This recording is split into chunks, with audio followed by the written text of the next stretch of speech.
çalışalım anda. Yavaş yavaş inkişaf edecek. Cemil ağa, fikrinizge köre, mına eger sanatımızını alsak, yalı boyga ayrı bir özgünlükler ait çöl tarafına diger, mına muzikaga kelgende nasıl farklarını kayıt etmege mümkün? Doğru. Aytmaz. O sırdagi elbette nas tilde tilimiz bölüle aytalar Türkçe bölüne aslında çöl tarafı orta yola bir yalı boy şiveler var. Aynı şekilde müzikamızda da mülkün görmeye ve niye etmek istedim çöl müzikanı alsak anda eski Yunan makamlar yani ladı sıralar görüyoruz. Eolik sırası, Eoliski, Frigik sırası, Dorik, Dariyski sırası var. Onda ölçüler alsak anda mürekkep ölçüler 9-8'lik, 7-8'lik, 5-8'lik sık sık rast gelir bu ölçüler. Makamlara göre evet diatonik şekilde kıyaslasak çöl tarafı müzikamızla ve Yalıboy'la misal olarak Yalıboy tarafında pek çok 1,5 perdeli saniye yani ugriçle sekunda rastgele ve ondan da gayrı başka bir janlar var. Misal olarak çöl tarafında kaytarma pek sirek nadir çalınaydı. Şimdi de karıştı elbet çalaydı. Şimdi çalarlar yani. Orta yola müzikamızı alsak, bunda pek zengin instrumental janlar, peşrefler, taksimler, çeşit dollar ve ilave. Cemil ağa, ya janrlarga kelgende nasıl janrını bizge gayrıdan canlandırmaga gerek? Neni biz gayip ettik?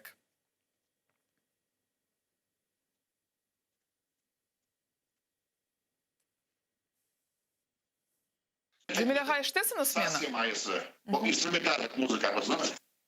Evet. Evet.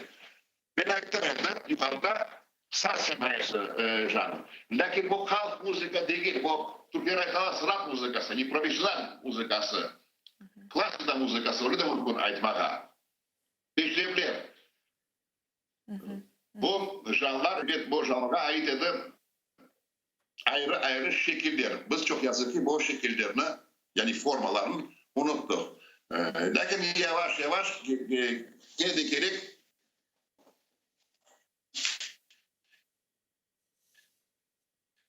bu eserlerdeki esaslar benim kalır devri instrumental, kırdan instrumental müzikası anda makam tarafında açıklama tırıştım. Son usuller hakkında çok şeyler yazdım ve şekiller hakkında yazdım. Daha ne etmek mümkün? Mesela Türkiye'de bu şekilleri konservatuvarlarda geçilir. Müzik okul yurtlarında, liselerde ve konservatuvarlarda. Siz yakşı bilesiniz yıllar devamında aytkan edim.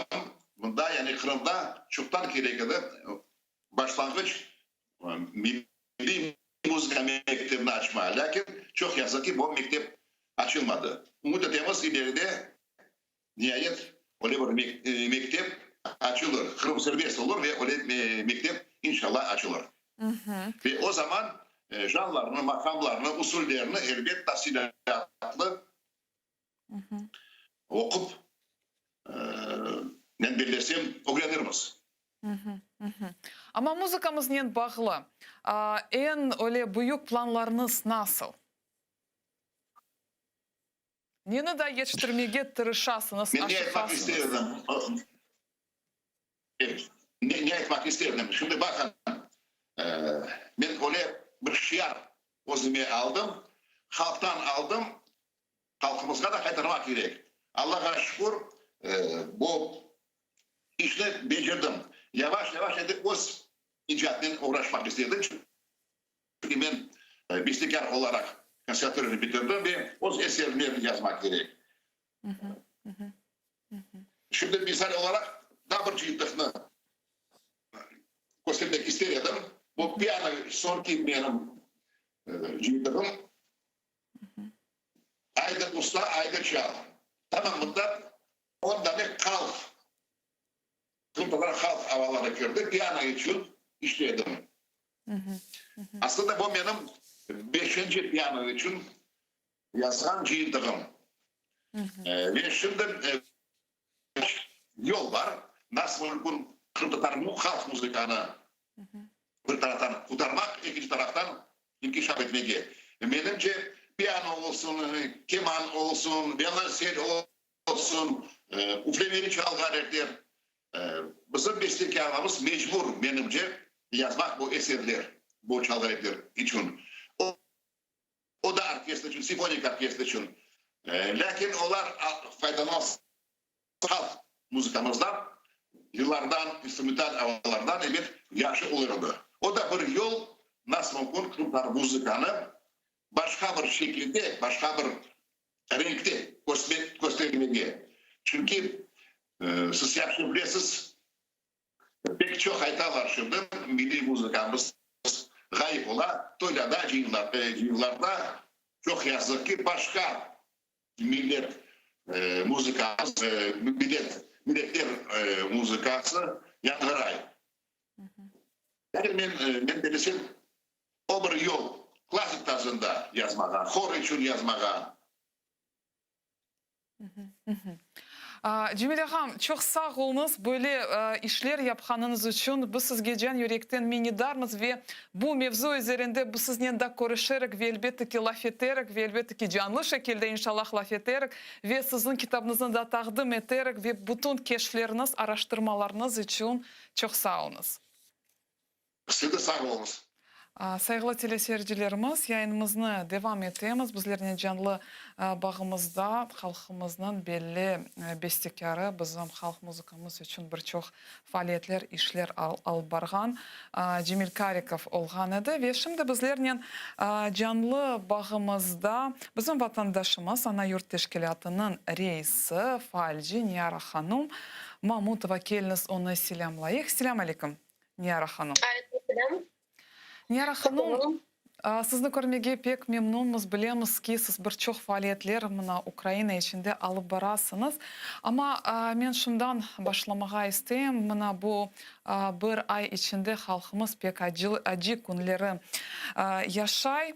Bu bizim vatandaşlarımızın en yaxşı evlatları bugün hapslerge düştüler. Bir Kırım Tatarı olarak olgan vakalar hakkında ne aytar ediniz? Evet, bu haberler Kırım'dan pek kederlikteler. Ve uzak olsak da Kırım'dan hep bu bölümü pek kederlikte ve kederlikleri ben bilmeyeyim, ben belki bir şey yani aytmam. Bu işte Rusya'nın öyle siyaseti. O hükümet alıştı öyle, alışmış öyle siyaset geçirmeye. Evet, biz Kırım Tatarlar hürriyetke alışmış. Ve biz bir vakit insanların kulları olmadık. Kripasnoy nedir o biz bilmeyiz. Ve evet, tırışamız onlara karşı gelmeye. Ama Rusya o tarafından da pek bizni sıkar. Evet, böyle bilmiyorum nasıl mümkün yaşamak, her gün düşünüyoruz o halkımızı, vatandaşlarımızı ve pek kederleniyoruz. Evet. Niyara Hanım, siz Zaporojye şehrinde Ana Yurt Teşkilatı'nı teşkil ettiniz. Nasıl maksadıyla bu teşkilatını kurdunuz? 7 yıl evvel biz Xorantamızdan koçtuk Zaporojye'ga. Ahayim imam olarak mında camide çalıştık. Ve mında gelgen son biz baksak insanlar, Ukraynalılar bir şey Kırım Tatar hakkında bilmiyorlar. Tek pahlava, çebirekler ya da samozahvatlar için laf ederler. Hem de tek bu insanlar da değil nasıl erkin ko'ramiz azbarlarda ayda bir yerde. Ama jurnalistler de bir şey bilmeydiler. Her vakit sual veriydiler. Ya Kazan Tatarların ve Kırım Tatarların nasıl farkı var? Onların bir şey haberleri yok. Onun için biz ahayimnen bir fikirge geldik. Kırım Tatar teşkilatını kurmağa ve ana yurt adlandırmağa. İşte endi böyle biz bütün tedbirlerde olamız ve bizim halkımızı Ukraynalıları tanıştıramız. Hem de biz için bu bir öyle nasıl diyeyim destek bir fayda ketmeli halkımız için ballarımızı terbiyelemek için ki bütün tedbirlerge biz ballarımızın da alamız özümüzden. Eğer vakit olar sorarlar 18. Mayıs'ta neşe biz ketemiz, bayrak günü birlikte ketemiz. Ya da bizim davet etseler bunda var bizde başka bir teşkilatlar. Onda da varsak bizim halk için, tarih için, medeniyet için aytkanda bu bizge de bir imkan ve onlar ve başkalarına da bir yanı bilgiler işte bile faydasını koruyoruz bizim teşkilatımızdan. Yara Hanım, ama tafsilatlıca hikayetiniz nasıl tedbirler geçiriyorsunuz ve Zaporojye şehrinde Kırım Tatarlar çok mu, az mı, çok mu köçtüler? Özüm Zaporojye şehrinde Kırım Tatar pek az. Aslında ondan ziyade bir kim yok. O az insan. Çoğusu Melitopol'de yaşarlar. Onlar anda da 60. 70. senesinden beri yaşarlar. Ve anda onların özlerinin teşkilatları var. Kümerde biz onlara baramız. Birlikte geçiremiz. Kümerde onların davet edemiz. Onda Muniverapte var. Belki bilirsizdir.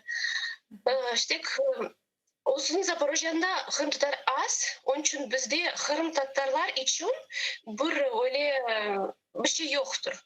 Biz de açıkan edik Kırım Tatar kurslarını, Kırım Tatar tili kurslarını ahayim bereydim.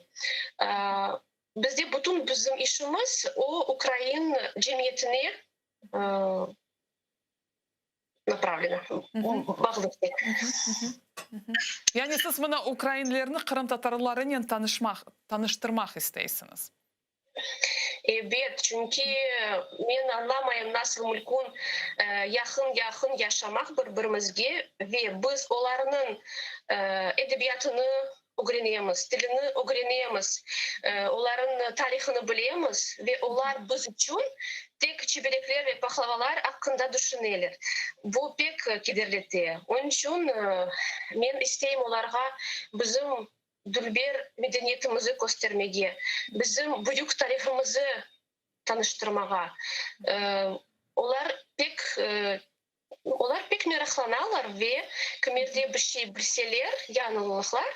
Hem teşekkür bildirirler hem de çok şey sorarlar özleri. Onların merakı var. Ve bilesiz, meni ne taciplendirdi, siz özünüz pek yaxşıda Ukrayince da laf etesiniz ve siz Zaporojye şehrinde deputat namzetine çıkan ediniz. Ve bilesiz, bir Kırım Tatarı, hicapta, ama nasıl yerli sakinleri sizge baha edilir? Çünkü Kırım'da hicapta hatta oca olmağa bu imkansız, anda yok değiller.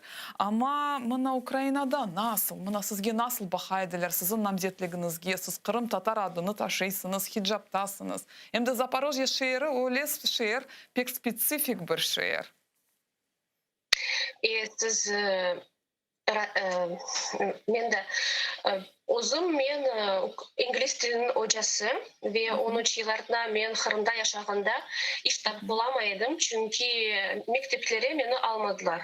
Ben bileydim bu mektepke gerek İngiliz hoca ama beni almasalar iş tap bulamadım.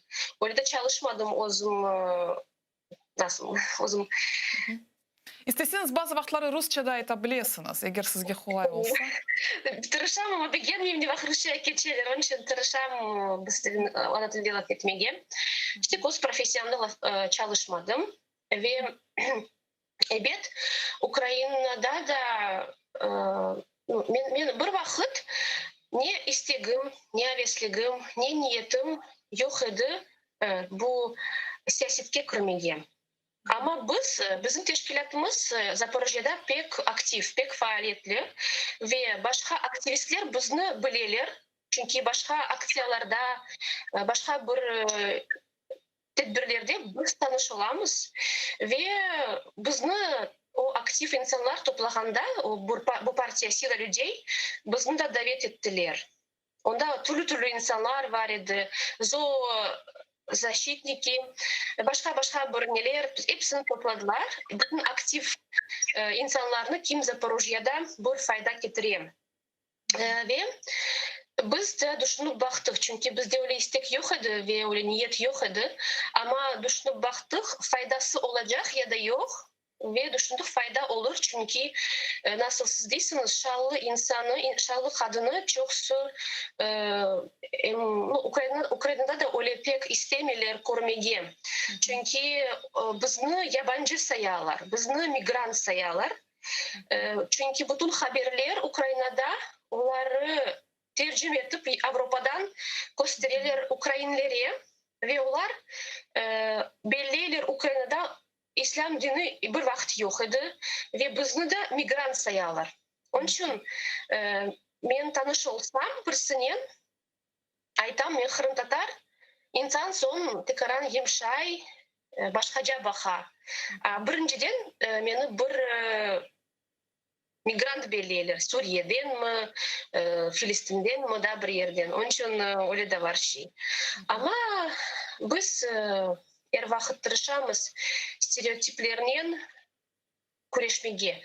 Kureşmege istemeyim aytmağa. Biz isteyik o stereotiplerini bozmağa. Çünkü pek çok stereotipler onlar insanlara keder ete insanın profesyonel korumege. Onun için biz isteyik bizni en birinci korsunlar insan dayın bizim zenginlerimizi ben desem profesyonel zenginlerimizi ve şal onlarını işte şalga bakmayıp işte. Ve biz bu hoşnutluk bu insanlara, bu partiye açtık ve birinci kere bu Breşi'de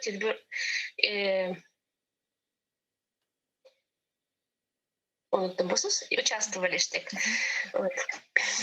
Bilesem faydası var çünkü çoksu bizni bildiler, çoksu bizni gördüler ve bilirsiniz men baksam başka taraftan Ukraynalılar onlar öyle buldurdular korrupsiyadan, öyle buldurdular bu bir şey yapmaganlarından. Belki Kırım Tatarını onlar kabul ederler. Ama şalnen kadını bekim kıyınca çünkü daha gerek özünü yaxşı göstermek taraflardan işte da çok çalışmak gerek onlar bizni kabul etmek için.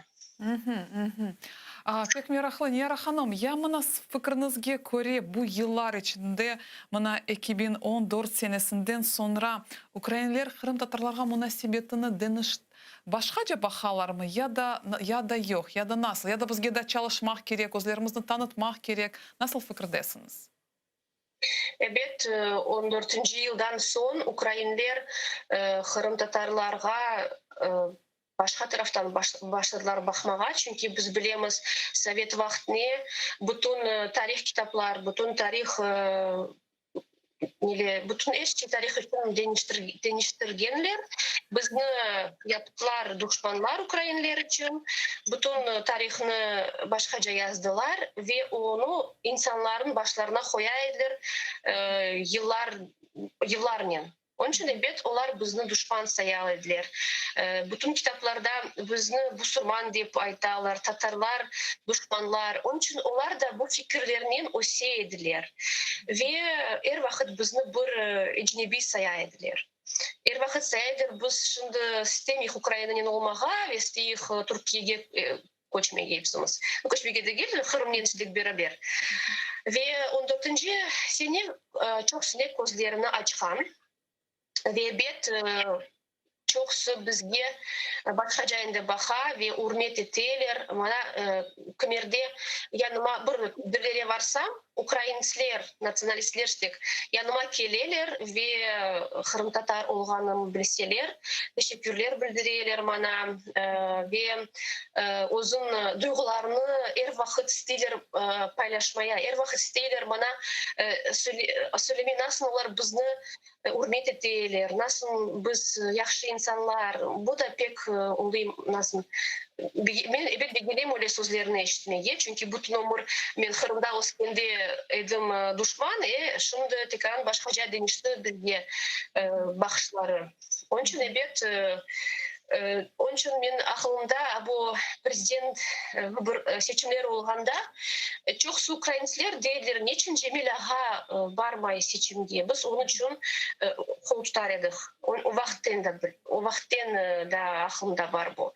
Biz özümüzü yaxşı taraftan gösterdik evet ve şimdi göremiz öz tarafımıza urmet. Ama mına siz депутат намзетіне çıkanda nasıl baha ediler, kol tuta ediler mi sizge? Ой, dedim, bilmeyeyim. Men aytam, çoksa bizni ecnebi bilir ve men tek bir bigboardda var edim, bunda yakın özüm evime ve bilmeyeyim nasıl insanlar baha ediler. Ama evet bu men yaşagan yerde çoksa adamlar yaxşı bana bahalar, yaxşı urmet eteler. Evet çoksa da bizde öyle bilesiz şey da siz dediniz spesifik ve da pek çok zavodlar, iş insanlar çok. Onlar çok meraklanmıyorlar medeniyetine, onlar çok meraklanmıyorlar kitap okumak. Onlar bütün gün zavodlarda çalışıyorlar. Onlara gerek aş olsun, bileştik en böyle mühim şeyler. Ve çoksa bilmiyorlar kim o Kırımtatar var ya da biz Kırımtatar Müslüman olganımızı. Onun için biz özümüz bu agitasyonlu kağıtlarını yollarda durup vereydik hepsini. Bu kımersi söyleyeyim de sizde bu şans yok çünkü siz parasız, sizde yoktur oligarkların bu krişası. Onun için işte öyle pesimistik bakaylar biz onda bargan için. Ama biz için bu işte böyle bir imkan özümüzü göstermeye, tanıştırmak çokça ve çok eğer Müslüman kadını ya da şallı insanlar çokça çıksalar hepsinin yanına, aktif insanların yanına bize son başkaca bakacaklar. Onlar görecekler biz de bu cemiyetin parçası, biz de bu cemiyette yardım ettiğimiz, özümüzün hareketlerimizi hoşamız. Başkaca bakacaklar evet. Ya nasıl siz düşünüyorsunuz? Bana Kırım'dan çıkanlar, vaxtınca çıkanlar hepsi ili Kırım'a kaytacak. Onların vazifeleri nasıl olmalı bugün? Buna çıkanlar Kırım için ne yapmalılar? Bilesiz, men böyle insanlar için çok negatif şeyler işteyim.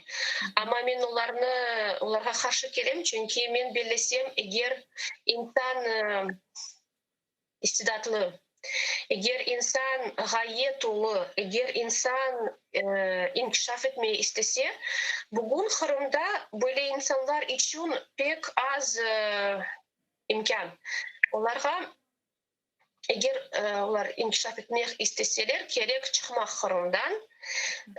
Belki onlardan bunda fayda çokça olur. Onlar Kırım'da oturup özünü sıkıp kafeste dayın belki faydasız şey olacak. Ama çıksalar bizim halk için, millet için da pek çok fayda getirirler. Onun için ben bilesem onlar özünü çokça inkişaf etmek gerekler ve işte tırışmaya çokça nasıl diyeyim? Ya keliniz misaller getirek, neler yapmak çıkan insanlar inkişaftan gayrımına Kırım için ne yapmalılar? Біріншіден, олар башқа инсанларны біздің халқымызбен таныштыралар. Екіншіден, олар мәдениет тарафтан біздің халқымызды инкишаф етмек олалар. Үшіншіден, мен білесем, Қырымдан шықсалар, оларда пек жоқ имкан яқшы бір оқыш тапмақ, яқшы бір профессия алмақ имканлары бар. Ve мен білесем, шымды Қырымда ешіткендім, çox грантлар кесілген, çox şey шымды жоқтыр, аз қалды онда олы имканлар faydalı olmaq ya da okumaq. Men bilesem gerek çıkmaq. Çünkü siz bile aklınızda var nasıl Ekaterina vaxtını ve son başka kıyın vaxtlarda bizim halkımız vakit Kırım'ı taşlap mecbur olup Türkiye'ye keteydiler ve andan okup kayta ediler, son fayda getireydiler. Öyle de biz mesela Numan Cilbecihan için söylemek oluyor. O da varıp okugan son, Türkiye'de kaytkan son pek çok fayda getirdi ve gayeler var idi onda, istekler var idi, maksatlar idi. Onun için bizge de gerek bugün toxtamayıp, bir yerde durmayıp, özümüzünü okutmak, inkişaf etmek, ballarımızını okutmak ve bilesem daha pek çok fayda olur son. Ve sonra ille erşi bitken son vatanımızga kaytmak. Evet, son vatanımıza kaytsak, biz hazır olacağımız vatanda da çalışmak, vatanımızını Gül etmege. Evet, evet. Білесіз, мына сүргінлік топрақларда біздің халқымыз мына ватан үшін күрешкенде бір ғайы алтында күрешеді ве епсі бір набыс алтында çalışайды. Ama бүгін шымды халқымыз пек бөлінді. Мына динімізні алсақ, анда çok öyle bölüklerini kayıt etmege mümkün. Çeşit sahalarını alsak biz bugünkü günde pek bölündük. Ama halkımızını bir arağa getirmek için, bir gaye altında çalışmak için ne yapmalıyız? Düşünmediniz mi? Öyle siz düşündüm evet çok kerem ve men anlayım bugün sürgünlük toprağında, Özbekistan'da ve başka yerlerde bizim halkımızını bir sınav Allah'tan birleştirdi. Bir kıyın yıllar birleştirdiler. Vatanın sevgisi birleştirdi. Ama bilesiz, eğer men özüm soysoplarıma baksam, Kırım'a kaytkan son çoğusu başladılar öz işlerini bakmak ve uzaklaşmak birbirinden. Herkes aytaydı, bana ev götürmek gerek, bana uzun ballarımı östürmek gerek. Eğer Özbekistan'da hepsi birlikte yaşaydılar, yakın yaşaydılar, bütün yardım eteydiler erkun birbirine, Kırım'da uzaklaşmak birbirinden başladılar. Şimdi çok başladı, nasıl diyeyim, bu dünyanın çok bakmak, evler kurmak, paralar düşünmek, her vakit ağlaşıp işte böyle evler kuraydılar. Ben bunu hepsini görgen edim. Evet, Kırım'a kaytkan son, bilgi taraftan da bizim gençlerge yetişmeydi, bilgi yetişmeydi. Din taraftan yetişmeydi bilgi. Çünkü Özbekistan'da herkes düşünüyordu nasıl yaşayayım, nasıl kaytayım, başka bir düşünüyordu başka şeylerini. Kırım'a kaytkan son, ev kurgan son bilgi hakkında düşünmek başladılar ve hocalar bizde yok idi din taraftan. Onun için yavaş yavaş gençlerini başladılar yollamaya çet memleketlerge, üniversitelerge okumak. Evet, kim üniversitesini bitirgen olsaydı, o kaytkan son yaxşı bir imam olaydı. Ama barada insanlar kim üniversitesini bitirmeydi ve başka bir şeyhlere da birisine dağılıp giteydiler ve ondan evet türlü fikirler Kırım'a getirdiler.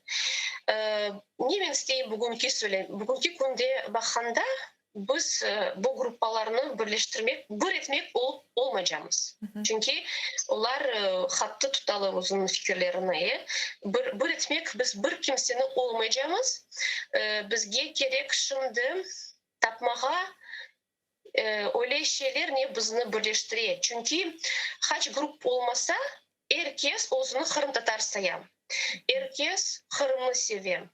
Herkes düşüne bağlarını, geleceğini, mümkün tapmak öyle şeyler ne hepsini gelişe ve hepsini birleştirecek. Ama hepsini bir etmek, tırışmak bu faydasız şey. Hem de men belesem Kırım'a baram, da şimdi de baram, biz yazda bargan edik. Men ko'rem şimdi bilesiz var Müslüman Kırım Tatarlar, olar bir-birine yapışalar ve kim ayta yok bu bizimki değil, bu Araplardan geldi ve onlar ayrılalar ve bu iki Müslüman onlar zorlaylar başkalarını şal kimeye, namaz etmeye. Men isteyim hepsini hatırlatmak, bizim dinimizde zorluk yok. Bir kimseni zorlamak, namaz etmeye biz hakkımız yok. Bir kimseni şal, hicab hissetmeye hakkımız yok. Çünkü dinimizde Allah bize bu şeyde serbestlik veriyor. O bize söylüyor bu insanın seçimi. Onun için gerek bekim başkaca bakmak, başka taraftan bakmak erişige, bu şeylerge ve hürmet etip birbirini özünü düşünmek, özün işlerine bakmak, başka inkişaf etmek istek ve düşünmek ne bizni birleştiriyor ve bu taraftan gitmeye ve fayda getirmek inşallah. Айнияр ханым, ve білесізімді бір мәселе бар. Şimdi мына Кырымда yaşayan vatandaşlarımız, onlar Rusların tesirinde, onların terbiyede olalар. Mına çıkanlar da diğer terbiyede, assimilyasiyaga uğramağa pek kolay. Böyle alda, mesela mına sizin Kur'an'tanızını alayıq, siz nasıl özünüzü saklamağa tırışasınız, nasıl mına ballarınızla ana tilimizni saklaysınız. Yani bu işlerini nasıl yapasınız, mına bu etrafga dalmamak için bu yanınızda olğan muhitke öyle pek kulak asmamak için neler yapasınız? Evet, bu pek kıyın bir mevzu. Çünkü bizde evde şartlar var. Biz evde tek Tatarcalık etemiz. Ballarımızla tek Tatarca mektepte, onlar Ukrayna tilinde laf ettiler. Başka yerlerde Rus tilinde ama evde biz tek Tatar tilinde onlarla tırışamız laf etmege. Evet, nasıl olamız öyle. Ve bir kere öyle, bir 2 yıl evvelsi bir öyle olğan şey var. Biz Kırım'a gittik. Ve Bahçesaray'da avtobusla keteydik. Benim ballarım birbirine Tatarca laf ettiler. Ve avtobusta bütün Kırım Tatarlar keteydiler. Ben şaştım çünkü hepsi bizim ballarımıza bakaylar şaşıp. Bir egzotik şey görgendayin. Onun için işte öyle şimdi var Kırım'da biz Kırım Tatar tilini ballardan aslım eşitmek. Ve kim çıkay onlar da bilmiyorum pek kıyın saklamak tilini çünkü gerek praktik, gerek laf etmek, gerek onu da inkişaf etmek o pek kıyın mesela. Onun için Kırım'da bilmiyorum nasıl bu evet Horantaga bağlı. Horantada eğer o ballarını din taraftan doldurmasalar, eğer tilini öğretmeseler, eğer Kırım Tatarlığını göstermeseler, bu bala evet isteyecek başka yerden almağa, başka insanlarını dinleyecek, Ruslardan alacak, Ukraynalardan alacak, Avrupa'dan alacak. Eğer biz ballarımızı özümüz terbiyelemesek, onlarını terbiyeler televizor ve başka insanlar ve er vakit bu ebet fayda getirmez olara. Ve bu uzken son çoksu ana babalar şaşıp kalalar ne? Nereden bu geldi? Çünkü ben bileyim bizim halkımız ve Hristiyanlığa da geçmeler, ateistler de olalar. O çünkü insan canı er vakit dolmak gerek bilginen, dinleyen. İnsan er vakit hıdıra bu imkanlarını bir şey bilmek. Ve eğer biz doldurmasak özümüzün medeniyetimizden, öz dinimizden onlar başka şeyge geçecekler. Başka şeyini bilecekler. Yazık ki. Nera Hanım pek meraklı fikirleriniz ama sizni bugün en çok ne rahatsız etti? Nasıl şeyler de sizni rahatsız etti? Beni rahatsız etti evet halkım dilini unutkan için, dinden uzaklaşkan için da hasibetinim bilinçsizlikten. Çünkü bilesiz ben birinci yıllar Zaporojye'da er vakit hepsini şaka etaydım. Biz şimdi Türk'ünde çünkü biz Kırım'dan gitmeyi istemedik. Biz gittik 4 yıla, 5 yıla son kayıtmak istedik. Şimdi biz bunda kaldık. Soysuplarımız Kırım'da kaldılar. Ve ben içimden istemeyim uzak Kırım'dan yaşamak. İstemeyim uzak soysuplardan yaşamak. Ama bugünkü günde ben anlayayım ki ballar için bunda çokça imkanlar var. Biz için hem din taraftan hem Kırım Tatar taraftan çokça imkanlar var inkişaf etmek ve fayda getirmek hem halkımız için hem öz için. Çünkü biz bir yerde durmak, bize olmayan bir yerde durmak. Biz öyle de 40 yıl Özbekistan'da durduk bir yerde. Onun için şimdi biz bir yerde durmak yasaktır. Nera Hanım nasıl Kırım'a kaytmağı arzu edesiniz? Evet, Kırım'a pek arzu ettiğimiz kaytmağa. Bu bizim arzumuz pek büyük, pek balaban ama bu bilinçsizlikten bilmeyik. Pek isteyik, evet. Her taraftan bakamız, onda da varsak belki bir fayda olur. Ballarımız öz toprağında össeler, evet pek isteyik. Soysaplarının olsalar. Men bilesiz, Kırım'a barsam her vakit közlerimi toydurup olamayım bu manzaralarından, bu havanen. Onun için ballarım da pek beğeniler. Son Zaporojye'ye kaytmak istemiyorlar onlar. Ama şimdi biz öyle bir dilemadayız. Dilemada oturamız bilmeyik ne yapmak.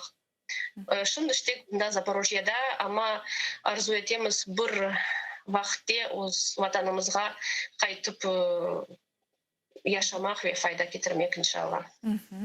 Ve sohbetimizin sonunda bizim mabuslerimizge ve milletimizge nasıl destek sözler aytaradınız?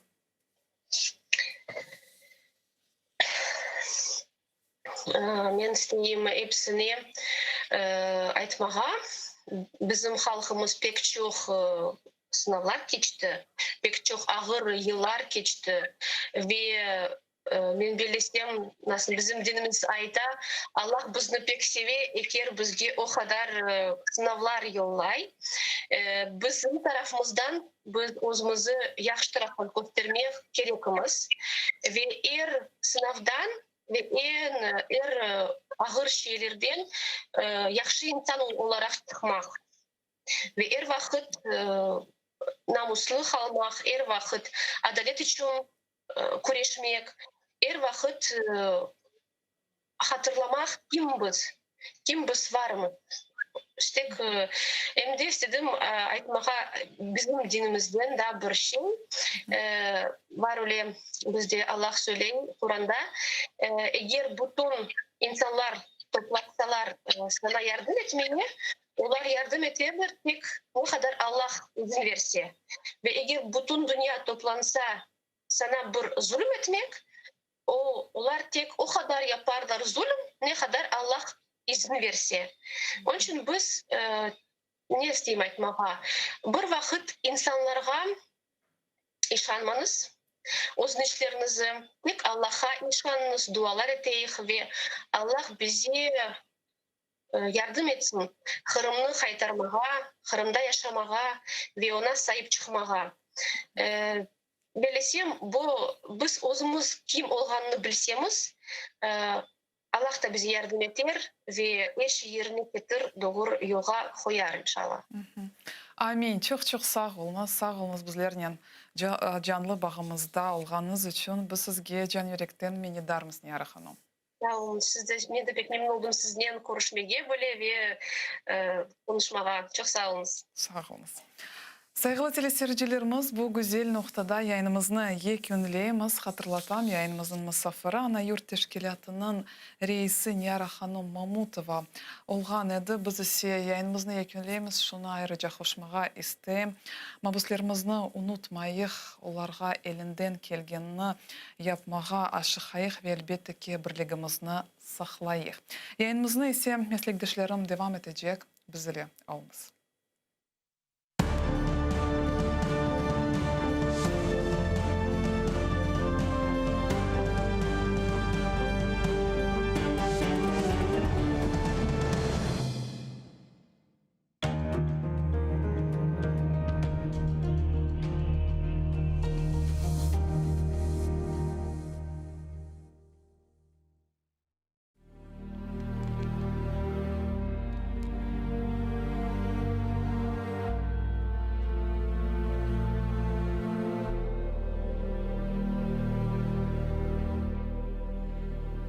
Sen olmasan, aziz halkım, kım korçalar, şavle saçar yoluma.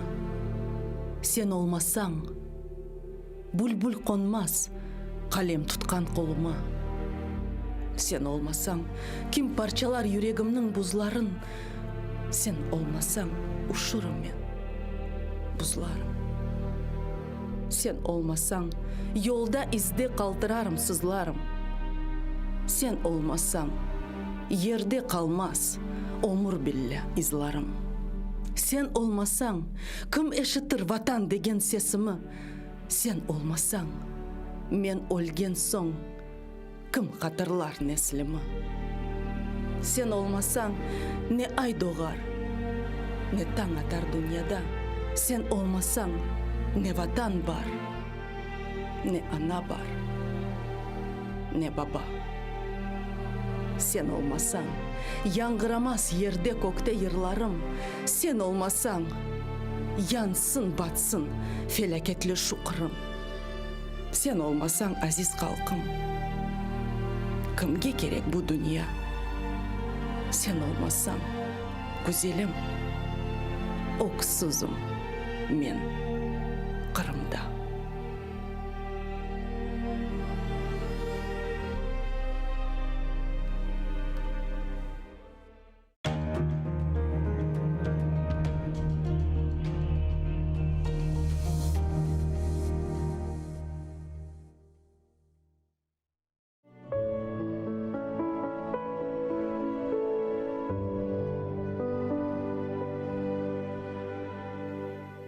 Sen yaratkan her bir günge şükür deyim, kalbim coşup seni dinleyim. Sana yalvarmak isteyim, senin aciz kulun olam. Ey Allah'ım, dört taraftan camilerge ese rüzgar, kurugan yaş divarga ete zarar. Kökke bakkan minareni kapla efkar, umutumuz yalnız sana. Ey Allah'ım, Ел üfürte yabanlarını başka ilden, yıkılmasın bu divarlar ak temelden. Saflarımız imdat aray hak elinden, tutucundan bu rüzgarını. Ey Allah'ım, ecdatlarının ezan sesin aydamasın, dinimizde milletimni ayırmasın, tınç olmagan ülkelerini andırmasın, duamızını kabul eyle. Ey Allah'ım, saqla bizni, o'zimizni biz joymayıq, ecdatlarının bağlarını iç qıymayıq, bir-birine dallarını sıx baylayıq, avucuna al xalqımni. Ey Allah'ım.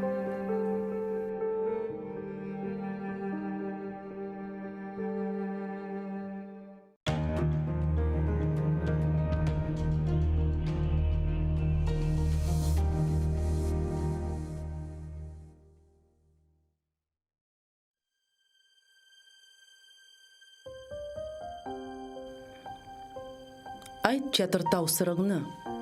Çok mu derdim? Bekçisisin bu yerde bir kudretinin. Suyurup çıktın köklerge, ağ bulutqa. Tanışsın sen bu eski, oksuz yurtqa. Köp yaşadın, köp gördün, köp çektin belki. Sen bir tilsiz tarihsin, en evvelki. Neler öttü başından, köp yaşından. Kaysı izni sorayım, aktaşından. Başın saçın ağargan, ne keder gördüm. Kayday kaygı, kay dert men, dertlenip yurdum.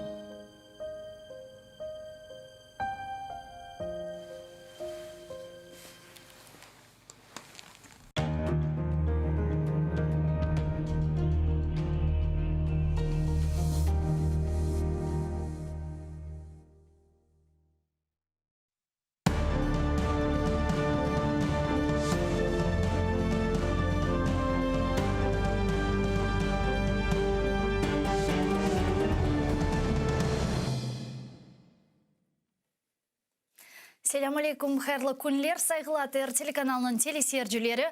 Бүгін информацион программасыны серетесін студияда сізлер үшін мен Гүлсум Халилова чалшам ве невбеттеке 5 саатны бұл студияда сізлернен бераберлікте бұлынажақмыз ве күн девамында юз берген адиселерні біздерні мерақландырған хаберлерні ве эсас суалерні ақыбетімізні, кележегімізні мерақландырған эсас суалерні музакире етежекміз. Бүгін информацион программасында сізлер үшін мен Гүлсум Халилова чалшам ве сайгыл аркадашлар хатırlatмага истейм ки біз жанлы яйында чалышмақтамыз. Әр күн 6 саат жанлы яйын япамыз ве бұл жанлы яйынларымыз девамында әлбетте ки сіздің сесіңізні да ешітмеге, фикірлеріңізні, суалеріңізні де дуймаға біз үшін чоқ мұйымдыр. О себептен 6 саат девамында біздің студиямызда телефонлар чалыша, оларны экранларыңызға режиссерларымыз затен көстерелер шымды біле көре білесін. 067-63-46-130 Viber вастасы или біздерге қошылмаға имканыңыз бар, яда Skype адресімізні қолланыңыз atr.tv. Бұл біздің адресіміз, бұйырыңыз біздерге телефон ачыңыз, сіздің сесіңіз біздер үшін чоқ мұйым. Бұның іле бераберлікте ATR телеканалына дестекні әм маневи, әмде мадди жеттен gerçekleştirmek имканына сайыпсыңыз. Маневи жеттен біздің YouTube sayfamızga abone olarak bunu yapabilirsiniz. Anda sadece abone noktasına basmak gerek. Bu sizin için hiçbir şey olmasa da bizim için çok mühim bir harekettir. Zira ne kadar çok insan bizim YouTube sayfamızga abone olsa, o kadar çok bundan evvel bizni көрмегендер, haberlerimizden meraklanmaganlar veya çeşitli sebeplerden көрmek imkanına sahip olmaganlar daha da көрme imkanına sahip ola ve böylelikle haberlerimiz Kırım ile bağlı meseleler tarqalmasına yardımcı olacaksınız. Zaten bu sonki 7 yıl içerisinde alıp bargan faaliyetlerimizin ekseriyeti informasyon jetten insanlarga Kırımda özbergen adislerini anlatmak ile bağlıdır. O sebepten haberlerimizin tarqalması informasyon savaşımızda, күрешімізде biz için mühim harekettir ve bu meselede sizin desteğiniz bizler için de çok mühim. O sebepten YouTube sayfamızga abone olunuz. Bunun ile beraberlikte ATR telekanalına maddi destekni bizim saytımızga atr.tv bu sizlerge çeşitli programmalarımızı көрmek imkanını bağışlayacaktır. Anda abone olabilirsiniz küçük bir ücret karşılığında ya da Patreon'ımızga da abone olabilirsiniz. Bu böyle mahsus hayriye bir platformasıdır. Her kim bu platformada bulunup özünün faaliyetleri için maddi destekni talep edebilir, rica edebilir. Biz bu meselede ricada bulunamız elbette ki. Patreon'un çeşit türlü seviyeleri var. Özünüzün gücünüzge Kore Patreon'un seviyesini seçebilesiniz. Sanda bizim hadimlerimiz böyle bir kreatif variant teklif edilir. O sebepten ATR telekanalının koranta azası olmağa imkanınız var. Biz bilemiz bizlerge birçok semedeşlerimiz Kırım'da çeşitli sebeplerinin ve hususan işgalcilerinin yaratkanı problemleri neticesinde bularını teknik cihetten yapıp olamaylar. O sebepten bizlerge böyle mektuplerde yardım desteklerini yollamaktalar. O sebepten sizlerge bunun için de büyükten büyük teşekkürlerini bildiremiz. Çok sağ olun ATR'nin yanında olganınız ve bizlerini destek ettiğiniz için. Sevgili arkadaşlar, men ise elbette ki müzakere edilecek esas meselelerge geçmege isteyim ve stüdyamızda bugün Kırım'dan misafirler bağlanacak. Biz hem siyasi hem medeni meselelerini ele alacağımız ve medeni meseleler sırasında elbette ki bu son vakitlara çok laf etilgen mesele bu Kırım Tatar tilimizin vaziyeti, Kırım Tatar tilimizin gayreden tıklanılması ve inkişaf ettirilmesi için yapabilecek ve yapılgan hareketlerdir. Malum olganı ki bu birkaç müddet evvelsi Ukrayna Nazirler Şurası Kırım Tatar tilinin kengleştirilüvü, gayreden tıklanılüvü ve inkişaf ettirilüvü için böyle bir konsepsiyonu hazırladı, strateji hazırladı. 2032 senesine kadar galiba bu strateji işke kirsetilmeli ve çalışmalı ve bu strateji çerçevesinde Ukrayna Nazirler Şurası Kırım Tatar tilinin Kiril urufatından Latin urufatına geçmesiyle bağlı kararını tasdikladı. Yani endiden Kırım Tatar tilimiz dersliklerde, kitaplarda ve ilahire Latin urufatında olmalı ki şunu kaydetmeye isterim. Bu hareketinin mühimliğini Kırım Tatarlar ende çok yıldan beri aytalar. Eğer ki Ukrayna müstakilliği dönemini alacak olsa Kırım Tatarlar bu meseleni 1991 senesinden kötermeye başladı. Gayrıdan kötermeye başladı. Elbette ki bundan evvel de ıntılılar var idi ama şaraitler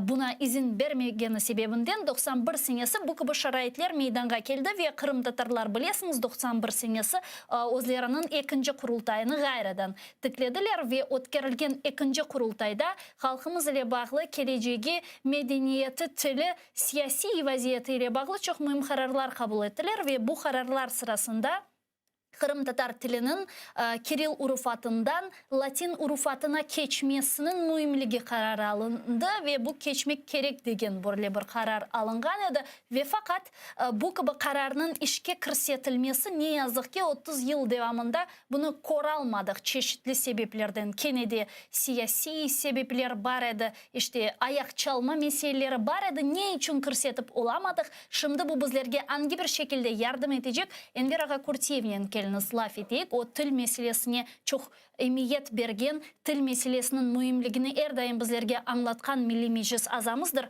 Enver Ağa, selam aleyküm, merhabanız. Aleyküm selam. Enver Ağa, keliniz biraz böyle retrospektiva yapayık.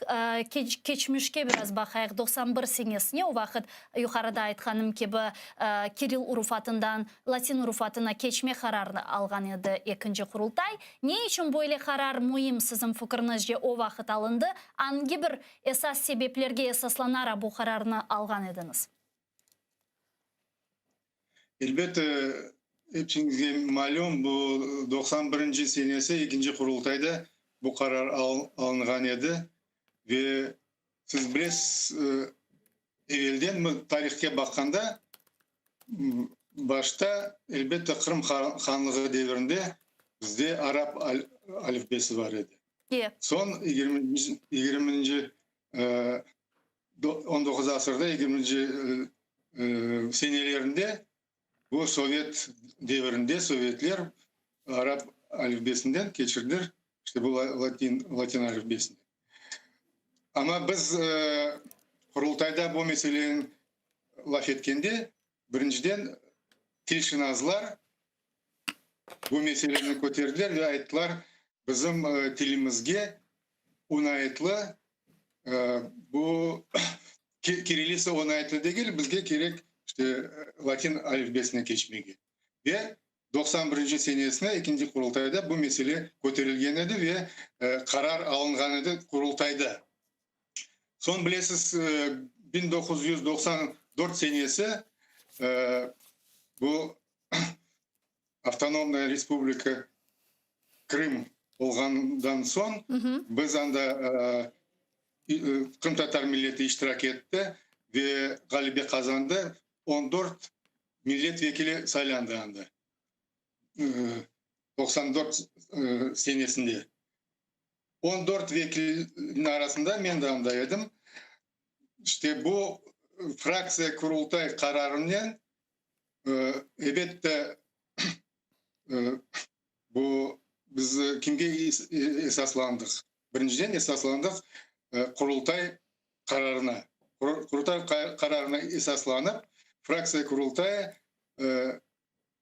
karar algan. Ve bu karar o vakitte geçti. Biz azlık olsak da bu karar geçti. Ben hatırlatmayı isteyeyim teleseyircilerimizge. Bizim fraksiyamızda Profesör Lenur Arga Arifov var idi o vakitte. O fraksiyanın reisiydi o vakitte. Ben de onun muaviniydim o zamanlarda. Lenur Arga bu işte zakon degildi o постановление. Bu kararga evet bu постановлениеге Lenur Arga o'zi demek hazırlagan edi bu proyekt постановлениені ve biz hepsimiz ona razı olduk ve reyge koyduk Avtonom Respublika Kırım'ın parlamentosunda. Ve bu geçti. Çünkü bize karşı olan fraksiyalarda ularla da anlaşmalar yaptık. Ular bizge destekler, o reylerini verdiler. O zaman o geçti. Ve anlatmaya isteyeyim o vakitte bu karar, geçken karar nerede icra edecek olan edi ular. Bu Ministerство образования, Ministerstvo Kulturu ve Reskomnats. İşte bu üç ministerstvada bunlar onu bu kararını kabul edip anda icra edecek edilir. Nasıl bunu yapmak gerek? Nasıl kitapçıklar çıkarmak gerek? İşte hayata geçirecek edilir o. Ama çok yazık ki bu şey olmadı. Ya ne için olmadı? Esas sebepler nedir? İşte bu niçin olmadığını ben o zaman kaç kere kotergen o meseleyi. Reskomnatsk'ta da kotergen daha başka yerde de kotergen Ama çok yazık ki Reskomnat'ta bilesiz bu bizim halkımızı temsil eden insanlar çalışkanıydı o zaman. Ama onlar da bir şey yapamadılar. Ya tepeden öyle bir ayak çalgan mesele var idi. Elbette var idi o mesele. Tepeden ayak çalaydılar ve Ukrayna merkezinden de ayak çalaydılar. Ve yukarı şuradan da ayak çalaydılar. Mına ayak çala degen ekende, ya mına bağışlar bu meselede bir sualim var. Ayak çalma degen ekende Kırım Tatar tilinin Kiril urufatından Latin urufatına geçmesinde hangi bir tehlike var idi? Ukrayna hükümeti için, başlıklar için bunda bir tehlike yani neden, ne sebep? Sadece işte bir marazlık yapayık, bularga istegenlerini vermeyik mantığın yanında hareket etildi ya da bunda başka bir tehlikelerini kozledi bilmeyim hükümet yolbaşçılara ya da bu karar üzerinde bulunganlar. Anladım. Ben belirtsem tehlike bunda bilirsiniz Handa. Çünkü o zamanda endi bütün Türkiye devletler Alayık, Uzbekistan, Kazakistan, onlar endi başladılar geçmeye Latin alfabesine. Tehlike nedir? Biz de geçsek, demek biz de bu Türkiye halklarının arasına girsek ve belki siyasi tarafından, belki biz de o tarafa demek yönelişimiz olacak Türkiye devletlerine, Türkiye halklarına. İşte bu benimce öyledir bu. Onun için bizge o vakitte yol vermediler ve bu meseleyi kapattılar. Bu zamana kadar. Ama çok yaxşı oldu. Şimdi bu mesele yukarı şurada, Ukrayna yukarı şurasında kabul edildi. Ve ben belirtsem bu sefer icra edilir. Ama gene de Kırım'da icra edilmek için bunda pek bağlan gene de tehlikeler ve onu icra etmeye demek hakimiyet de yoktu. Onlar icra etmezler. Çünkü oğlunuz bilirsiniz nasıl sebeplerdir. Ya mına... Ama Путин'in bu çıkargan reabilitatsiya ile bağlı fermanı ve Kırım'da devlet seviyesinde Kırım Tatar tili işte devlet tili olganını belgilep kararı ve ilahiri. Bu gibi meselelerin icra etilüvüne imkan vermey mi? Men belirtsem imkan vermez çünkü bu mesele ularda kabul edilmez. Buna mesela Konstitutsiyada Kırım Tatar tili devlet dili olarak sayılı İyi. Kırım'da. Ama bakınız Kırım'da ben bilmeyeyim kaç tane ama bayağı çok balalar bahçelerini kurdular. Ve bu bala bahçelerinde ben daha bilmeyeyim kanda var öyle bir bahçe, bala bahçesi Kırım Tatar dilinde balacıkların terbiye edilir. Yoktur. Buna şimdi aytsanız kaysı bahçeye balalarınızı beresiz? Buna bu yanı bahçesinde pek güzel, pek dülber bahçe ama bütün Rus dilinde.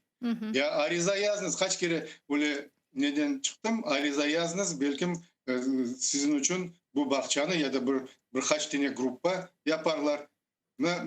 Yazmadılar demeyeyim. Çok su yazar ama neticesi yoktur. Onun için bu konstitutsiyada yazılgan şey, bu tek kiyatta yazılgan şey hayatta yoktur bu şeyler. Yazık olsun ama yok. Şimdi gözümüz görüyoruz. Bu mekteplerde de Kırım Tatar mektepleri 14 tane Kırım Tatar mektepleri var idi. Ve öyle ilan edilgen idi. Ama şimdi buna Kırım Tatar dilinde mekteplerimiz maalesef yoktur.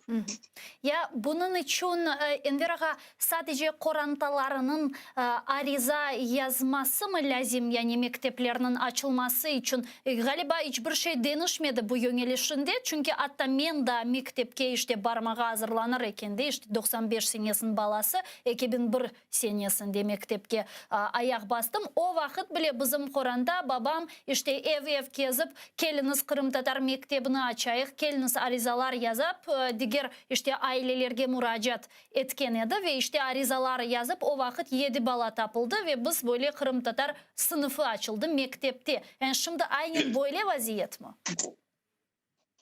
Bir şey değiştirilmedi. Aynı öyle şimdi de. Ariza yazmak gerek. Hem 7 bala gerek mi toplamağa? Bir bala olsa da yetecek ama ariza yazmak gerek. Elbette çokça olsa daha da yengil mesele çizilecek. Ama çok yazık ki bazı yerlerde çizilidir belki bu mesele ama çok yerlerde bu mesele çizilmiyor. Ben daha ne kaydetmeyi isteyeyim? Konstitusiya yazılganda, konstitusiya bir maddesinde yazılgan bu devlet dili. İyi. Devlet dili olgandan son hiçbir ariza yazmak gerekmeyedi. Bu otomatik olarak mektepler açılmak gerekirdi ve mekteplerde mesela Rus mekteplerinde Kırım Tatar dilinde sınıflar açılmak gerekirdi. Otomatik olarak. Ama o yapılmıyor. Ve ariza yazsan da bir zorla yapla, arizasız hiç de yapılmıyor. Bu sebepten bir adım o güne gitmedi bu mesele ve öyle de kalır. Demek bu konstitusiyada yazılgan şey tek kiyattadır. Yazıklar olsun ama öyle. Onun için bu sebepten ben ne etmek isteyeyim Gülsüm Hanım. Bu mesele nasıl çözmeye mümkün? Bu meselesinin benimce elbette arizalar yazmak gerek ve talep etmek gerek bu mekteplerde ve bala bahçelerine. Ve ikinci yolu da var onun. Özel demek bizim iş adamları ya bala bahçesini açacaklar ya da mektep çıkılır. Var başka memleketlerde özel mektepleri var. Parayla okutalar ve terbiyelaylar. Demek şimdi bizim bayağı iş adamlarımız var ve cemaat de para verip o balıkçıların demek bu ayrı Kırım Tatar gruplarında ya da ayrı bala bahçelerinde terbiye etmeye o kadarlık para taparlar. Ben bilirsem bu ikinci yol. Elbette birinci yolun başta gerek etmege, talep etmege ve ikinci yol bu endi bizge bağlı. Bizim insanlarımızga, bizim iş adamlarımızga ve tilşinazlarımızga. Yani hakikaten de bu iki yolunu da kullanmak gerek. Ben öyle de sayayım. Yani hakikaten de çok kıymetli. Bir daha üçüncü yolu var. Bunu demek Korantada ana tilinde lahırda etmek gerek ve bütün şeylerin ana tilinde balaçıklarını öğretmek gerek. Bu en birinci, en mühim mesele bu Korantada. Korantadan başlap son bala bakçalarını talep etmek gerek ve özel bakçalarını kurmak gerek ve mekteplerde. İşte bu üç yolun kullanmak gerekmiş. O zaman biz ozu tilimizi saklarız ve ozu kimliğimizi en önemli ozu kimliğimizi saklarız. Ya mına Enver ağa, ya korantalarda bu arizalarını yazmak için ki mında da biraz çapmak gerek, çaptırmak gerek, koşmak gerek bularının peşinden uğraşmak gerek bu meselenin siz anda çok semedeşlerimiz, vatandaşlarımızın laf etesiniz. Korantalarda istek var mı bunun uğraşmağa aslında? İşte çünkü men böyle fikirler hatta işitken edim demek Kırım Tatar sınıfı açılsa Rus sınıfında veya Ukrayna sınıfında okugan bağlarının kıyaslanğanı vakit biraz da keçe kalacaklar, biraz daha cahil kalacaklar diye hatta böyle bir fikir eşitken edim. O sebepten Rusya'da Ukrayna sınıflarına biri bazıları degen sözler de var. Mına siz bunu ne aytardınız? Ben buna bazı ailelerde olan bunlarla laf ettim. Bunlar da çok su yaza, arizalar yaza, talep eteler. Bazı ozu gerek işlerini iliştirirler. Ama bazıları değiller, bana siz aytkanı gibi biz şimdiki olar Kırım Tatar tilinde okusalar son yüksek okullarga nasıl girecekler, onda nasıl okulacaklar. Ben onlara her vakit böyle bir sual getireyim. Misal için Kırım'da Медицинский institutta Malazya'dan gelip okuyorlar. Pek çok okuydular Ukrayna vaktinde. Şimdi de var. Aklımda Georgievski adına. Malazya'dan onlar Müslümanlar okuyorlar. Ben o Malazyalı studentlerden de soragan edim o zamanlarda. Ben o vakitte çalışkan edim. Ben diyeyim ya siz nasıl til bilmeyip bunda gelip okuysunuz? Onlar ayttılar bir yılın içinde tilini okuyup son serbest işte bu yüksek okullarda bunlar okuyorlar. Demek Malazya'dan gelip yüksek okullarda, medisinski institutlarda okumaya mümkün. A bizge bunda ozu tilimizi okup ve elbette ozu tilimizi okugan insanlar, balaçıklar hepsi Rus tilinde bilecekler. O şüphesiz. Demek onu korkaylar. O sebepten bu meselenin bularga aytkanda bazıları evet doğru deyip aytalar ama neticede gene de Rus bala bakçasından verirler. Sonra Rus mekteplerine de ilahri. Ama çoksu da var öyle demek vatanperver insanlar talep ederler ve bu bala bakçalarda bir grup açıklar açmaya sebepçi olurlar. İşte onlar maşallahı var onların öyle soyları var.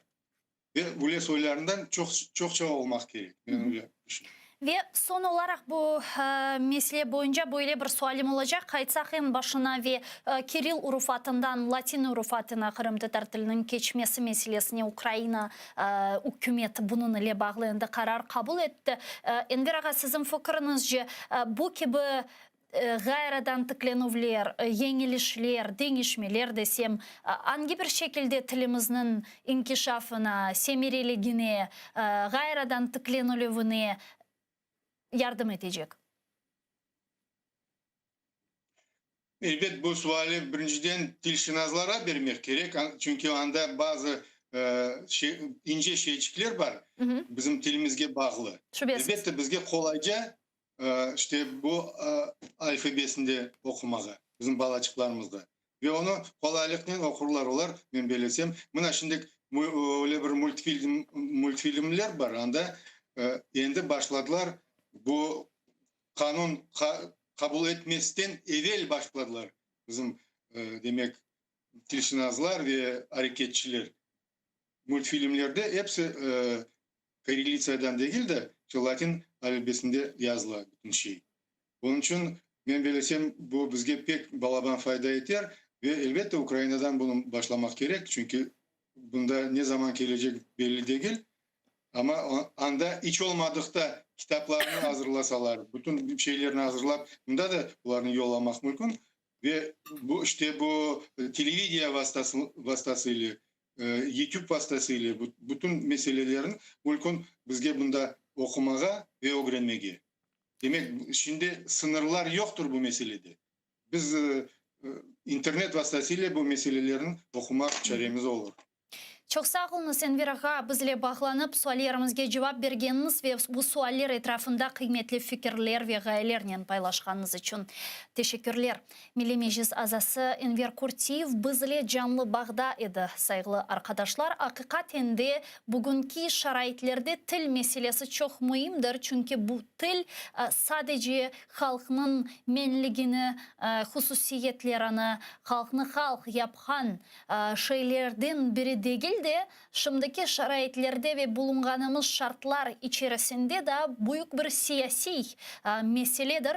Çünkü eğer ki tarihe göz atacak olsak, bazı bir kıyaslavlarını yapacak olsak, bulungan her bir imparatorluklar ve zapt etici devletler bir de bir toprakını işgal etkeni ve zapt etkeni vakit halkını yok etmek için birinciden tilden başlaydı, medeniyetten başlaydı. Yani til ve medeniyet bir de bir halkının menliginin esasıdır, temelidir ve eğer ki til ve medeniyetinin gayip olmasının böyle işgalciler tarafından hareketler başlanılsa, tuşun ki halk artık yoktur. Halk artık asimile etilgendir. Halkının menligi joyulgandır. O sebepten bugünkü şaraitlerde biz göremiz ki Kırım'ı işgal etken Rusya ve sadece Kırım'ı değil de facto olarak çeşitli diğer bölgelerde o'zining nezaretini tiklegen Rusya, Kazakistan olsun ya da satelit ülkelerinde tilni yok etmeye tirişa, tilni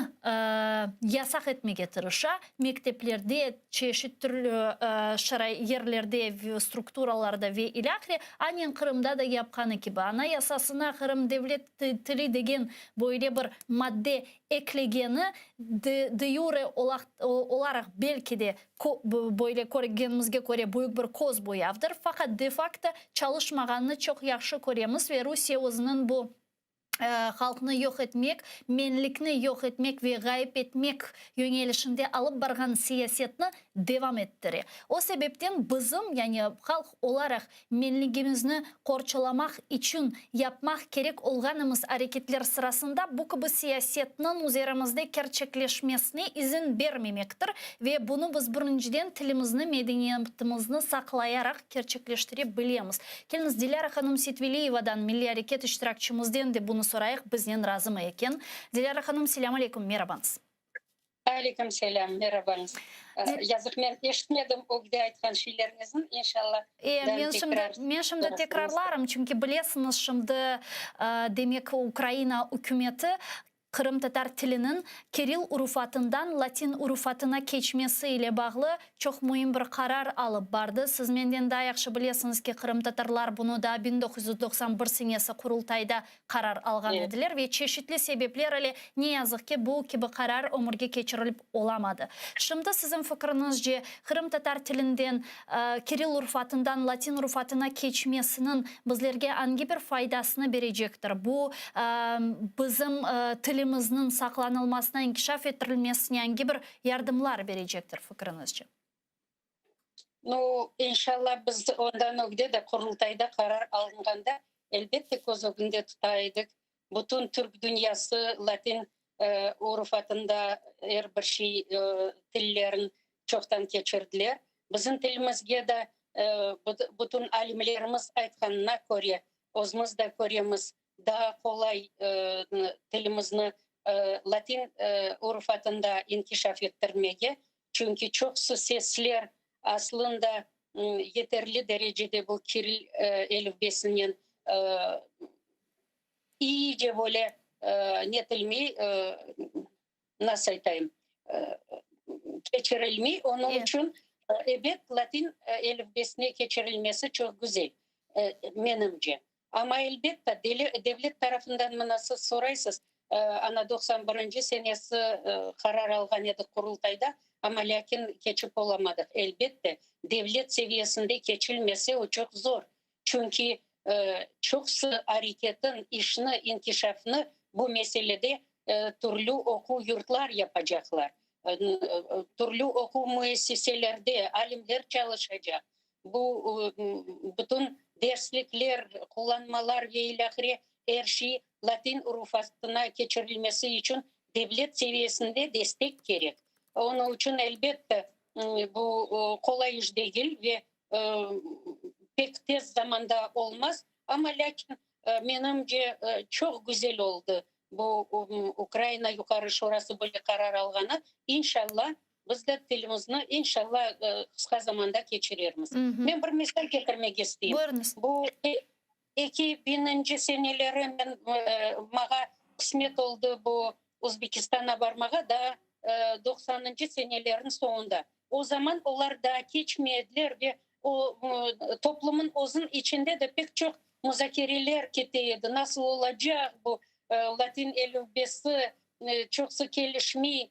Anda barganda görüyordum sokakların adları hepsi Rus bu Kiril elifbesinden yazılgan. Çok insanlar da laf etmeyi ama birkaç seneden son men endi aklımda yok kaçıncı seneydi bir 2010'da yedim Bekim'den biraz erте. Barganda gördüm ki sanki dersin bu devlet seviyesinde yapılgan iş o kadar tez ola. Herkes endi Özbek dilinde laf eteydi. Bütün sokakların, meydanların, bütün yerlerin adları hepsi Özbek dilinde ve hiç kimsenin şubesi yok. Kimse endi herkes anlay. Herkes Latin elifbesinden hem yaza hem Özbek dilinde konuşa. O devlet seviyesinde karar alınğanda çok kolay. Evet bizim vaziyetimiz biraz daha zor. Çünkü milletimizin ekseriyeti Kırım'da yaşay, kalganı işte Ukrayna'nın ana topraklarında yaşay. Onun için o daha pek o kadar tez ve kolay olmaz. Ama lakin hepimiz hareket etsek inşallah olur. Biz o zamanda 91'de bu karar alıngan zamanda tırışaydık işte hiç olmadım kitaplar. Men aklımda da Rifat Adilsiyet o vakit Bahçesaray Meclis reisi edi. Bir-iki kitapçıklar çıkartkan edi. Mışıçığım bilmem ev hayvanları ve diğerleri hem Kiril elifbesinden hem Latin elifbesinden. Tek arançık ballar alışıp başlasın diye. Ama lakin biz onların bütün mekteplerge, bala bahçalarda açılgan Kırım Tatar tilinde açılgan gruppalarga darkataydık. Ama lakin bu pek az. Bu elifbege geçmek için büyük bir devletin desteği gerek. Her şey, hocaların öğretmek gerek en az. Çünkü bizim çok hocalarımız yazık ki Latin elifbesinden okup olamaylar. Alışmadılar çünkü. Çünkü onların öyle de mınasaga dersке hazırlanmak için iş çok. Devlet talep etmiyor. Onun için onlar özlerin yapacak işine daha ziyade vakit yoyarlar ama Latin elifbesine geçmek için hareket etmiyorlar. Ama devlet seviyesinde olsaydım da daha çok tez olabilir. Yani benim anlağanıma siz de bunu şimdi aytıp geçtiniz, tazdıkladınız. Çünkü sizden evvel Enver Ağa Kurtiyev'den de laf etken edik bu meselelerini. O da bizge anlatkan edi. Demek o vakitları hükümet tarafından ayak çalınaydı bu meselenin işke kirsetilmesini. Çünkü Roskomnats, işte Dasil Nazirligi ve Medeniyet Nazirligi seviyesinde çizilmesi gerek edi. Fakat ayak çalınganını Enver Ağa anlattı bizge. Yani herhalde bu mesele de siyasi mesele. Doğru mu anlağanıma göre devlet siyasinde bu gibi karar kabul edilip ve işke kirsetilmesi? Elbet. Çünkü o devlette yaşar ikensin, devlet kanunları olmazsa, devlet kanunları boyunca bu dil o grafikaga, o Latin urufatına geçmese nasıl edip bütün şeyin, bütün okuğun öyle gibi ilerletmek mümkün. Elbette. Onun için o pek kıyın. Ama şimdi biraz o zamana göre biraz kolaylıklar var. Bu internet vasıtasıyla bayağı bir şeyler yapıla. Ama her bir devlet seviyesinde alıngan kanunga oğa göre türlü projeler ve programlar elde edilmek gerek. Bu tilge ekseriyeti milletin geçmek için. Onun için ben bilesem hepimiz Kırım'da yaşayanlar da Украинаны ана топрақларында яшағанларда çok hareketler yapmak gerekler. Bu тілімізін латин әліпбесіне keçirmek için. Ве Диляра ханым да сызнен лаф етмеге истегенім ве суалим олған бір мойын меселе бар. Малюм олғаны кебі кечкен авта Нариман аға Джилялның аписте бұлынмасына қаршы бөле шикает давасы бақылған еді адвокатларының ве келген семеддешлеріміздің окун махкеме бинасы янында оларға басқалар япылды ве хусусан біздерге чоқ яқын олған сізін чоқ яқшы танығаныңыз Лейле ханым Яшлавскаяны да алдылар. Полис Ахмеждетінің полис бөлігіне алып кеттілер, она қаршы басқалар япылды. Біз онен бүгін бағланмаға істедік, фақат имканы олмады бүгін бізнен бағланмаға. Иншаллах, дигер күнлерде бағланырмыз, ама сіз бұл месеге чоқ яқын олған инсан оларақ. Бұл япылғанларға насыл қимет кесесіңіз? Мына хусусан Лейле ханым Яшлавскаяға япылған бұл әрекетінің esas себебі нәтижесі мақсады недір? Тек Лиляға değil, бақныз аслында окуну бақылған махкеме насыл еді. Бұл біздің acayip урметлі, бүтін миллеттің içinde saygısı olған insanlara karşı bu kadar bu davalar açıldı. Bu onun için айтмаға bu ayrıca bir böyle baskı demege bu devlet tarafından bizim milletimizi aslında bu son yıllara bu devlet tarafından bütün vakit böyle sanki düşmanlara davrangan gibi davranış keti. Onun için çok zor айтмаға nasıl kıyaslama, nasıl kıymet kesmek mümkün. Ve aslında bu Nariman Cilal'a karşı albarılgan dava aslında oğa da bütün bizim onun beraber alıngan da iki genç failcilerimizge de yüzlerinin endi hapishanelerde oturganlar ve larga da devlet tarafından bu kadar bir haksız böyle işler açıla hiç masum kabatsız olan insanlara öyle bir aslında akılga yatmagan kabatlar taşlanıla. Onun için onların mahkemelerine gelgen insanlara karşı elbette böyle davranırlar. Demeler bir yerde bir şey eşitilmesin, kimse bilmesin. Ama bileler ki eşitilecek. Daha ziyade ben doğrusunu aytkanda aslı anlamayın bu devlet neye böyle yapar. Çünkü daha ziyade çok hareket çıkar. Daha ziyade nasıl aytayım terenleştire ozunu yapkan bu bizim halka karşı yapkan bu haksız davranışlarını daha terenleştire.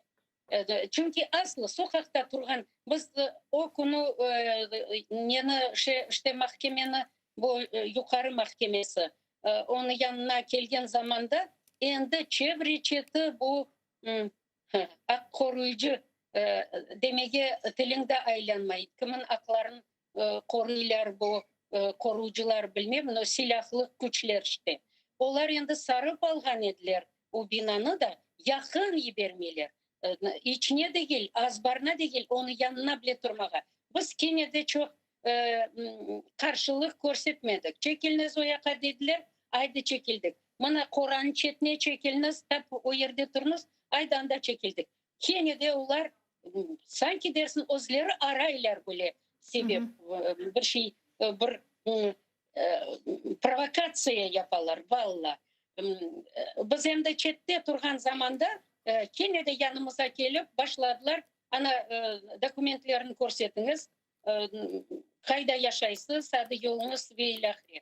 Aydı biz yazık ki şu dakikada yanımızda adliyeciler yok idi. Meni yanıma gelgen zamanda men tez dedim kızlara tez aranız internetten bakınız. Onların aslında nasıl ki bir vaziyette akları var böyle dokument soramağa. Öz başına kimseye keder etmegen, bir şey yapmagan, betlerinde maskaları olgan, birbirinden bayağı bir uzak bu mesafeni tutkan insanlardan ne akları var iken böyle ki bir soramağa. Ama kene de ebet yanıma kelgende men mecbur oldum son көрсетмеге, çünkü o көрсетмесеңіз, юрыңыз әйсе, кетеміз сіздің кім olғаныңызын білeceğimiz işte.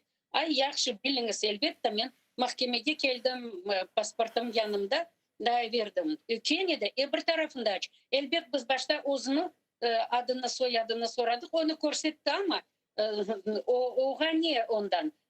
Bizden kayda yaşaganımız her şey gerek. Bu pasportun her bir tarafın yazıp alağız. Son bu Leyla kardeşimize gelgen zamanda güzel ki o yandı taptı o kanunun. Çünkü o uzaydı. Bu bilmem federal bir kanunun içinde bilmem kaysıdır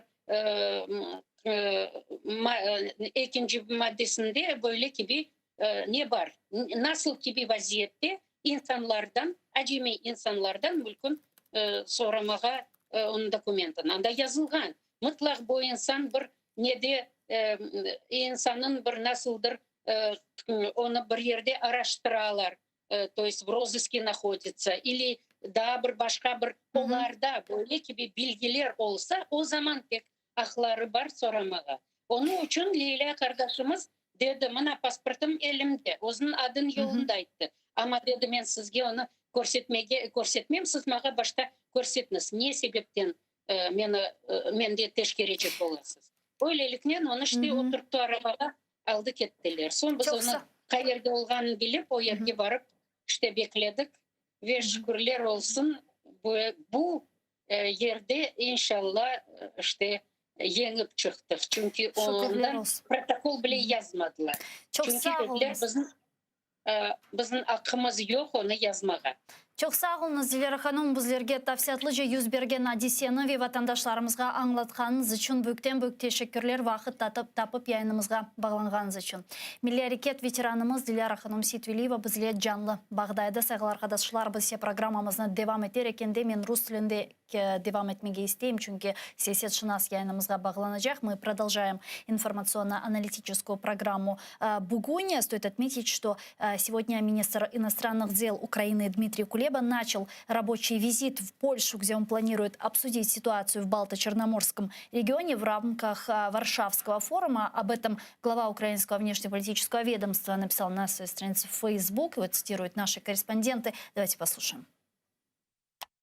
На Варшавському безпековому форумі будемо говорити про майбутнє Балто-Чорноморського регіону. Аби використати усі його можливості, Україна активно працює із сусідами над створенням поясу безпеки та процвітання між Балтійським і Чорним морями. За 1,5 року ми створили 4 нові міжнародні формати. Люблінський трикутник з Польщею та Литвою, асоційоване тріо з Грузією і Молдовою, квадригу з Туреччиною та Кримську платформу. Розбудова відносин добросусідства із дружніми сусідніми державами задля забезпечення миру, міжнародної безпеки і стійкого розвитку у Балто-Чорноморському регіоні є одним з пріоритетних завдань стратегії зовнішньополітичної діяльності.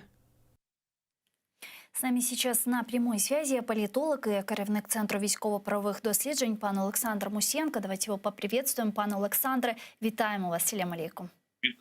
Да. Пане Александре, министр иностранных дел Украины Дмитрий Кулеба говорит о том, что стоит довольно непростая задача – это обеспечить безопасность в Балто-Черноморском регионе. И те форумы, новые альянсы, которые перечислил Дмитрий Кулеба, они помогут создать этот пояс безопасности и добиться собственной безопасности в Балто-Черноморском регионе. Я думаю, що це дуже правильні ініціативи, і все, що тут було перелічено, про що говорить міністр, це все правильно, і воно все має мати місце на життя право. Єдине, що потрібно розуміти, що, мені здається, зараз ще не єдиний дієвий механізм, який має підтримку, зокрема, і Сполучених Штатів щодо безпеки в регіоні, це так звана ініціатива Тримор'я. І треба розуміти, що в рамках Тримор'я фактично ініціатива, яка об'єднує держави як Балтійського моря, Польщу, Балтійські країни, так і Чорного, Україну, Румунію, так і Адріатичного моря.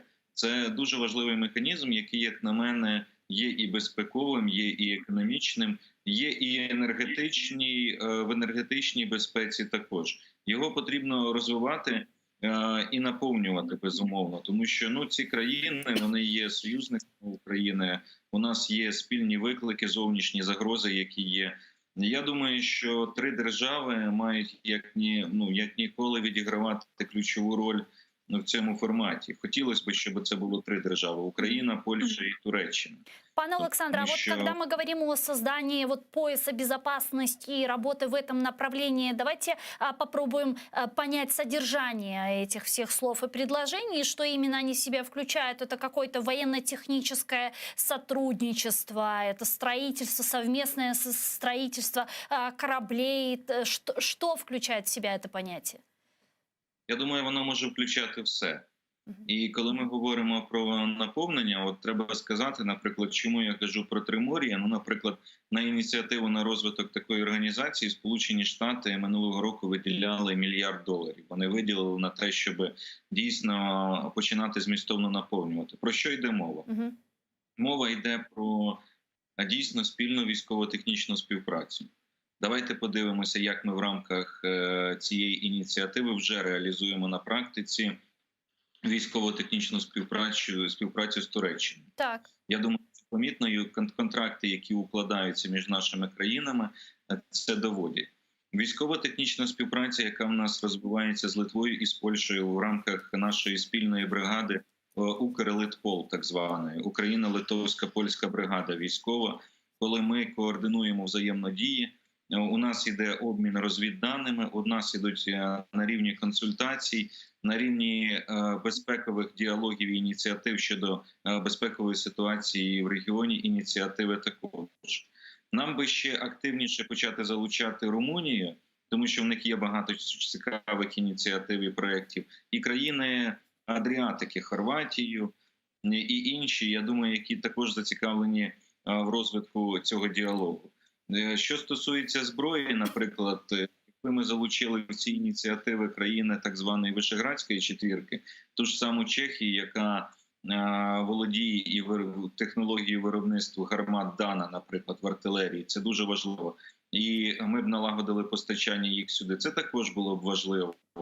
Тобто, куди, над чим і як є безумовно працювати. Ще одним важливим аспектом є енергетична безпека. Ми повинні розуміти, що в рамках тих загроз і викликів, які йдуть з боку Росії, нам потрібно вирішувати питання дійсно про перше. Це посилення власними силами України енергетичної безпеки. По-друге, залучення сюди і Польщі, і інших країн. От приклад Польщі, яка будує газопровід з Норвегії через Данію, має бути для нас надихаючим і дуже хорошим. І наступні моменти – це, звичайно, що ми повинні зрозуміти, що оцей пояс держав, який є, фактично, він же ж не просто так виникли оці діалоги і ініціативи про Балто-Чорноморську співпрацю. Теоретики, які писали ще з кінця 19-го, починаючи з 20-го століття, хтось це називав Хартлендом, хтось іншими термінами, але вони говорили про те, що важливо фактично мати контроль над цими країнами. Хто має контроль над цим краєм, той володіє фактично Європою. Той має, скажімо так, серйозний вплив на Європу. Тому, безумовно, що це дуже важливі ініціативи, які треба розвивати. Єдиний мінус цього всього, що поки що, я сподіваюся, що поки що, бо колись, я маю надію, ситуація зміниться. Білорусь, не з нами в цих планах, і звичайно, що це є серйозною перешкодою, чисто виходячи навіть з міркувань географії. Так. На жаль, така позиція Білорусі, вона вставляє певні палиці в колеса і в політичній, і в безпековій, і в економічній співпраці. Я маю надію, знову ж таки підкреслюю, що так завжди не буде теж. Вы имеете в виду практическую инкорпорацию Беларуси в России и полную милитаризацию ее со стороны России? Так, це в тому числі і політичну позицію фактично Мінська, яка на сьогоднішній день є недружньою по відношенню до, на жаль, до України, на превеликий жаль. Знову ж таки, тому що я не бачу причин для того, аби ми фактично ворогували, у нас немає територіальних претензій інших там один до одного. Але ситуація є така. І от я вам предметно скажу. Наприклад, морський шлях Є-40, чи річковий шлях, точніше, який би мав з'єднати в перспективі Балтійське море і Чорне, зокрема через річку Дніпро. Звичайно, що ті перемовини, які йшли ще кілька років тому з Білоруссю про можливості реалізації таких ініціатив, вони на сьогодні заморожені. силу, звичайно, політичних. Але якби це вдалося реалізувати, економічно це дало б прибуток всім доволі таки непоганий. Доволі непоганий до бюджетів як Білорусі, так і України. І загалом пожвавило б торгівлю і переміщення товарів в регіоні. Тому це от предметний приклад, коли ми втрачаємо із-за такої, на жаль, позиції зараз, як на мене, контрпродуктивної білоруської. Но в данном случае многие аналитики говорят о том, что теряет больше Беларусь от этого, а не Украина. В экономическом плане. Нам від цього не легше. Ви розумієте, ми ж маємо говорити не тільки про те, що ми втрачаємо, а ми повинні говорити про те, які перспективи ми б могли би мати, і які б доходи ми могли би мати, якби ситуація складалась би по-іншому. Це теж важливо. Це якщо з економіки, а з безпеки, звичайно, якщо ми говоримо про ті заяви, які зараз ідуть від пана Лукашенка стосовно того, що треба розмістити комплекси С-400 на кордоні з Україною і таке інше, ну, зрозуміло, що вони якоїсь, скажімо так, оптимізму щодо двосторонніх стосунків і співпраці не вселяють, на жаль. И, пан Александр, вначале вы сказали о военно-техническом сотрудничестве между Украиной и Турецкой Республикой. Я бы хотела немного остановиться на этой теме и обсудить несколько вопросов. Действительно, мы видим в последнее время создание, подписание многих контрактов, в том числе о сотрудничестве и в совместном производстве турецких беспилотников «Байрактар» между Украиной и Россией, и после чего последовала довольно нервозная реакция со стороны России. Почему они так сильно этого боятся? Почему они боятся байрактаров на территории Украины? И как бы это могло изменить баланс сил? Справа в тому, що байрактари і спільно турецько-українські проекти досягли значних прогресів через те, що, наприклад, двигуни, які ставить завод «Мотор Січ» український, і безпілотники, які розробляються типу «Акінчі», наприклад, це надзвичайно потужна і серйозна зброя в перспективі. І зрозуміло, що Росія занервувала, тому що потенціал для розвитку і виготовлення безпілотників, він є значним. Крім безпілотників, треба зазначити, що українські підприємства укладають контракти з Туреччиною на спільне виробництво військових літаків чи технологій для виробництва літаків, зокрема в Туреччині. Також у нас є програми, пов'язані з розробкою військових кораблів і катерів.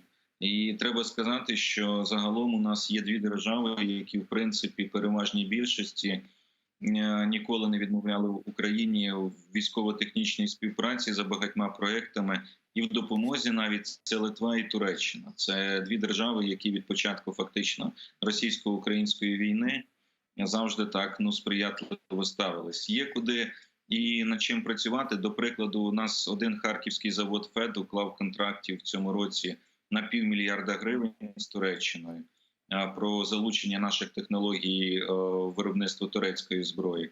І я думаю, що там великий потенціал. Якщо ми сюди ще додамо Азербайджан, який зараз теж намагається розвивати певні свої програми безпекові і оборонні, я думаю, що у нас тут є дуже серйозні потенціали над багатьма проектами. А те, що Росія нервує, значить, що ми на правильному шляху. Пане Александре, а сейчас на востоке Украины, на фронте, байрактары каким-то образом используются? Потому что главнокомандующий ВСУ Залужный говорит о том, что они свою работу все же выполняют. Что он имеет в виду?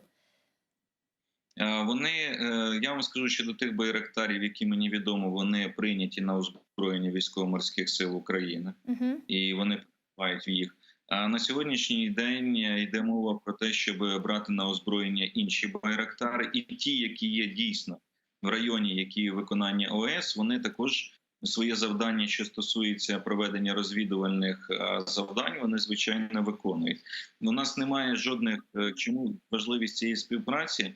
Тому що в нас немає з турецької сторони жодних умов, вимог про те, щоб ці безпілотники не використовувалися безпосередньо в районі ОС чи біля лінії зіткнення. Це дуже важливий момент і, скажімо так, дуже важливий аргумент в розвитку цієї співпраці і використання саме байрактарів.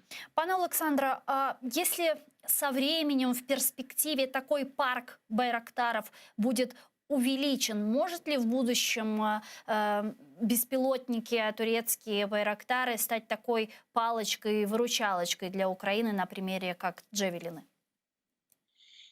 Так, це треба розуміти, що безпілотники це дійсно сучасна зброя, яка здатна виконувати багатокомплексні цільові завдання, і цю складову потрібно розвивати. І тут у нас немає сумнівів ні в кого, в принципі, ні в армії, ні виробників. Більше того, я скажу, що поряд з Байрактарами є певні проекти того ж заводу Антонов, українського, інших підприємств, які теж здатні виробляти українські вже безпілотники для різного роду завдань. Але я покладаю великі надії на все-таки завершення виробництва і прийняття на озброєння. Маю надію в майбутньому серйозних безпілотників, обладнаних українськими двигунами «Мотор-Січ», які будуть багатоцільовими, багатофункціональними, як розвідувальними, так і ударними, і які, я думаю, точно змусять противника занервувати. Дякую вам дуже, пане Олександре. Чохсагулну, что нашли время и подключились к нам в эфир. До новых встреч. Александр Мусієнко был с нами на прямой связи, политолог, керівник Центру військово-правових досліджень. А я с вами не прощаюсь, мы сейчас прерываемся буквально на 5 минут, а после вернемся в эту студию и продолжим информационно-аналитическую программу «Бугу». Не переключайтесь, и хочу напомнить, что мы работаем в прямом эфире, вы можете звонить к нам бесплатно по Вайберу, либо по Скайпу, и, пожалуйста, не забывайте подписываться на наш YouTube-канал, там мы вещаем как в онлайн-режиме, так и выкладываем самые интересные фрагменты из наших эфиров, выкладываем практически все наши программы в записи. И, наконец, поддержать телеканал АТР вы можете, подписавшись на наш Patreon. Режиссеры периодически его адрес, то есть ссылку выводят на экраны patreon.com, по которой вы можете пройти, вы ее видите сейчас, выбрать уровень поддержки и стать частью большой крымско-татарской семьи АТР. Это поможет нам продолжать работу на непростом информационном фронте. Коршкенджи.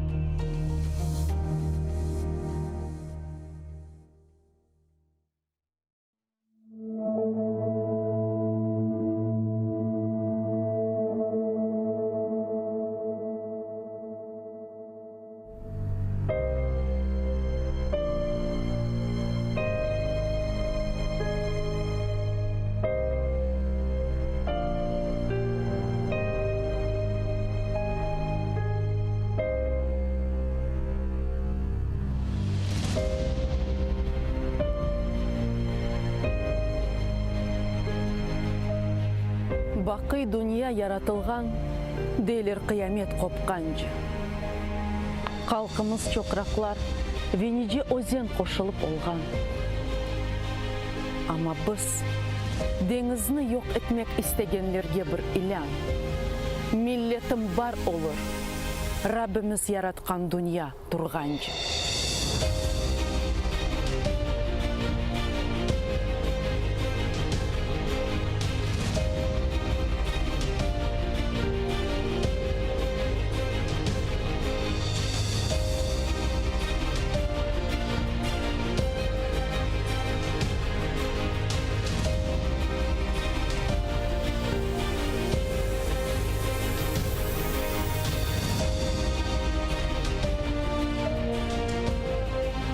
Башқа суларда чаяжақ олды, құрғаққа девірділер. Чешмелер сулары кесілді, келмешек ятлардан дизленді. Ама пак суыны ос қалқы, авдет олажақ күнге сақлады. Қалқымыз бар олыр, Қырымда чоқрақлар қайнағанжы.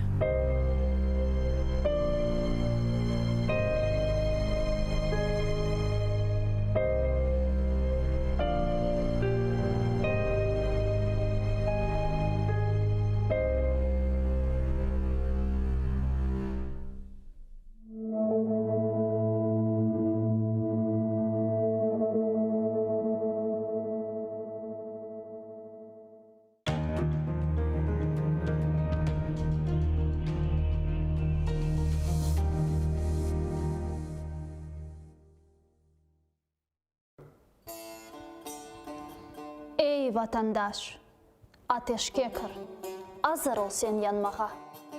Ватан үшін жан бермесен, не үшін келдің дүнияға? Гүзел Қырым топрағыңда эждадыңның қаны бар.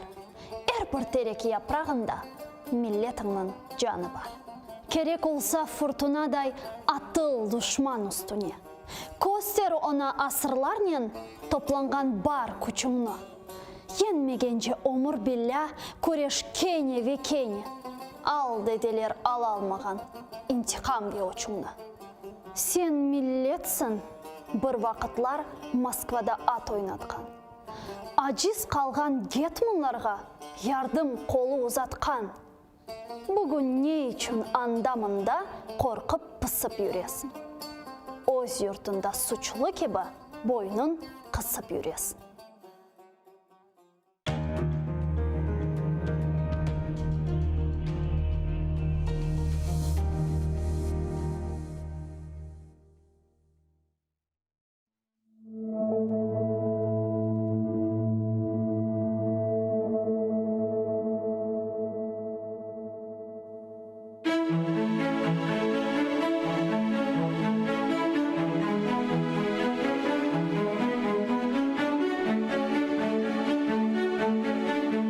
Ади бір чөл чечегіні қоқлап бақсан, онда да назик бір из дуярсың сен, диққатыңа қаршылық.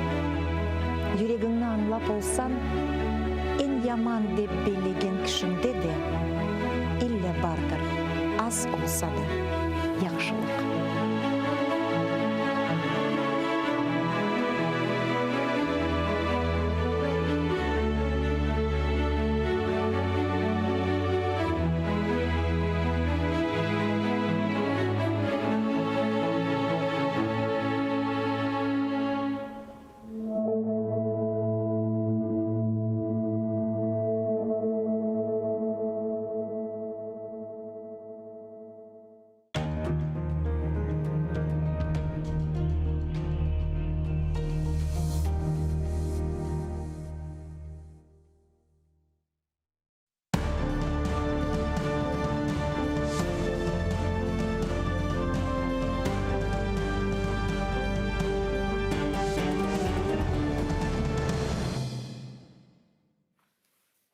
Ассаляму алейкум, хайрлах шамлар, добрый вечер. В эфире телеканала АТР вы смотрите информационно-аналитическую программу «Бугунь». В студии для вас работаю я, Гульсум Халилова, и следующий час в этой студии с гостем мы обсудим основные новости и события сегодняшнего дня, которые непосредственно касаются временно оккупированных территорий.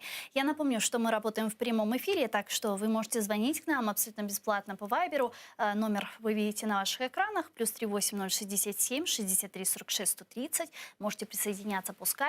atr.tv – это наш адрес. Звоните, задавайте ваши вопросы. Нам важен ваш голос. Не забывайте подписываться на YouTube-канал телеканала АТР. Там мы вещаем как в онлайн-режиме, так выкладываем самые интересные фрагменты из наших эфиров. Выкладываем практически все наши программы в записи. А также поддержать наш телеканал вы можете, подписавшись на наш Patreon. Таким образом, вы станете частью большой крымско-татарской семьи АТР. Это будет помогать нам продолжать работу на информационном фронте. Я рада представить гостя нашей студии, политический аналитик Андрей Вегеринский. Витаю вас, пан Андрей. Добрый вечер. Я наш эфир предлагаю начать со следующего информационного сообщения. Министр иностранных дел Украины Дмитрий Кулеба начал рабочий визит в Польшу, где он планирует обсудить ситуацию в Балтийско-Черноморском регионе в рамках Варшавского форума по безопасности. Об этом он сам написал на своей странице в Facebook. Его цитируют наши журналисты. Давайте послушаем. На Варшавському безпековому форумі будемо говорити про майбутнє Балто-Чорноморського регіону. Аби використати усі його можливості, Україна активно працює із сусідами над створенням поясу безпеки та процвітання між Балтійським і Чорним морями. За 1,5 року ми створили 4 нові міжнародні формати. Люблінський трикутник з Польщею та Литвою, асоційоване тріо з Грузією і Молдовою, квадригу з Туреччиною та Кримську платформу. Розбудова відносин добросусідства із дружніми сусідніми державами задля забезпечення миру, міжнародної безпеки і стійкого розвитку у Балто-Чорноморському регіоні є одним з пріоритетних завдань стратегії зовнішньополітичної діяльності. Давайте попробуем пройтись по тем альянсам, которые озвучил Кулеба, и зададимся вопросом, а смогут ли действительно эти альянсы обеспечить безопасность в Балто-Черноморском регионе? Давайте попробуем. Ну, смотрите, так или иначе, любая страна, она должна понимать свое региональное значение. Формат Балто-Черноморского сотрудничества в всех трех ипостасях, которые перечислил господин Кулеба, как раз являются условно теми формами, в пределах которых страны могут договариваться не только о вопросах безопасности милитарной, но и экономического сотрудничества. Потому что без экономики любая безопасность, она лишена смысла. Все. Вот примерно тем занимается сегодня наше Министерство иностранных дел. Я не готов вам сказать, что в пределах этого сотрудничества, да, и сам господин Кулеба об этом четко не говорит, были уже реализованы какие-то проекты.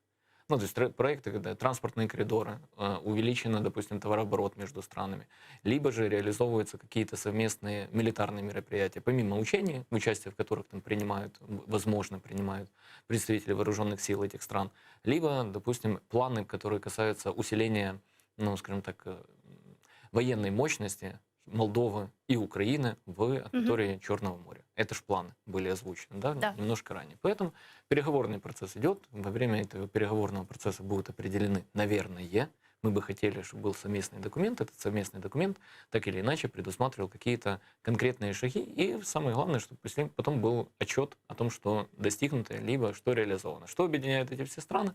Это нам на пользу в определенной части. Это плюс-минус, подчеркиваю, отрицательное отношение к Российской Федерации. То есть, если мы говорим о поясе безопасности для Западной Европы либо для Центральной Европы, то как раз страны, которые входят условно вот этот Балто-Черноморский пояс, они являются вот этой крайней гранью на пути экспансии Российской Федерации.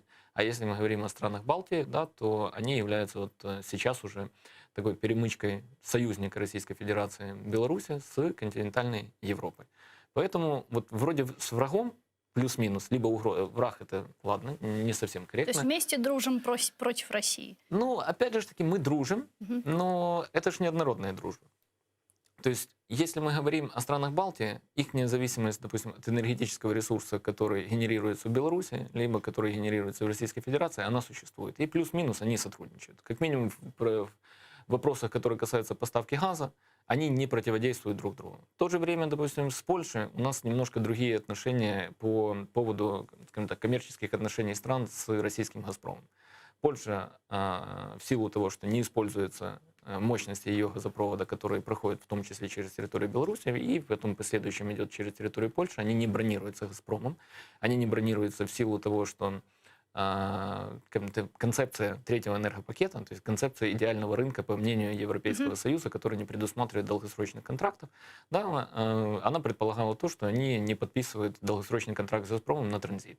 А «Газпром» берет и не выходит на еженедельные аукционы по бронированию мощностей.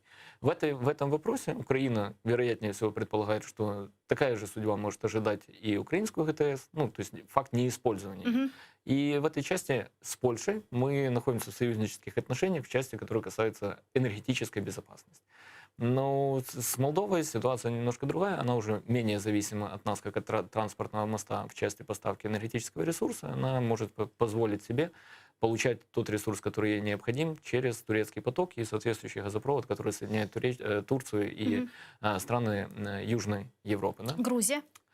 А вот с Грузией интересный момент, потому что с одной стороны, мы испортили отношения с Грузией, когда предоставили как страна, я сейчас не хочу о политиках говорить, предоставили как страна убежище и гражданство и как следствие убежище для ихнего бывшего президента, который преследовался и в отношении которого уже существует заочный приговор об его осуждении.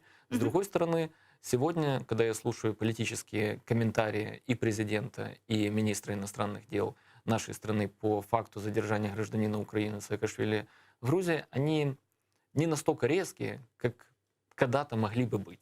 Да, то есть они уже идут с учетом того, что это был собственный выбор этого человека поехать. Он не ставил в известность органы государственной власти, хотя, наверное, мог и должен был. И мы будем относиться к нему как к гражданину Украины, как и тем гражданам Украины, которые, допустим, задержаны и привлечены к ответственности в странах Европейского Союза за преступления имущественного характера, кражи и так дальше. Будем рассматривать его как гражданина Украины, который отбывает наказание в Грузии. И мне кажется, вот именно мягкость формы комментариев на этот счет, она позволяет говорить о том, что Украина не хочет обострять и ухудшать отношения с Грузией. Хотя Но Грузия... отходя немного Да. от темы, зачем это Саакашвили, как вы думаете? Ну, я не думаю, что стоит говорить о том, что он убегает от Лизы Ясько. Все-таки они любят друг друга, но, тем не менее, надо знать просто, что она за человек.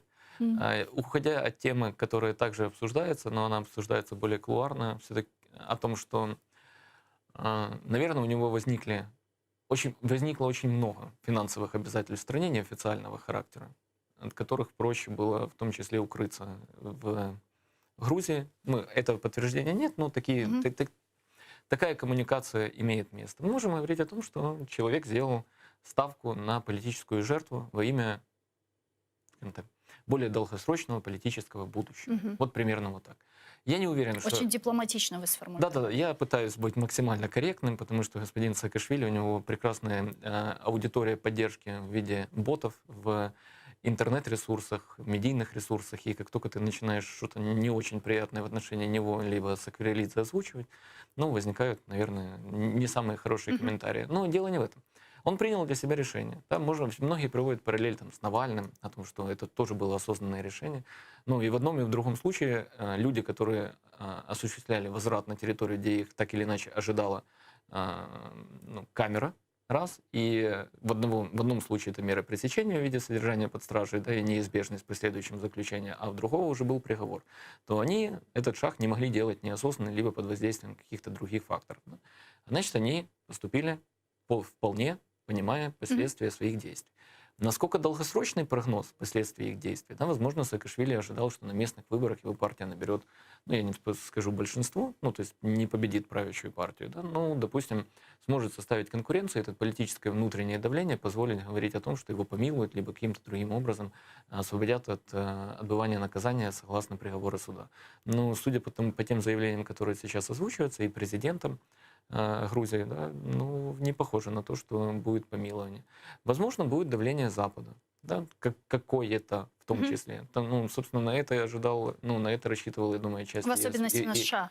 Да, и я бы не стал, на самом деле, драматизировать роль господина Саакашвили как политика в американской системе, потому что и во времена Байдена, и во времена Трампа он апеллировал общественности о том, какие у него связи, какие возможности, но я не готов, у меня нет аргументов, которые бы, скажем так, которые бы дали мне возможность говорить о том, что его связи личные, либо с демократами, либо республиканцами, принесли нашей стране, в которой он живет и работает продолжительный период времени, какие-то плюсы. Мне кажется, тут уже в конспирологии, это мое предположение, вот когда мы говорим о том, был осведомлен Владимир Александрович о его визите или нет, то есть и делал он это, вот этот визит в Грузию с ведома господина Зеленского или нет, мы, наверное, допускаем легкую ошибку. Почему? Потому что, смотрите, 30 сентября состоялся конгресс, скажем так, территориальных громад, да, и местных общин, под эгидой президента, который возглавляет господин Ермак.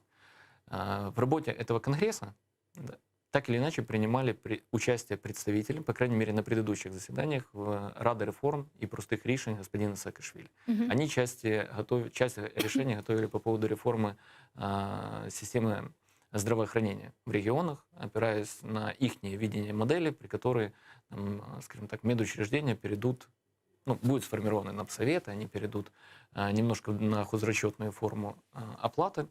И исходя из того, что 30 сентября должен был рассматриваться вопрос подписания меморандума между представителями Кабинета министров, в частности, господина Чернышова, в частности, министра энергетики, да, и который должен был урегулировать отношения с органами местного самоуправления и с нефтегазом в вопросах поставки газа для нужд коммунальных предприятий, для нужд организаций, да, то есть урегулировать вопрос отопительного сезона, который является важным в силу роста цен на газ. Я уверен в том, что без участия господина Саакашвили такой конгресс состояться не мог. даже если такая фигура, как Саакашвили, отсутствует, но так или иначе тот, кто возглавляет этот конгресс, ну, будет это президент или будет это господин Ермак, они должны это заметить. Ну, потому что не заметить отсутствие Саакашвили на этом конгрессе, ну, довольно-таки сложно. Тем более он мало того, что яркий, импозантный человек, он участник этого конгресса, да? И важность вопроса, это же не кулуарное собрание, да, то есть собирались мэры городов, собирались представители кабинета министров, собирались представители, ну, государственных монополий и подписывали этот меморандум, и общество его ожидало, да, потому что, ну, всех интересовало, какая будет стоимость тепла на отопительный период. И, ну, это не было рядовое событие, это было важное. Если мы предположим, Да. что высшее политическое руководство Украины Да. знало о Да. том, что Саакашвили едет в Грузию, Да. что это значит? Это значит то, что он, я думаю, что негласно было достигнуто понимание того, что, ну, все, что с тобой будет там происходить, ты же понимаешь, что, находясь в другой стране, мы, ну, защитить тебя по большому счету не сможем, да, то есть и повлиять на власти Грузии, ну, таким путем, что давайте верните нам нашего гражданина, мы тоже не сможем, потому что они скажут на секундочку, это человек у нас осужден и будет отбывать наказание. Поэтому, ну, you are on your own, да, ты сам по себе, если ты принимаешь такое решение. Потому что пока ты в Украине, ты находишься под защитой, ну, суверенитета Украины, наших органов государственной власти. Более того, запросы на экстрадицию Саакашвили, которые направлялись Грузии в Украину, Генеральная прокуратура не удовлетворяла. Генеральная прокуратура Украины. То есть у нас он чувствовал себя вполне в безопасности. В Европе он чувствовал себя вполне в безопасности. Но он сделал этот шаг. Поэтому и сейчас брать на себя последствия, ну, или репутационные потери, или ухудшать отношения с Грузией, скажем так, возбуждая какой-то дипломатический скандал, я не думаю, что Украина будет. Более того, та платформа, в которой принимает участие господин министр иностранных дел, она же также предусматривает участие официальных лиц Грузии. И я думаю, что этот вопрос они обсуждать на самом деле не будут. Поэтому Саакашвили принял самостоятельное, субъектное решение во имя достижения своих целей. Ну, его цели он, мне кажется, более чем артикулировал. Его цели являлись политические цели внутри Грузии, не в Украине. То есть он уже себя он всегда себя ассоциировал как политик двух стран, да, но сейчас он отдал предпочтение политике в Грузии. Я не знаю, насколько это последовательно по отношению к Украине, но тем не менее так. Пан Володимир Воля, експерт з міжнародних питань, зараз з нами на прямому зв'язку. Пане Володимире, вітаємо вас. Салям алейкум. Доброго здоровья. Сегодня да, министр иностранных дел Украины Дмитрий Кулеба начал официальный визит в Польшу, где он примет участие на международном форуме, Варшавском форуме по безопасности. Каковы ваши ожидания от этого форума? Увидим ли мы по итогу какие-то, возможно, конкретные договоренности с теми или иными странами, с которыми мы сотрудничаем в вопросе обеспечения безопасности в Балто-Черноморском регионе? Тут важный момент для понимания итогов и возможностей – это количество участников, список участников этого форума. С точки зрения, допустим, крымской проблематики, да, то крымская платформа была очень представительной.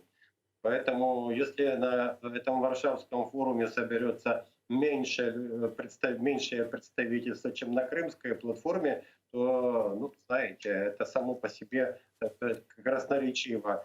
Если говорить о Северном потоке-2, то несомненно, что там будут сделаны какие-то акценты, и сейчас на этом форуме Украина могла бы обозначить новые моменты, связанные с недавним венгерско-российским газовым соглашением. Но опять-таки, я вот смотрю по сообщениям СМИ, комментарии Кулебы и других официальных лиц, они не до конца понимают не всех смыслов этого соглашения. Они зациклились на транзите и все. А за транзитом больше ничего не видят. На самом деле там много политики далеко идущей с точки зрения безопасности. Поэтому пока что выглядит так, что да, соберутся, поговорят, какие-то вещи обсудят. Если будет кто-то из каких-то новых участников, тех, кого не было в Киеве на День независимости и на Крымской платформе, это, несомненно, хорошо. Хотя, опять-таки, если говорить о том, чтобы продвигать подписание Крымской декларации, гораздо более выгодным выглядела сессия Генассамблеи ООН.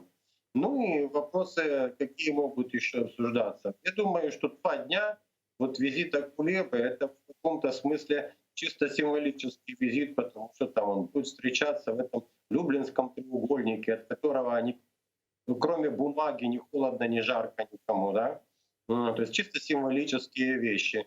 Ну, вы понимаете, вопреки тому, что есть слишком много простой ритуальности и слишком символических встреч в этих всех мероприятиях, мы должны понимать, что Польша наш партнер, и мы не могли не откликнуться на инициативу Польши провести этот форум. То есть мы ездим друг к другу в гости, обсуждать проблемы, но эффект этого обсуждения не выглядит отвечающим нашим ожиданиям. Но, тем не менее, Дмитрий Кулеба говорит о необходимости создания пояса безопасности с нашими партнерами, в данном случае странами Балтии, и не только. Вот когда мы говорим о создании пояса безопасности, что именно в содержании этого предложения мы вкладываем? Возможно, какое-то военно-техническое сотрудничество, экономическое сотрудничество, те или иные проекты. Что это должно быть? Ну, пояс безопасности — это крайне неудачная с точки зрения сути формулировка, да, потому что у НАТО своя безопасность. Балтийские государства, члены НАТО, и они связаны серьезными обязательствами в рамках Североатлантического альянса. И говорить о том, что мы какой-то пояс безопасности отдельно с Литвой, Латвией, Эстонией и Польшей создадим, это некорректно с точки зрения международного права. У нас может быть стратегическое партнерство с этими государствами, но говорить вот именно о поясе безопасности, другой пояс — это то, что один субъект международной политики создает вдоль своих границ.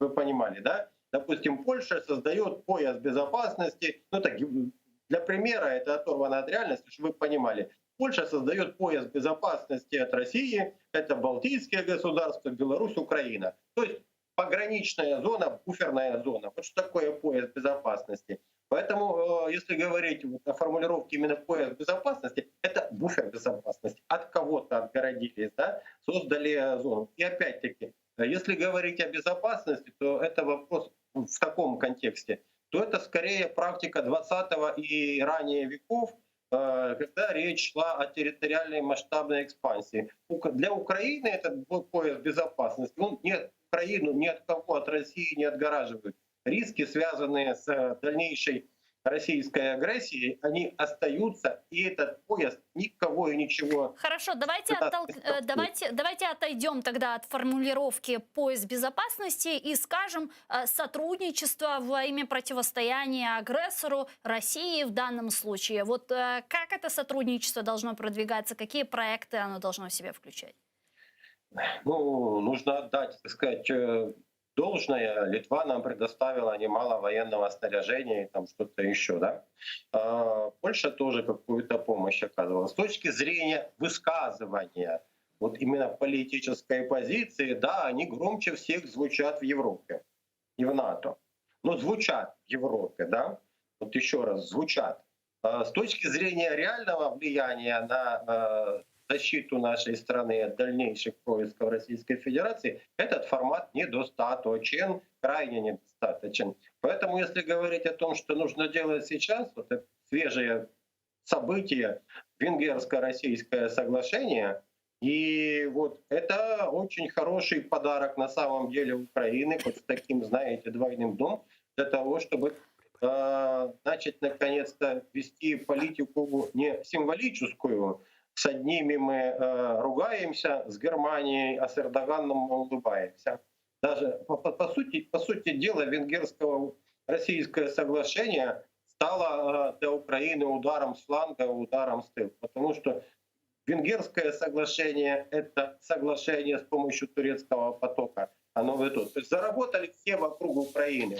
Понимаете? Поэтому тут нужно разговаривать о том, чтобы не было дальнейшей какой-то военной эскалации со стороны России. Вести переговоры с Турцией, вести переговоры с Болгарией, по которой прошло продолжение турецкого потока, с Польшей, о том, чтобы она тоже могла перекрыть российский газ, идущий через Беларусь и Польшу в Европу, и с Германией, германским правительством, чтобы оно тоже остановило Северный поток-2. Потому что вот это российское соглашение, оно фактически выглядит как то, что Россия идет на большие какие-то экономические скидки для того, чтобы обеспечить своему союзнику, то есть Венгрии в Евросоюзе, в Европе, бесперебойное получение газа вне зависимости от каких-то форс-мажоров на территории Украины. Россия к чему-то готовится. Российская политика, что однозначно, не знаю, к чему готовится Россия, но российская политика, это точно я знаю, она строится на многолетних стратегиях, которые кропотливо, тихо, поэтапно реализовываются. Я это уже видел несколько раз, в том числе на Украине уже в течение 20 лет. Поэтому в данном случае, я думаю, как раз такое планирование с российской стороны мы обнаружили, и это нужно использовать и говорить: слушайте, Реджеп Таyyip, да? Слушайте, там, кто там, Анджей, давайте нам обязательные договора, вы все союзники, но давайте, что в случае чего-то вы перекрываете каждый свою трубу российскую на своей территории. Вот что нужно делать. Да, зрозуміло. Дякую дуже, пане Володимире. Чоксав у нас, что связались к нам в ефір. Володимир Воля, політичний аналітик, експерт з міжнародних питань, був з нами на прямому зв'язку. Вспомнил пан Володимир Воля про Турецкую республику, упомянул Реджепа Тайипа Эрдогана. Ну, к российско-венгерскому соглашению мы еще вернемся, обсудим подробнее. Но я почему про Турцию? Вы знаете, что сегодня, в эти дни, украинские политические аналитики говорят об успешном прогрессе в военно-техническом плане между Украиной и Турецкой республикой. Совсем недавно было заключено очередное соглашение о совместном производстве турецких беспилотников «Байрактар», и мы увидели довольно такую нервозную реакцию со стороны России. В особенности это все было накануне визита Эрдогана в Сочи и встречи с Путиным. Как это все может повлиять на взаимоотношения Турции и России? И, собственно, почему это для нас важно? Ну, смотрите, во-первых, мы пока их совместно Байрактара не производим, а у нас, по-моему, если не ошибаюсь, это испытательный полигон для Байрактаров формируется. Немножко... И центр испытательный уже. Ну, да. Ну, чуть-чуть не так, как бы мы без производства, но где-то, но близко. Но моторы для Байрактаров мы производим. Сотрудничество, да. Хорошо. Мне кажется, вот я смотрел просто совместную пресс-конференцию Путина и Эрдогана во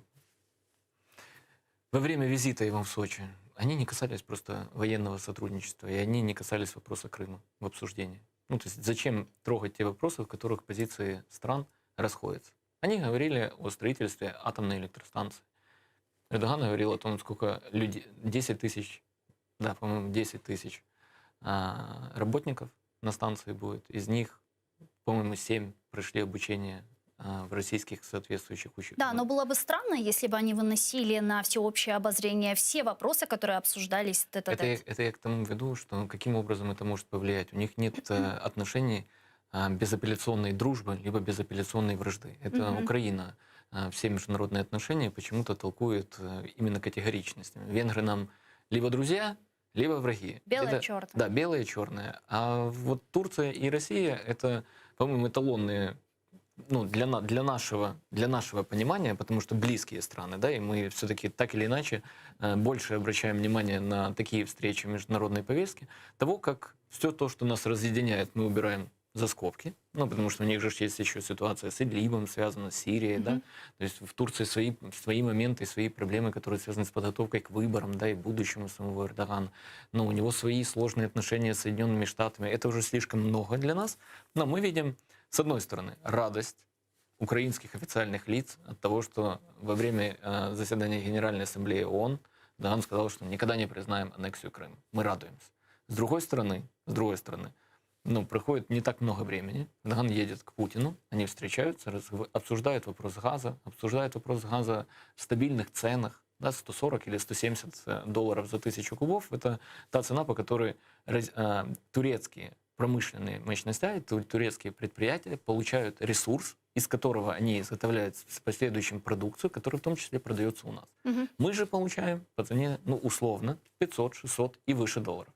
Вот тут в вопросах конкуренции. Что больше вреда наносит Украине или пользы, наоборот? То, что та страна, которую мы считаем в силу ее политических заявлений, которые и не влекут за собой для нее никаких последствий материального характера, да, ну, вот озвучил Эрдоган, то, что мы не признаем аннексию Крыма. Путин его за это не осуждает.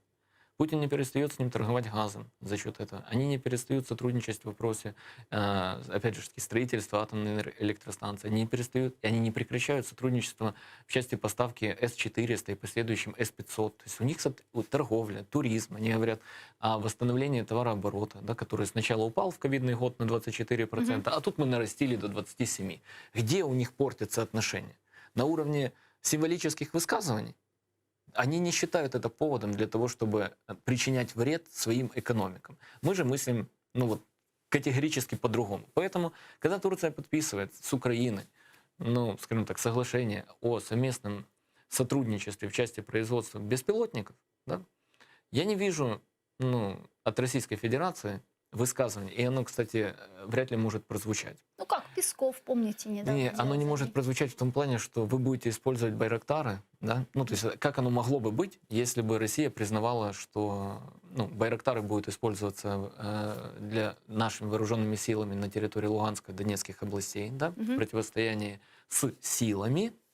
И тут вопрос. Россия не скажет, против нас использованы, да, не использованы против вооруженных сил Российской Федерации. Потому что их там нет. Да? То есть они не реагируют на это. А где у нас? Мы в Крыму будем байрактары использовать? Не будем байрактары в Крыму использовать. Плюс мы с вами соглашение ж не знаем. Но любое соглашение по поставке, ну, оружия либо товаров двойного назначения, да, оно имеет ограничения. С правом реэкспорта или с правом использования, или не с правом. Ну, так как мы джавелины закупали в Соединенных Штатах. Да, но вот пан Александр Мусенко, который включался к нам в эфир до вас, он сказал, что вот по использованию байрактаров никаких ограничений в договоренностях нет. Если То есть использовать на фронте мы их можем. Если бы господин Мусиенко был осведомлен о содержании контракта, это значило бы, что он имеет доступ к государственной тайне, потому что это не публичный договор. Или же разглашает государственную тайну. Поэтому он делает предположения на основании публикаций в прессе, либо официальных высказываний наших официальных лиц. Но я почему-то допускаю, что, ну, наши официальные лица не всегда искренни. Ну, простите меня, но пока наша правовая культура, ну, не допускает полной искренности и честности в вопросах, которые касаются даже коммерческих контрактов. Ну и опять же, соглашения на уровне предприятия подписаны или министерств. Предприятий. Ну, как коммерческую тайну, кто из предприятий разглашает? Никто. Поэтому, ну, я Сашу уважаю за его мысль, но я думаю, если вопрос станет о применении байрактаров непосредственно, да, ну, опять же, их не огневой мощи, слушайте, либо главнокомандующий ВСУ Залужный на прошлой неделе, если не ошибаюсь, сделал такое заявление, и у него была формулировка следующая: байрактары на фронте свою работу выполняют. То есть, какой можно сделать вывод с этой формулировки? Пока у нас не наступательная операция, не наступательная, я подчеркиваю, то они могут использовать разведывательные функции. Разведывательная функция — это совсем другое, нежели применение оружия, которое повлечет за собой, ну, смерти людей, которые являются нашими оппонентами либо противниками. Да? То есть вот пока функция разведки, мы их используем. Давайте узнаем реакцию. Если реально вот реакция, о которой мы с вами говорим, самой России. С нами сейчас на прямой связи российский журналист Игорь Яковенко. Пане Игорю, здравствуйте, витаем вас. Здравствуйте. Да. Как в российских пропагандистских средствах массовой информации реагируют на военно-техническое сотрудничество между Турцией и Украиной в вопросе сотрудничества, разработки, производства турецких беспилотников «Байрактар»? Ну, естественно, воспринимается как возмутительное явление. Вообще, любая попытка Украины защищаться, она воспринимается как агрессия, воспринимается как возмутительное, то есть вполне ожидаемо. Я еще раз подчеркну, речь идет не о официальных заявлениях, там, министра иностранных дел, министра обороны и так далее. Речь идет именно вот о ток-шоу, в которых выступают депутаты, политологи и так далее. Естественно, возмущение, причем идет, ну, такое, я бы сказал, глумление. Типа того, что не помогут вам ваши байрактары, так сказать, против наших вооруженных сил, они ничего не стоят, ничего не значат. и так далее. То есть на самом деле в риторике есть, конечно, агрессия. Что касается официальных заявлений, то я их не слышу. Вот я их просто не слышу. Мы внимательно следили за визитом Эрдогана в Сочи и встречу с Путиным, потому что до этого на Генеральной Ассамблее ООН Эрдоган сказал о том, что Турецкая Республика поддерживает территориальную целостность Украины, что вызвало такую нервозную реакцию в Кремле, которую мы видели. То есть вот перед этой встречей мы видели, как поднимались ставки. Эрдоган со своей стороны сделал довольно жесткие заявления по выборам незаконным в Крыму и так далее. Мы видели авиаудары России по провинции Идлиб в Сирии, и после чего, собственно, состоялся этот визит. Как вы оцениваете этот визит, и как вы думаете, за закрытыми дверями все же тема Крыма и освобождения политических заключенных, на что рассчитывало украинское политическое руководство, поднимались эти вопросы? Я думаю, что тема Крыма как такового, то есть речь идет о, я так понимаю, в вашем вопросе, смысл вашего вопроса — это признание оккупации Крыма и возвращение его к Украине. Я думаю, что эти темы Эрдоган с Путиным не поднимали и не обсуждали. Потому что Эрдоган прекрасно понимает, что для Путина этот вопрос абсолютно закрытый. И, будучи практическим политиком, он, конечно же, не будет обсуждать с Путиным этот вопрос именно в такой плоскости. Что же касается политзаключенных, освобождения и прекращения репрессий в отношении крымско-татарского народа, этого исключить нельзя. Я думаю, что эта тема, может быть, поднималась, хотя, честно говоря, я не очень верю в такой правозащитный гуманизм Эрдогана. Мне кажется, это достаточно практический, жесткий политик, который вряд ли будет использовать переговоры с Путиным для таких правозащитных целей. Да, в рамках, потому что прецедент уже был. В 2017 году, вы помните, что посредством Эрдогана были освобождены Ильми Умеров, Ахтем Чийгоз, заместители председателя Меджлиса. И все же, как вы думаете, есть ли сегодня у Эрдогана какой-то козырь в руках, который он бы мог сегодня использовать и снова поспособствовать такому освобождению? Я думаю, что козырь такой есть. Безусловно, главный козырь — это экономика, это газовое соглашение, это труба. Для Путина это важно, для Эрдогана тоже важно. Я думаю, что это основной козырь, это главная тема. Все остальное вторично. Я думаю, что попутно, конечно, могут быть решены какие-то проблемы, связанные с освобождением нескольких человек из числа лидеров крымско-татарского движения. Президент Украины Владимир Зеленский недавно заявил, что готов к встрече с президентом России Путиным тет-а-тет. Однако он считает, что окружение российского лидера против такой встречи. Я предлагаю вместе послушать его цитату. Я хотів би зустрітися з президентом Російської Федерації. Мені зрозуміло, що у форматі тет-а-тет зустріч може бути достатньо предметною. Мені зрозуміло, що оточення президента Росії не хоче, щоб ми зустрічалися тет-а-тет, бо це може принести неочікуваний результат. Я готовий до будь-якої зустрічі, бо така зустріч допоможе Україні, допоможе розв'язати трагедію на Донбасі та питання Криму. Впевнений, що якщо Україна скаже, що давайте не обговорювати ті чи інші питання, то зустріч можна наблизити. Поки що ми такого дозволити не можемо, але не треба зосереджувати нам на конкретній адженді, бо хто знає, як піде зустріч. Пане Игорю, какова вероятность того, что такая встреча в нынешней реальности может состояться? Вы знаете, Гульсум, я вообще, честно говоря, не очень понимаю смысл того, что сейчас произнес президент Украины, потому что какой смысл вообще встречаться с Путиным тет-а-тет? Значит, это из серии посмотреть в глаза и увидеть душу, да? Значит, Путин, безусловно, опытный, профессиональный вербовщик, и эти встречи наедине, этот жаркий влажный шепоток на ушко, это то, чем Путин владеет прекрасно. И поэтому рассчитывать на то, что что-то можно в результате таких непубличных встреч получить, это, я не знаю, можно объяснить только одно. одним. Я не думаю, что можно говорить о какой-то наивности президента Украины. Все-таки Зеленский уже опытный политик. Но, может быть, это риторика, рассчитанная там, на внутреннюю политическую ситуацию в Украине.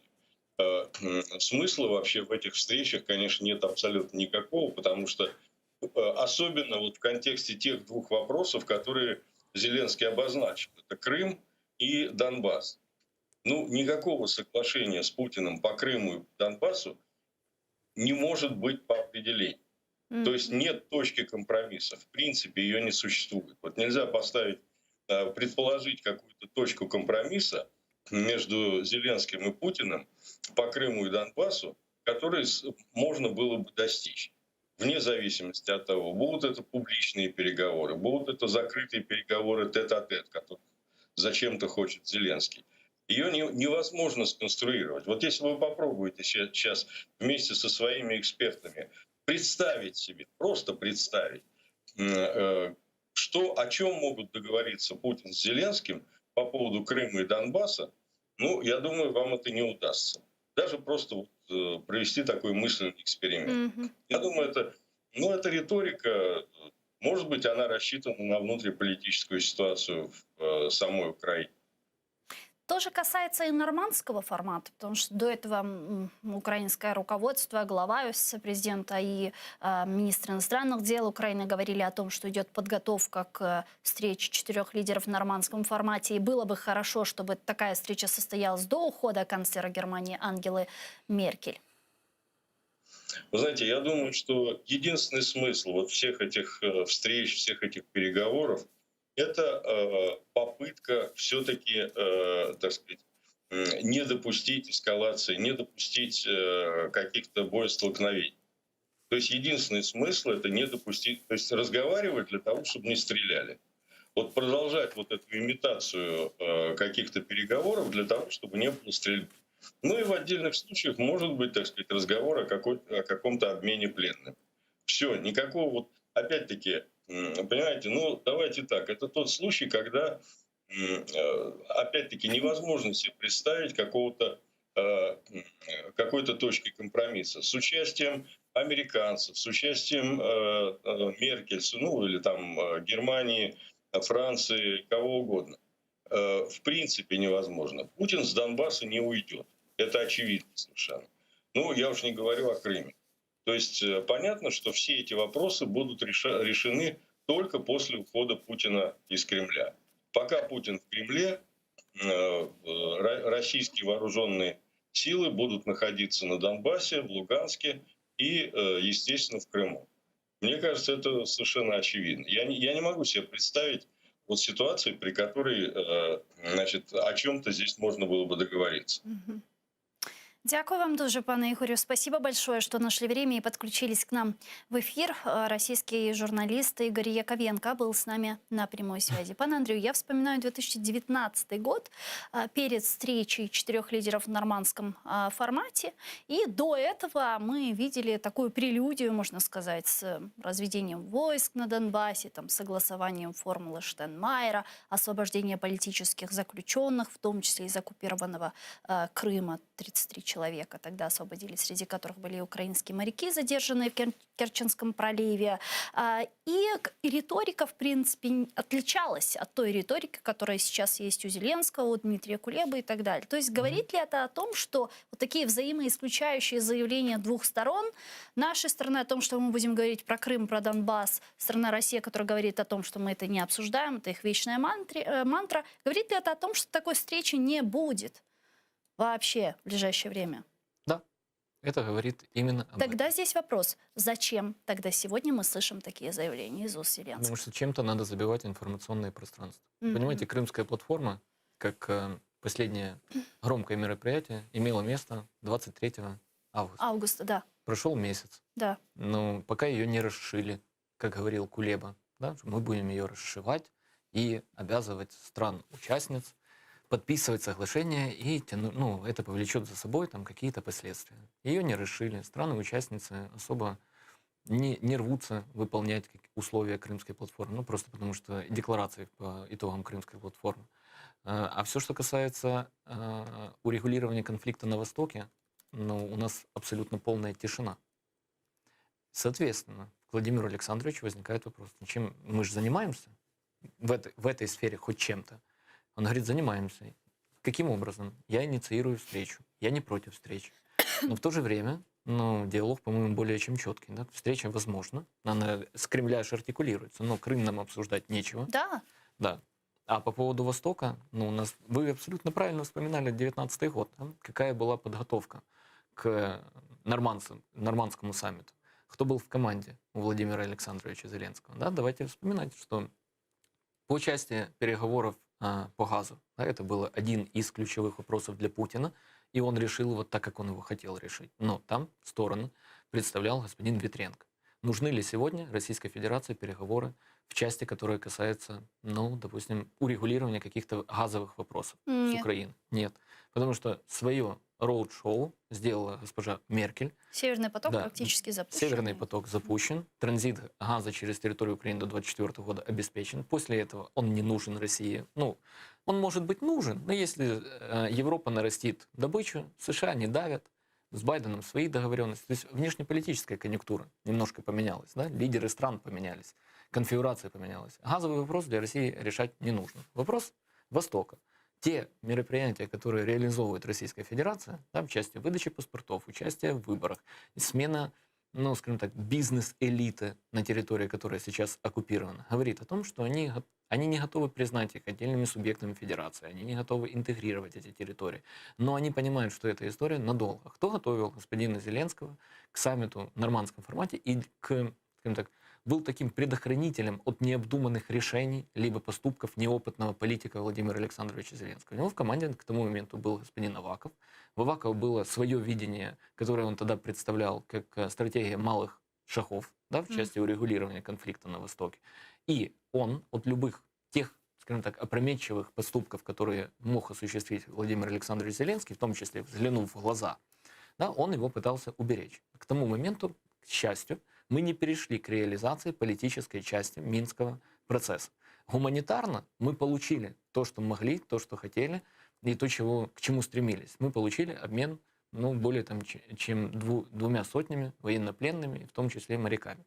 Путин получил газовый контракт. Сейчас кто находится в окружении Владимира Александровича? Господин Ермак. Ермак и так коммуницирует с Козаком. У них нет проблем в коммуникации, но нет общих точек соприкосновения. Более того, в части, которая касается урегулирования конфликта на Востоке, мы полностью отошли, потому что педалировали этот вопрос Франция и Германия от вопросов кластеров. Ну, сейчас, кстати, вот пройдет неделя или две, я думаю, что на уровне... кластеры так и мы не увидели. Мы видели только слив российских СМИ этих кластеров. Да, ну, от нашей официальной стороны мы услышали, мы не против кластеров. В какой редакции? Вот этого дальше мы не услышали. Да. Все. Поэтому через 2 недели, скорее всего, Владимир Александрович в продолжение того, что он высказался в Трускавце, скажет о том, что он очень хочет увидеться на уровне, пока еще фрау Меркель является канцлером, потому что еще правительство новое не сформировано, по обсуждению именно того же механизма кластеров, которые они согласовывают. Это будет очередной информационный вброс. Ну и тогда уже мы перейдем не из истории встречи тет-а-тет, а с историей 4-форматной, ну, встречи в нормандском формате. Информационную повестку, части, которая касается прекращения войны, нужно чем-то наполнять. Кроме того, чтобы наполнять ее тезисами о том, что мы готовимся к встрече, за последний год у нас не произошло ничего. Вспомните просто, сколько мы фактически, начиная с середины 2020 года, живем в повестке с офиса президента о том, что готовится встреча представителей МЗС. Мы готовимся на встречу советников. Мы не достигли соглашения. Ты сидишь и просто мы по циклам проходим раз в месяц или раз в 2 месяца историю о том, что готовится встреча. Или президент говорит, я готов к личной встрече. Ответ. Любые вопросы, кроме вопросов Крыма и вопросов, которые обсуждаются на уровне нормандского формата. Ну а есть ли другие какие-то возможности вообще?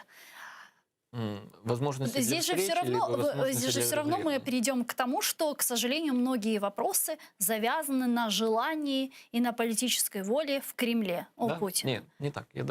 Кремль приоритетно, потому что у него есть, как и у всех 4 стран-участниц нормандского формата, у них есть право вето. Да? То есть, грубо говоря, Франция говорит, нет, не устраивает. Хотя я не вижу там вопросов, которые Францию не устраивают, или Германию, потому что не их территория, не их люди страдают. Да? Но, тем не менее, мы допускаем, что Украина может сказать категорическое нет. Тут голоса не большинством определяются. Типа трое проголосовали и приняли решение. Да? Не так. Но мое глубокое убеждение, нет желания у Кремля, раз. Второе, нет давления со стороны Франции, Германии и США. Они приняли позицию того, что тот конфликт, который имеет сейчас статус, по большому счету, замороженного не в смысле того, что там перестали стрелять, нет, отнюдь, а замороженном в той части, ситуация, которая не предусматривает решение. Статус-кво нынешний всех устраивает, получается. Вот этот статус устраивает. Поменяются отношения, допустим, Соединенных Штатов и России. Уйдут они в обострение. Соединенные Штаты начнут вводить с привязкой к ситуации на Востоке санкции, они начнут давить на Российскую Федерацию. Но пока та ситуация, которая имеет место в мире, да, она не предусматривает и не делает приоритетным вопрос на Восток. А с приходом нового канцлера в Германии внешнеполитический курс в этом направлении каким-то образом изменится или нет? Пока что мы не знаем, кто будет канцлером, Олаф Шольц или Армин Лашет, но многие говорят о том, что вероятность того, что канцлером будет Олаф Шольц, довольно высока. И тем не менее, СДПН каким-то образом поменяет этот курс? В лучшую для Украины сторону нет. Конечно. Нет. Нет. Я не вижу. То есть ничего не изменится. А в худшую? Ну, смотрите, ХДС, ХСС, да, которую возглавляла Меркель, она взяла на себя политическую ответственность за то, чтобы урегулировать, попытаться стать тем субъектом, который урегулирует ситуацию на Востоке. Граждане Германии отдали предпочтение другой политической силе. Другая политическая сила шла немного с совсем другой повесткой. Это вопросы мигрантов, вопросы энергетики, это вопросы, которые касаются промышленного производства. Повестка другая, внутренняя, более концентрирована на внутреннюю повестку. Захотят ли они брать на себя обязательства, которые не они подписывали? Потому что подписывал представитель ХДС, ХСС, являлась гарантом выполнения Минских соглашений, брала на себя обязательство вести переговоры с Путиным. Нужно ли начинать, допустим, новоизбранному или скажем так, избранному канцлеру отношения с Российской Федерацией с довольно-таки сложным вопросом, который касается урегулирования интересов Украины, да, и интересов, по большому счету, граждан именно Украины в части конфликта на Востоке. Мне кажется, он замкнет ключевой вопрос во время первой встречи скорее на вопросах экономики. И точно так же, как и все остальные представители политических сил Германии, но исключительно на дебатах вербально озвучат то, что мы за территориальную целостность любого государства. Насколько я могу знакомиться с материалами аналитиков, ни в одной программе, ни одной из партий, которые попали в Бундестаг, нет вопроса Украины. Более того, по вопросу Украины, если он будет отражен, нужно смотреть коалиционное соглашение. Потому что коалиционное соглашение, которое будет подписано так или иначе по результатам переговоров, это тот документ в Германии, который пытаются соблюдать.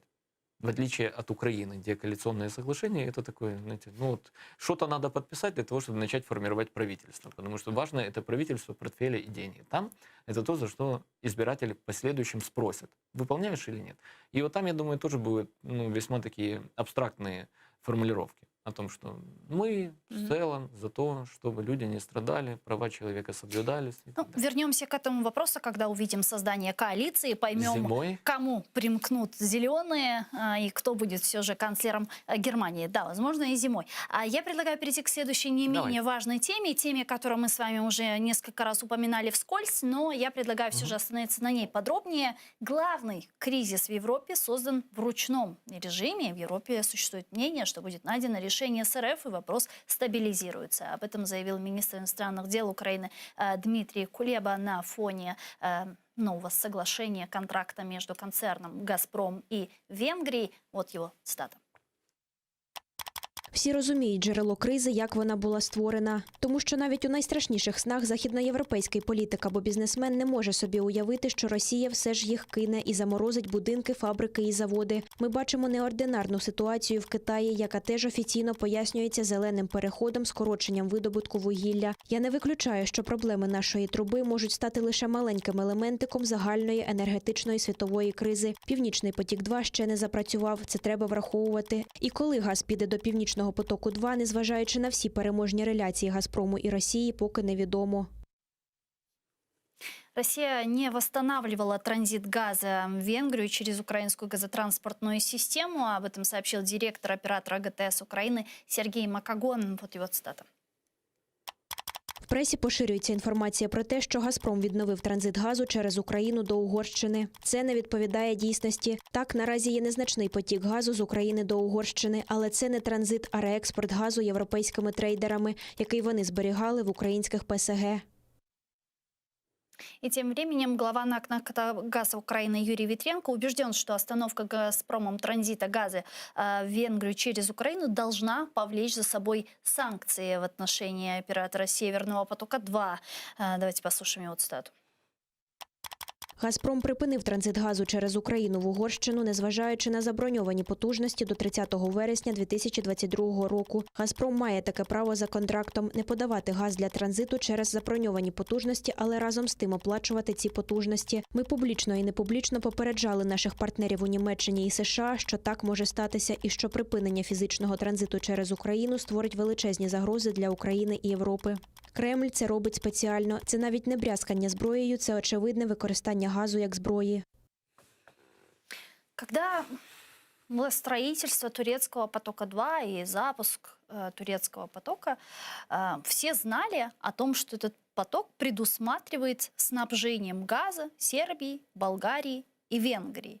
И сейчас вот такой контракт, почему он для нас стал неожиданностью? Он для нас не стал неожиданностью. Но почему мы тогда слышим такие заявления? Ну, потому что в публичной плоскости надо принимать на себя роль обиженного. Надо использовать вот эти слова, которые использует господин Витренко. Что газ используется как оружие. Да? А дальше следующее предложение, которое он не озвучивает, но вы же, Германия и Соединенные Штаты, подписывая меморандум летом, вы же взяли обязательство, что противодействовать использованию России газа как оружие. Поэтому вам навязывается информационный тезис о том, что газ уже используется как оружие. Не сертифицируйте «Северный поток-2». Но это вбросы в пустоту. Нет обратной реакции. Ни со стороны послов G7, ни со стороны представителя посольства Соединенных Штатов, ни со стороны представителей Госдепа, ни со стороны Европейского Союза. Их нет, этой реакции.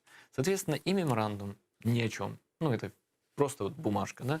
И вот это понятие «мы не дадим использовать как оружие», оно является для нас успокоением, а наши политики к нему апеллируют в ожидании чего?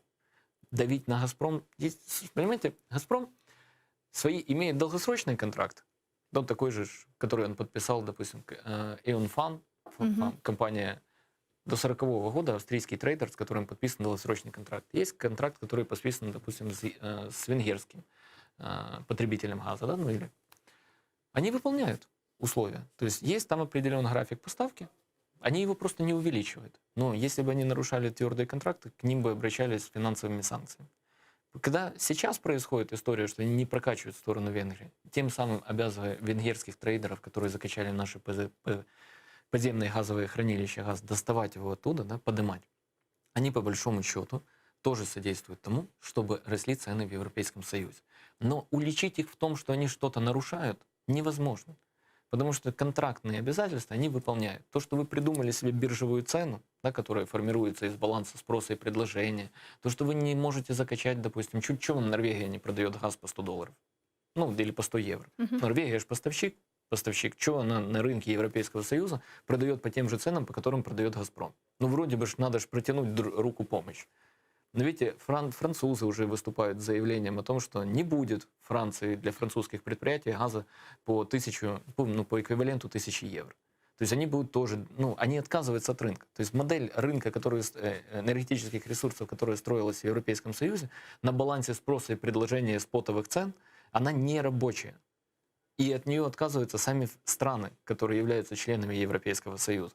Об этом, если такая цель «Газпрома» и, скажем так, энергетических компаний Европы, потому что он не один там, далеко не один, доказать то, что третий энергопакет, второй энергопакет и спотовые цены, отказ от долгосрочных контрактов являются недееспособными для ваших экономик, потому что вы умрете как экономики. Если Турция, в России промышленность газ получает по 70, Турция по 170, а европейские потребители, их же концерны, их предприятия по 1000.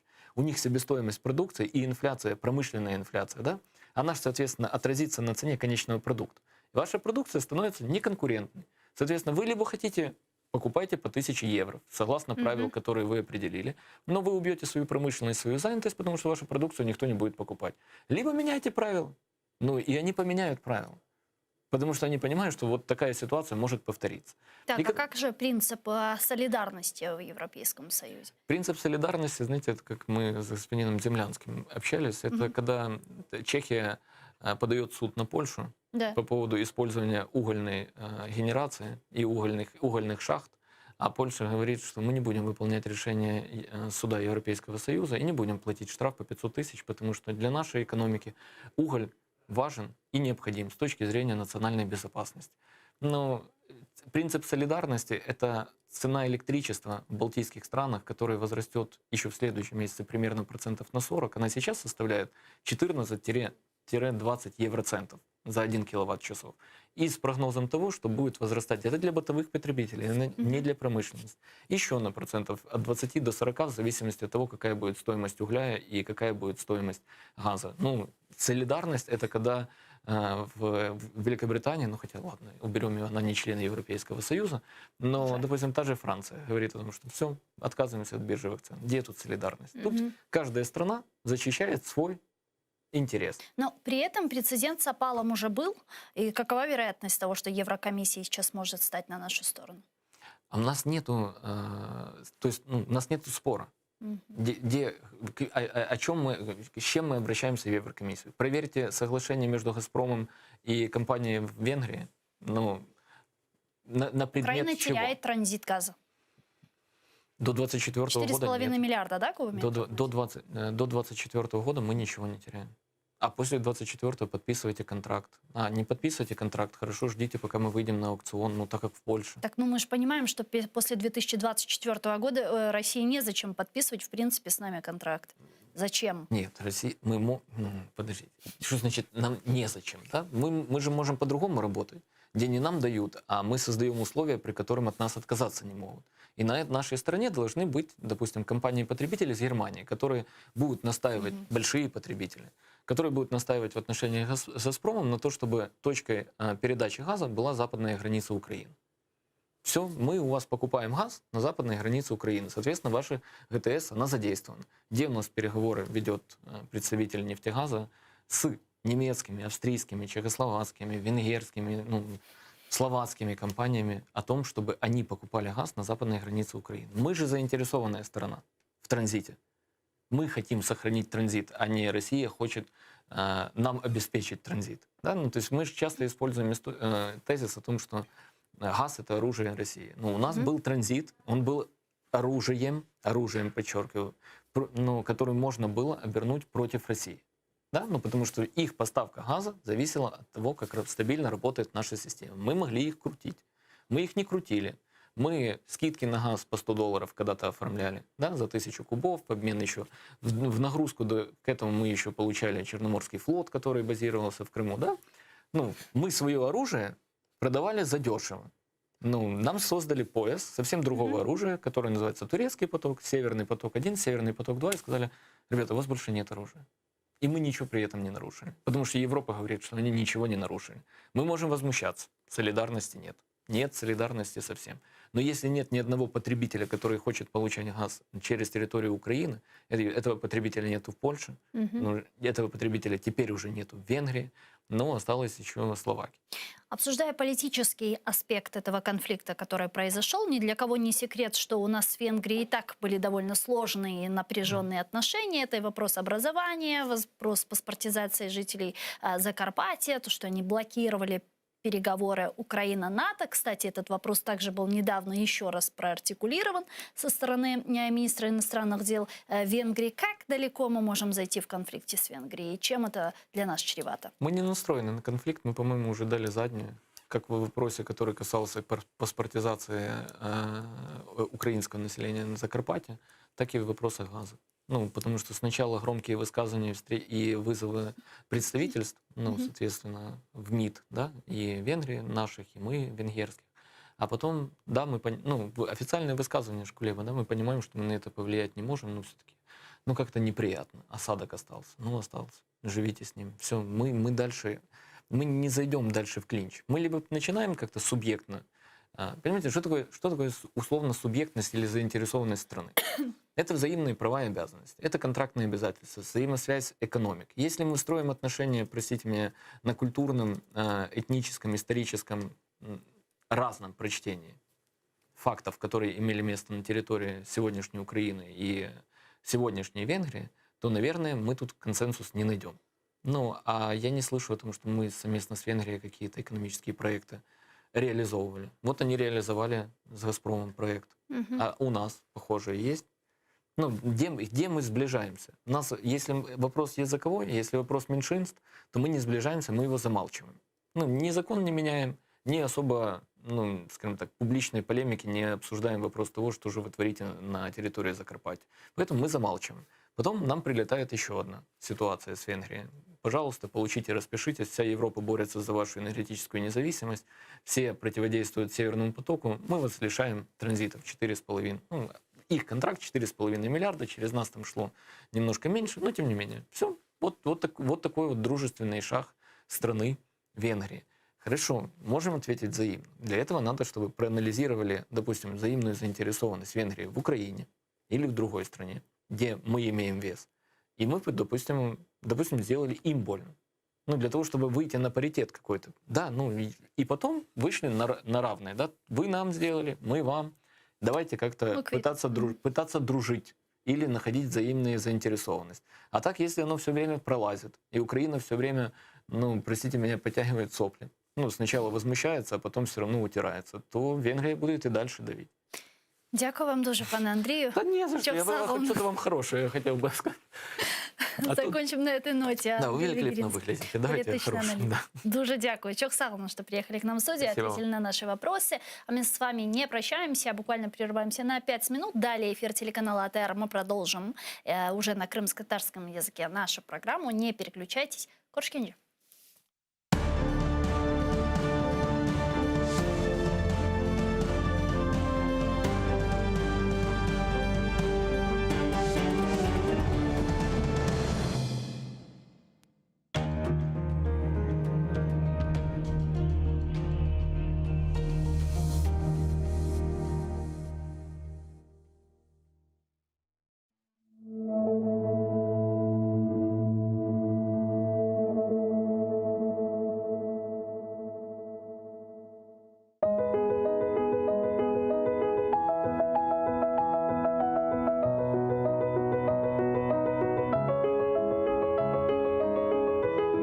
Kırım degenimde yüreğim açılır.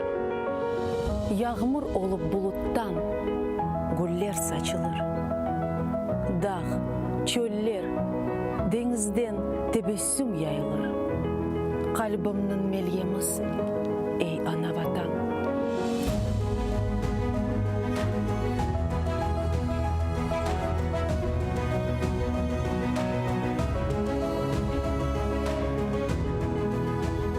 Adını aytып, yırlay bağlarda kuşlar, sümbüller dağlarımda takar sırgalar. Deniznin tılsımı, ruhumnu sıyla, gönlümnün tacısın, ey ana vatan.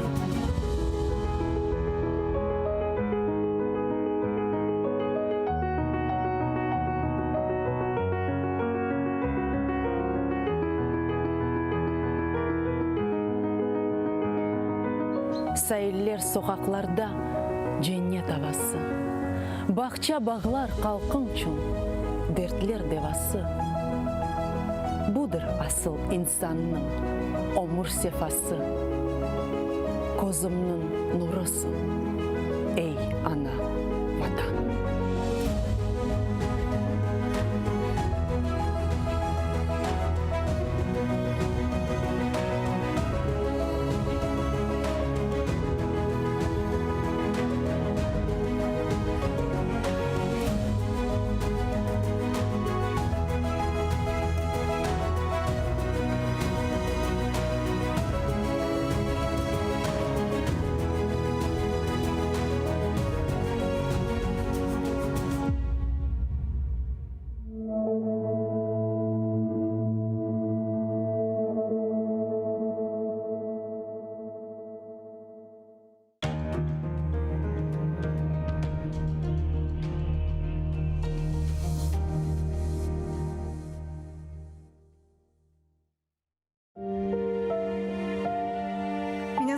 Анна. Я родилась за несколько месяцев до обретения Украиной независимости.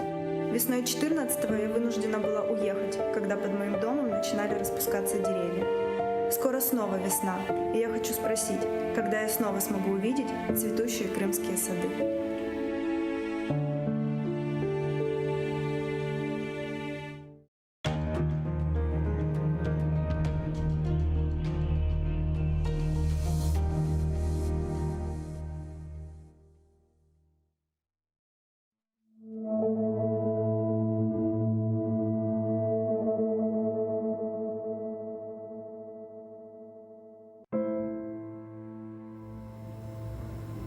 Meni kim qorchalar ekan bu dunyoda?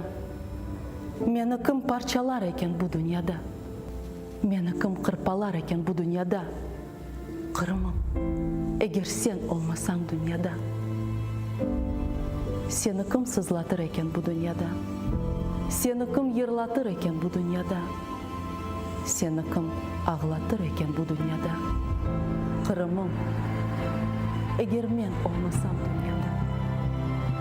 Sen meni qorchala muqaddes Qirmim, qalbimni parchala muqaddes Qirmim, sesimni parchala muqaddes Qirmim.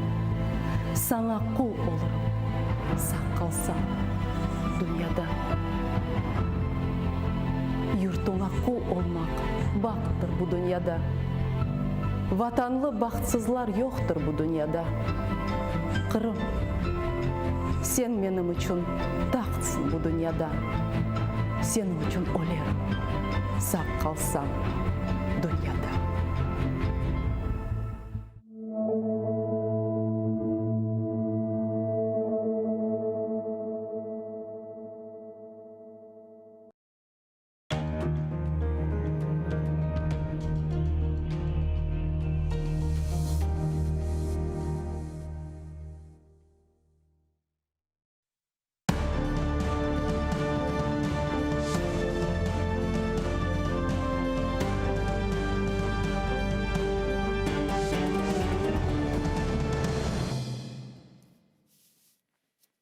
Selam aleykum, xayrlı akşamlar. Sayğılatır telekanalının telesiyercilері bugün informasyon programmasını seyretesiniz. Studiyada sizler için men Gülsüm Halilova çalışam ve bu bölümümüzün nevbetteki kısmını Kırım Tatar tilinde alıp baramız ve Kırım Tatarlarını bizlerini meraklandırgan gün devamında yüz bergen ve rahatlık günleri yüz bergen hadiselerini ve haberlerini müzakere etmeye devam etmektemiz. Men hatırlatam ki biz canlı yayında çalışamız. Bizlerge telefon açıp bilesiniz, sizin sesiniz bizler için çok mühim suallerinizni seslendirme imkanına sahipsiniz. Bu imkanı her daim seyircilerimizge biz bağışlamaktayız. O sebepten yayınlarım en başında her vakit men aynı şeylerini aytıp geçeyim.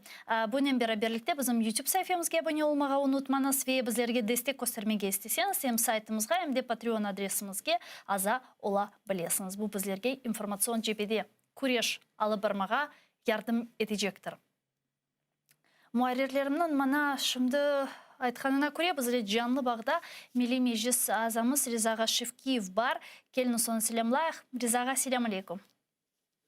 Aleyküm selam. Rizağa sizden laf etmege istegenim iki mesele var.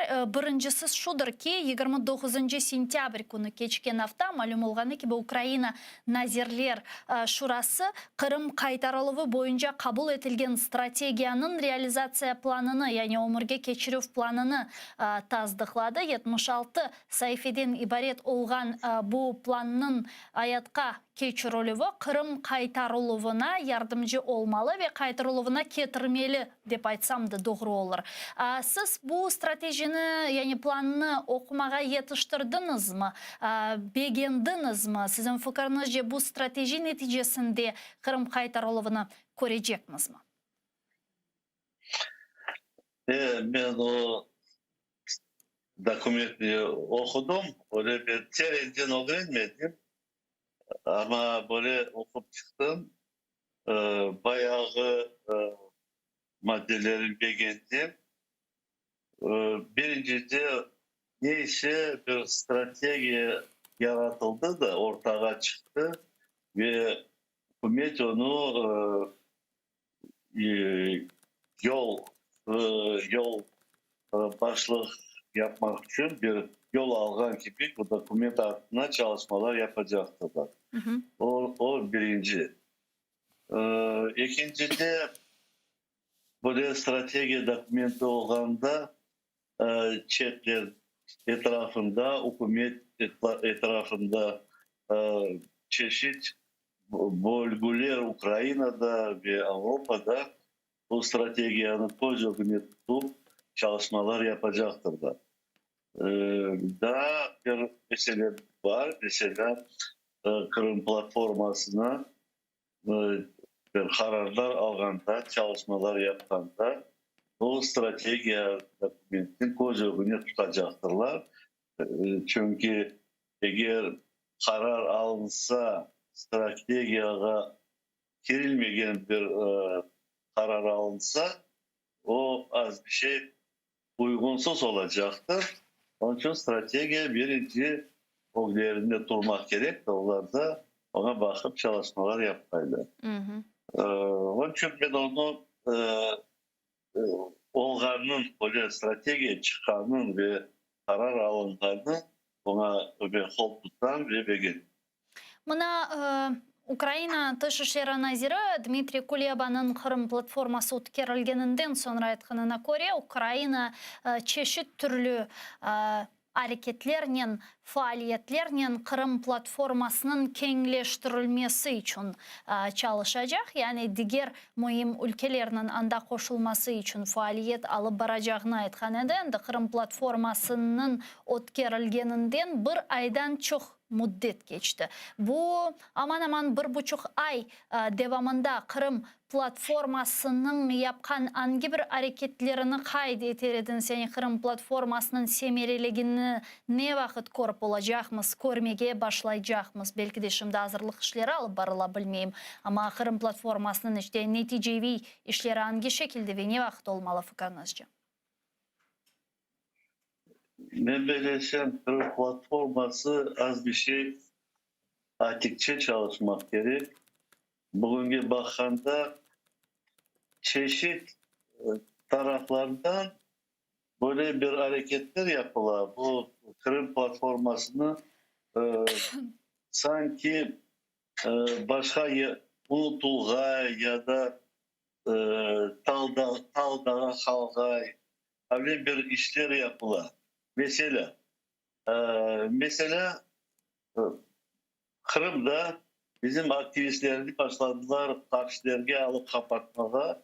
Pek bir korumlu bir cihanet işi yaptılar. Meclis reisinin birinci muaviyeni hapse aldılar. Ve başka onunla beraber bağlılar. Onun bütün mass medya kaç hafta geçti, kaç günler geçti. Bunun etrafına herkes başladılar laf etmeye, tırışmaya, hareket yapmaya, nasıl edip bu bağları kurtarmaya, Rusya'nı utandırmak değil, Rusya'nın tarafına keskin laflar açıp çolup tırışlarla o bağları kurtarmaya. O zaman yanada bu Kırım platforması çetki kalgan gibi olur. Buna da bu Rusya yapan, aslında bütün yapılan işler Rusya yapar. Buna yanada bir bir hareket başladı Ukrayna içinde. Bu offshore bir skandal prezident hakkında başladı. O da ben belirtsem Rusya'sız bu başlanmadı. Bilirsiniz ben onu bu filmde bir bakıp çıktım bir kere. Onda bir anladım. Sanki 600 jurnalistler onun etrafına çalışanlar ve birleşip bu hazırlık yapıp bu filmi koydular. Bilirsiniz o 600 jurnalisti bir yerde bir film çıkarmak için bir işe birleştirip çalıştırmak için ona öyle bir boyut organizasyon işleri yapmak gerekir. Paradan başlar. Onu kim yaptı? oldu. Böylesi onu birinci Rusya yaptı. Rusya onu başlay. Rusya onu o süre tamurları olarda var idi. Ana o sürüp çıkardan son onu teberi Ukrayna tarafta bizden da politikler o zararları gelişmegen, o zararları birleşip olmagan, o zararları anlasıp olmagan, anlamagan bizim birinci düşmanımız Rusya agresörü, bizim birinci işimiz Kırım'ı kaytarmak, birinci işimiz Donbas'ını boşaltmak, onu unutup başlarlar o işlerin çözmeye çalışmaya ve para meselesini ortaya koyup tartışmalar başlamaya. Yani sen öyle zaman sayılarda böyle ettin, ben böyle ettim. Ben filmde bir kullanılır film gibi yapmalardı. Ben onun çok göstergelerinde işanç taslamayın. Benim duyuşuma çok bir fabrikovanı işler yapılar. Gösteriler böyle de neyse de. Yana da Ukrayna politikumu başlayacaklar. O film etrafına haftalar aylar onu konuşmalar yapmaya, tartışmalar yapmaya, prezident ofisine cemaatini toplayacaklar. Bütün mass medya yana bunun etrafına çalışacak. Kırım platforması da yana işi çetke kalacak. Ben o böyle işlerden sakınam.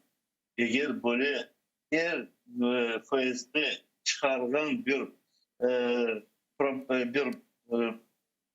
nasıl diyeyim bir padnoska bergen gibi bizler de toxtalmayı, yana da tırmavuşa basmayı geçmesek biz Rusya'nın bir zaman karşılık yapıp olmamız. Buraya sayarım. Bana yakında ben dinledim interview Gardon Pugaçev'le. Gardon Pugaçev interview yaptı. Pugaçev adam şimdi aktif olma.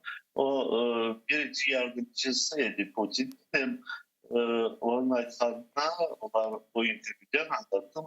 Aman Putin'i bu prezidentliğe çıkaran adamlardan birinci olmalı. Ama o filmni, o interview 5 saatten ziyade geçti. Ama ben onu çok meraklanıp dinledim.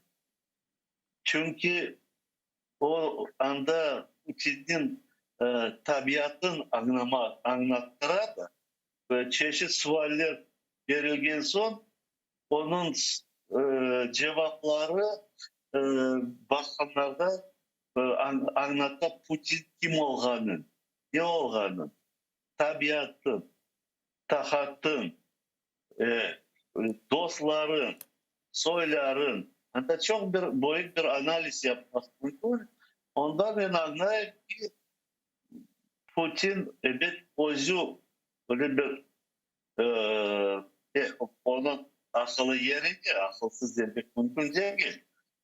Pamit, fikri yerinde, her şeyini başına tutar.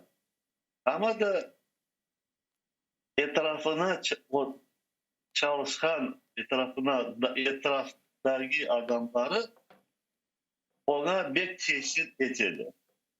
O özü bir akıllı fikir çıkarmayı ben böyle anlayayım. Her zaman buyura kimde bir akıllı fikir çıkarsa kendisi ona de başlangıç yapınız de. Sonra eğer o yaş geçse bu aytılgan laflarını son bu Putin onu özünü yükle ve özün göstere bana biz böyle yaptık. Böyle işler yaptık. Ondan başka tabiatından anlatkanına göre bu Sovyet işten çıkmayan adamdır.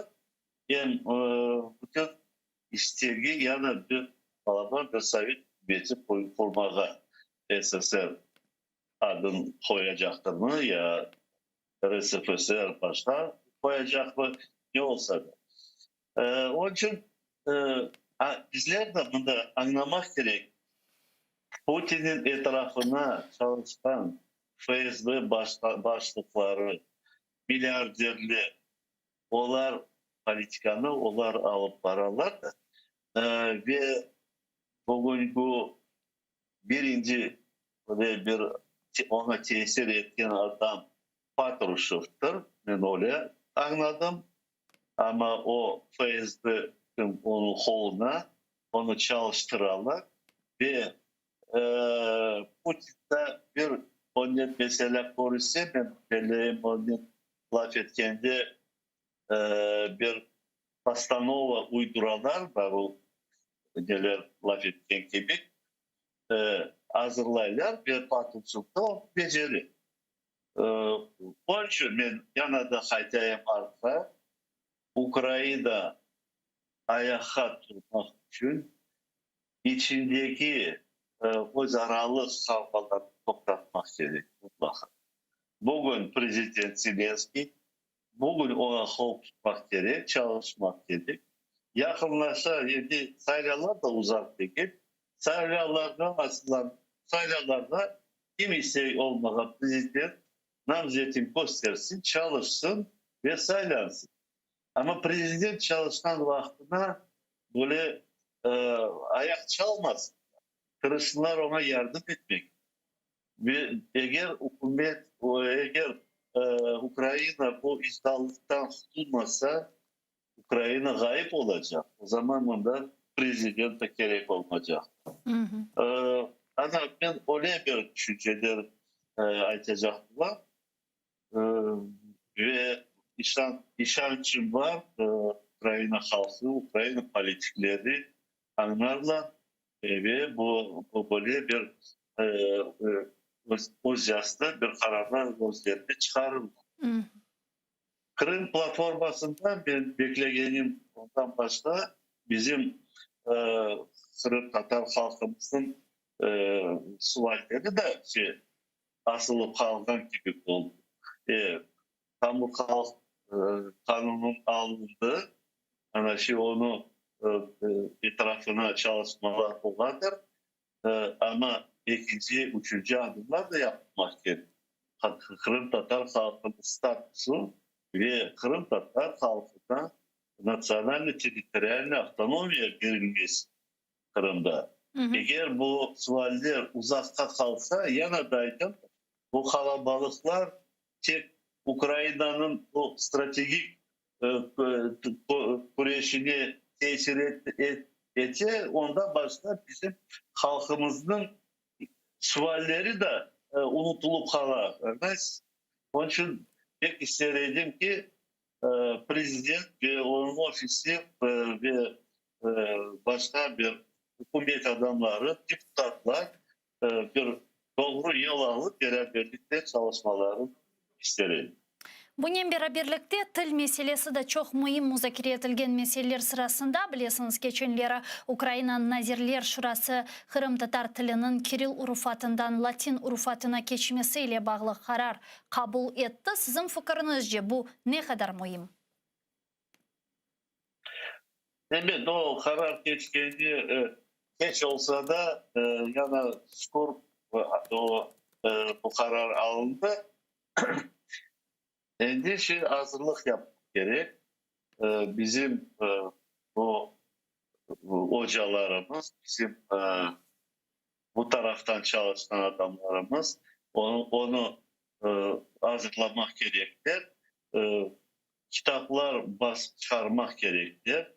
Düşünmek gerektir nasıl kitaplarını Kırım'da bir parçaların yollap anda da bizim hocalarımız mekteplerde tırışıp çalışsınlar. Çünkü yanında o kararda bir kullanmayla Rusya işgalda. Ama da yanında halkımıza o kitaplar düşmek gerek. Anlamında bir naучный разработкалар deyip ana tilde aytып olmam galiba. Namuslu razработкалар devam etmek gerek. Metodik öğrenmelerini hazırlamak gerek ve tez vaktine kısmet olsa Kırım'ı işgallardan boşaltkanda bütün mekteplerde bu Latin Türkçe kitaplarını sığındırmak ve çalıştırmak. O zaman da bazı kitaplar basılıp çıkarmaya hazır olmak gerek. Şimdi ben duymayayım mesela Bigler'den o kitaplarını çıkarmaya belki o kadar baka gereği olmaz ama bir kontrollü paketler bayağı bir Bigler olmasa da iki Big çıksa ve bu matrisalar tipografiyalarda duracaktır. Gerek olanda ona yana da işgallarını teberip andan başlaganda o zaman kitaplarda basılıp bütün mekteplerine yeterli olgay her bir Kırım Tatar okulumuz mektepte okugan balalarga kollarına düşkü de onlar Latin tilde. Ama herhalde endi şimdi hazırlamak gerekmiyor mu bu dersliklerini, yani Kırım işgalden kurtulmasından evvel endi Ukrayna noktasında bu gibi dersliklerinin, kitaplarının tercüme etülüğü ve başka urufatka geçirüğü yönelişinde şimdi gerek yapmak değil mi bu hareketlerin? Yok, ben razıyım. Gerek olur yapmaya. Ben ona aytacak olan bizge anda Kırım'a mesela 100.000 kitap gerek olacaktır mesela. O 100.000 kitapını basıp çıkarmaya ve depolarda tutmaya onu gereği yoktur. Çünkü o kitaplar durup eskirmek mümkün. Teknolojiyalar o paketi çünkü onlar Kırım'da koydurtmazlar mallar kullanmaya. Ama çalışmalar ve bu tercüme yapmak, hazırlanmak, her şey hazırlanmak, o işler yapılmak gerek. Ya da şunu soracak edim Rizaga malum olğanı ki bu Kırım Tatarlar bu gibi demek işlerinin yapılması gerek olğanı ile kararını da ikinci kurultayda kabul etken edi 90'cı senelerinin başında ve bu yıllar devamında ne yazık ki bu gibi karar gerçekleştirilip olamadı. Sizin fikrinizce ne için böyle bu meselede de siyasi bir aspekt var edi mi, siyasi cihetten işte izin vermemek ne için olamadı öyle? Siz bu Latin alifbesini açarsınız. Birincisi biraz Ukrayna hükümeti bu Rusya FSB'leri öyle tutaydılar boğazlarından. Bunlar bütün çalışaydı Rusya için. Kırım'da olan 44 seneden son getirilgen halk çoksa Rusya'dan idi. Çoksa da NKVD'de çalışan, KGB çalışan halkı. Onlar hepsi karşılık yaptılar. Hem tesirli karşılık yaptılar. Ama Ukrayna hükümeti bunda Kiev'de onun üstünde geçip olmadı. Geçip olmayanları da patriot soylarını hükümet içinde pek az edildi. Onlar becerip olmadı. Halk da o zaman ayakta durup olmadı. Yani ne kadar zaman coyup neyse son 14 senesi, 13 senesi bu Maydan başlar ayakta durdular. O açıdan evet bizim bu Latin alifbesine geçmeye böyle arta kaldı. Ama halkımız, bizim halkımız birinci kurultaylarda bu kararını çıkartan idi ve bizim belli adamlarımızın etrafında profesörler çalışıp hazırlık tutkan ediler. Onların işlerini zayıf olmayacaktır. Bugünkü Latince'ye geçmek için onların işlerini kullanırlar. Çok sağ olunuz Rizağa. Bizle bağlanıp suallerimizge cevap bergeniz için büyük teşekkürler. Milli Meclis azamız Rizağa Şevkiyev bizle canlı bağdaydı ve bu meseleni devam ederken de sevgili arkadaşlar biz növbetteki musafirimizin bağlanmasını bekleyimiz. Bizim musafir muharirlerimiz şimdi bizim yayınımızga hoca ve yazıcı Habibullah Sicililni bağlamağa tırışacak. Biz onun bu Kırım Tatar tilin için Kiril urufatından Latin urufatına geçme meselelerini müzakere edeceğiz ve galiba hoca yazıcı Habibullah Sicilil bizle şimdi canlı bağda. Selamun aleyküm Habibullah hoca. Aleyküm selam. Habibullah hoca,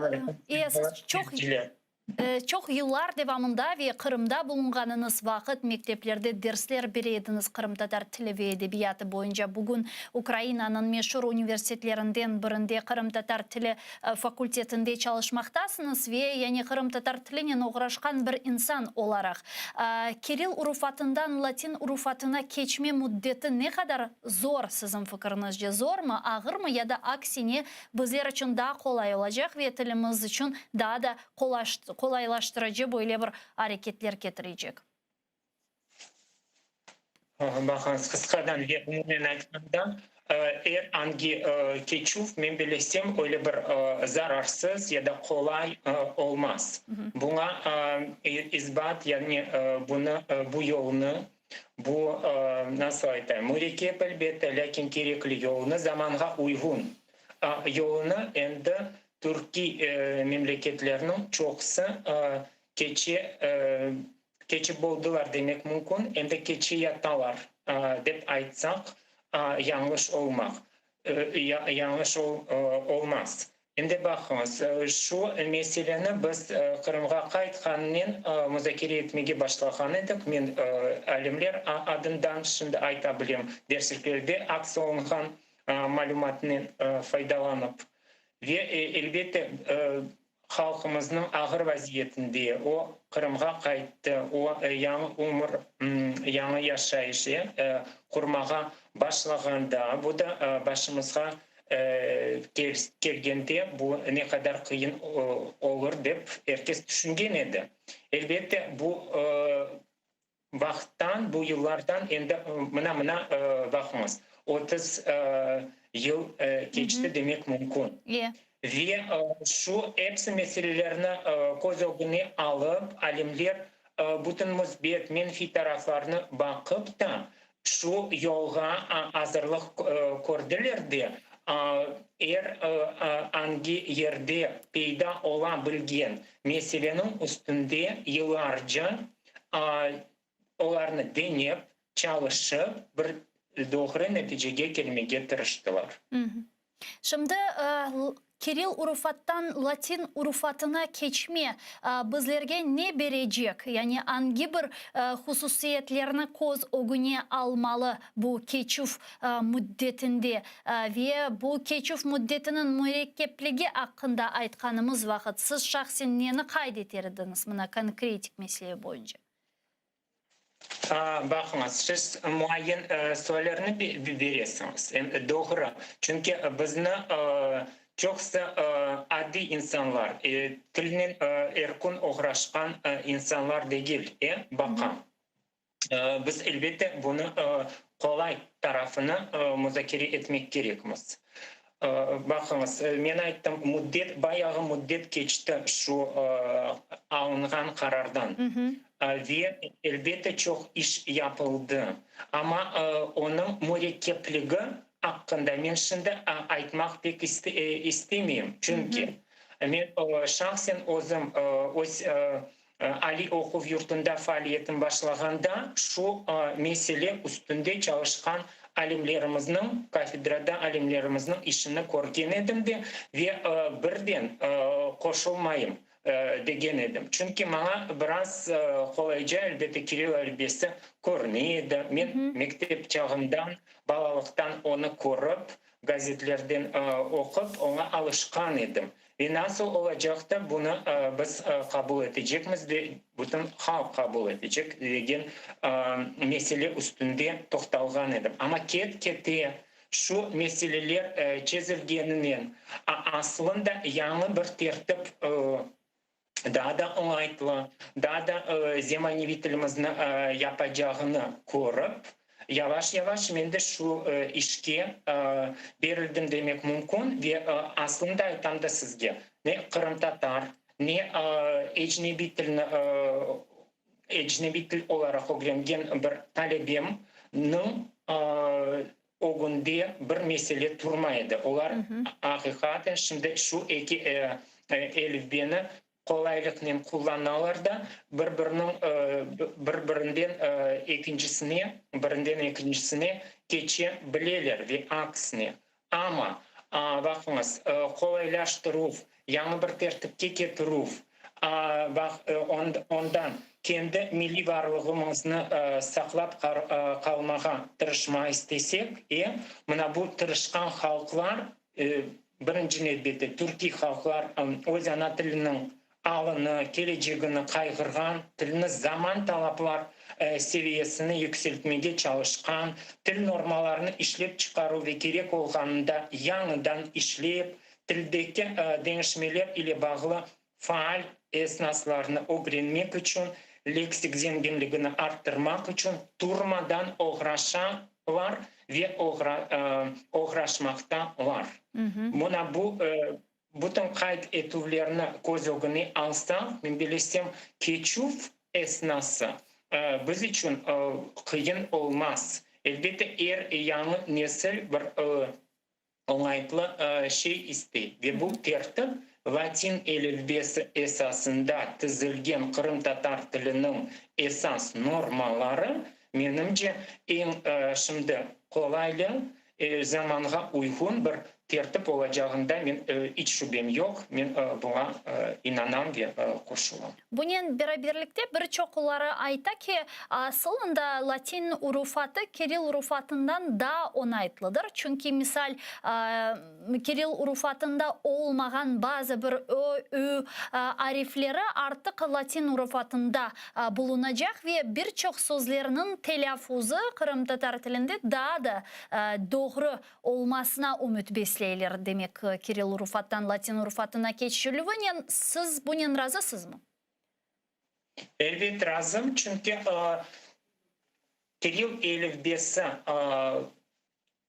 üstün olğan devrimizde biz daima şu tilimizge has olğan birinciden sözcükleri son tutuklarını da n, c, g tutuklarını yazmağa yazı şeklinde görmege biraz bizde kıyınlık peyda olaydı. Şu kıyınlıklarını biz Latin elifbesinde aşıp kıyınlıklardan biz eğer bir bizge tilimizge has olğan arifini fonemada verecekmiz ve aksine de telaffuzumuz şu elifbe esasında doğru yazı şeklinde metinlerge yatacak deyip düşünmek gerek. Buna bu meseleler kapatılan ve biz elbette ağzavi nutuk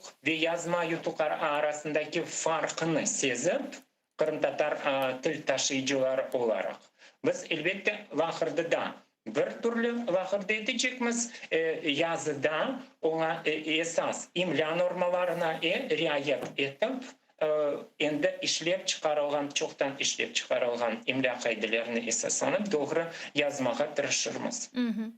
Bunun beraberlikte Neriman Abibola Hoca da şunu soramağa isterim. Aslında şimdi yukarı Ali okuf yurtlarında siz çalışkanınız yukarı Ali okuf yurtlarında Kiril elifbesinin ders verilemi ya da Latin urufatının? Bakınız, bizim ihtisasımız, zenatımız Kiev Milli Taras Shevchenko adına üniversitetinde 2014 senesinden başlayıp talebelerini kabul etti ve bugünkü kadar biz endi 50'den ziyade ya da onun civarında talebe mütehassıs olarak talebelerini endi mezun olarak kurduk. Birinci günden başlayıp hocalarımızla beraber biz Latin elifbesi esasında Kırım Tatar tilini öğretmeye başladık.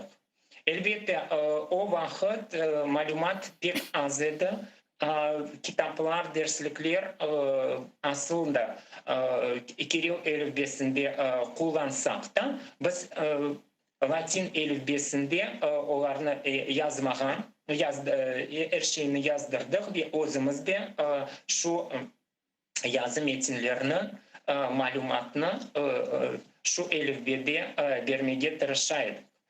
Vakit gittikçe onlar hem Kiril elifbesini hem Latin elifbesini çünkü Kiril elifbesinde pek çok metinler var. Malumat, esas malumat elbette Kırım'dan gelgen malumat Kiril elifbesinde idi. Onlar menimsep şimdi şu iki elifbeni kolaylıkla kullanırlar. Ama elbette Türk dili yanında onlar birkaç Türkiye tilini öğrengende bir elifbede yazmağa onlara kolay. Mında da biz bütün topluluğumuzni, Kırım Tatar cemiyetimizni göz önüne alayık. Tek Kırım'da değil, Kırım'ın dünyanın başka devletlerinde yaşayan Kırım Tatarlar niçin Kırım Tatar medeniyeti edebiyattan, tilden marum kalaydılar. Çünkü Kiril elifbesinde okup bulamaganlarından. Ve biz şimdi öyle bir yoldamız, öyle bir tarihi noktadamız. Biz bütün dünyada yaşayan Kırım Tatarlarını Latin elifbesi yardımını şu cümleden onlarını, bizlerini, hepimizni birleştirebiliriz. Bu da mühim bir müzbet, Latin elifbesinin müzbet bir tarafı deseyim.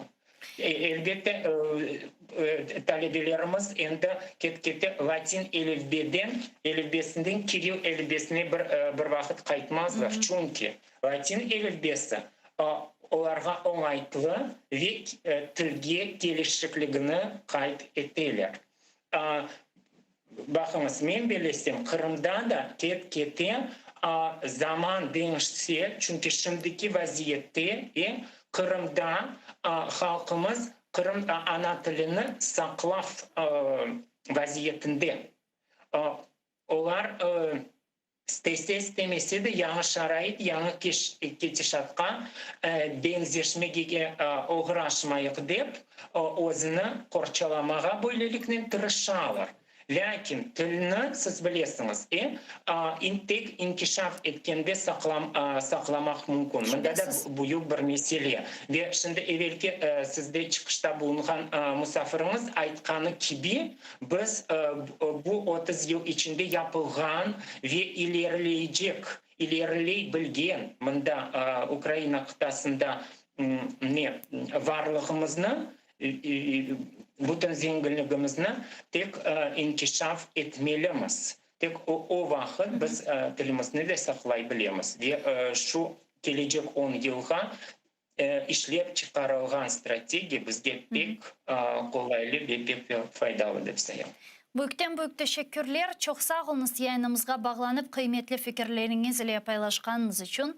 Abibullah Hoca Sicilil, hoca ve yazıcı bizle canlı bağda ede saygılı arkadaşlar. Men ne yazık ki bu bölükünü yekünlemek mecburiyetindeyim. Çünkü 3 dakikadan sonra ATR telekanalının yayınını Zaman informasyon programması Ukrayna tilinde devam ete. Bizim muhbirlerimiz sonki ve en taze meraklı haberlerini sizler için hazırladı. O sebepten seyir etiniz ve 20 dakikadan sonra Allah kısmetse görüşkence.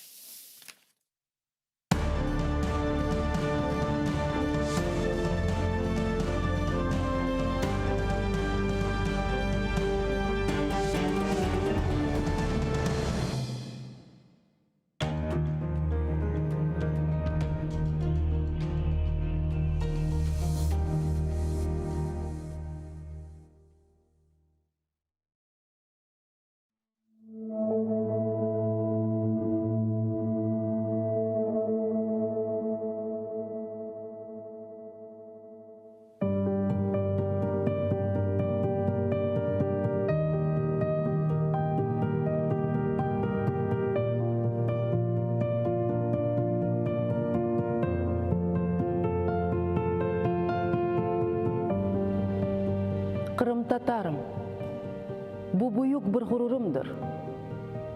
Қырым татарым, қатырам әждадымдан мирас олған ғайрет. Қырым татарым, ақ жесүр қалқым, көргенсін сен неже беля ве фелакет. Көрдің үжрет, ақаретлер, амма йықылмай. Баш егмей, әршіге қаршы тұрдың. Намысына ифтиралар тоқтылер. Ләкин теміз ве пактыр, Қырым татар адым. Қырым татарым, юрегім күнештір. Бұл тортсе біле, севем қалқымызны.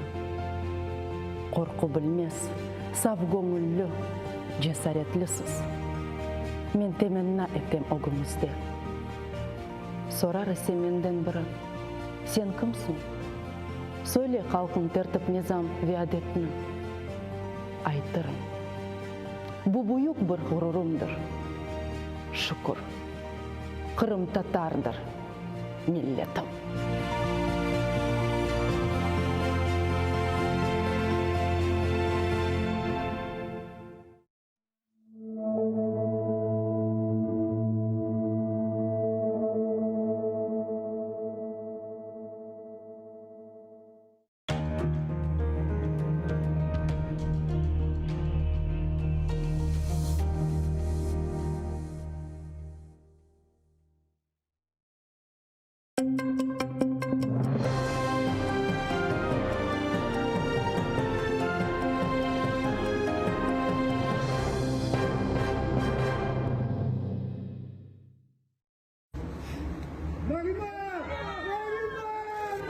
Ізольований від рідних та близьких. Минув місяць від затримання Нарімана Джеляла, якого окупанти звинуватили в нібито диверсії на газопроводі у Перевальному під Сімферополем. Першого заступника голови Меджлісу нині тримають в особливому блоці Сімферопольського СІЗО, де він не має доступу до зовнішнього світу та своєї родини. Востаннє Наріман Джелял бачився з дружиною на засіданні окупаційного суду. За словами Левізи Джелял, спілкуватися вдавалося лише коли так званий суддя залишав залу. Вітання своїй доньці Мінє Наріман Джелял шле листом. 10-й день народження вона зустрічає без батька, а привітання з неволі читає, утираючи сльози.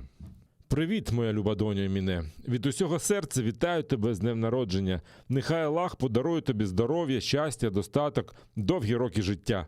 Хай Аллах допоможе тобі здійснити всі мрії.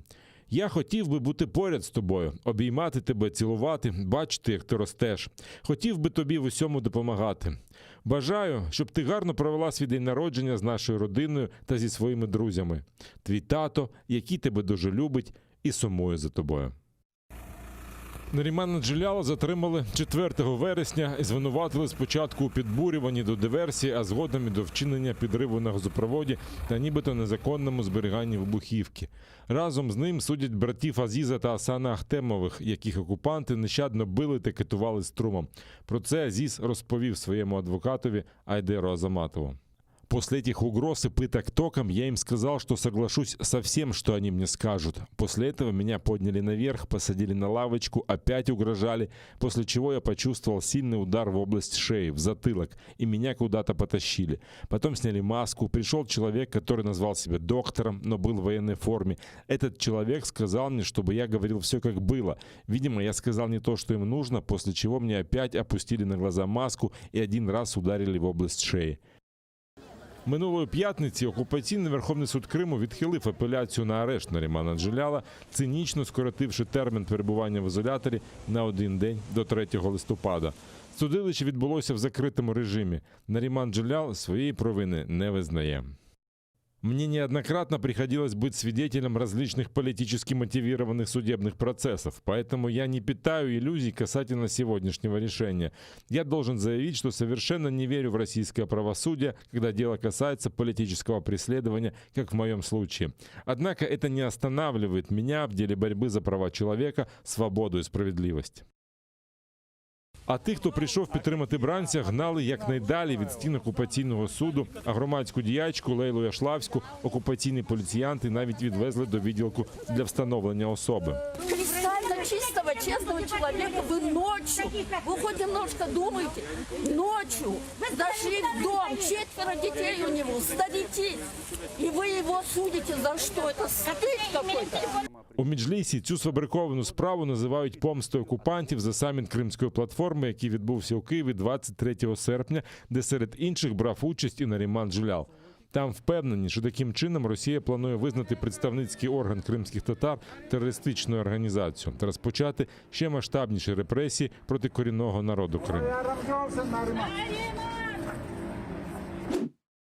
У Херсоні та Миколаєві вже виділили ділянки для будівництва квартир для кримських татар, вимушених переселенців. У Києві землю все ще шукають. Мова йде про будівництво 500 квартир для вимушених переселенців з тимчасово окупованого Криму, політв'язнів, сімей загиблих учасників бойових дій. Будівництво відбуватиметься у рамках договору між Україною та Туреччиною. Туреччина побудує по 200 квартир у Херсоні та Миколаєві, ще 100 у столиці України. За словами голови Фонду національного добробуту Криму Ленура Мамбетова, будівництво розпочнеться навесні наступного року. В настоящий момент они начали процедуры по определению генерального подрядчика строительства. То есть в Турции эти процедуры уже идут, в сентябре они начались.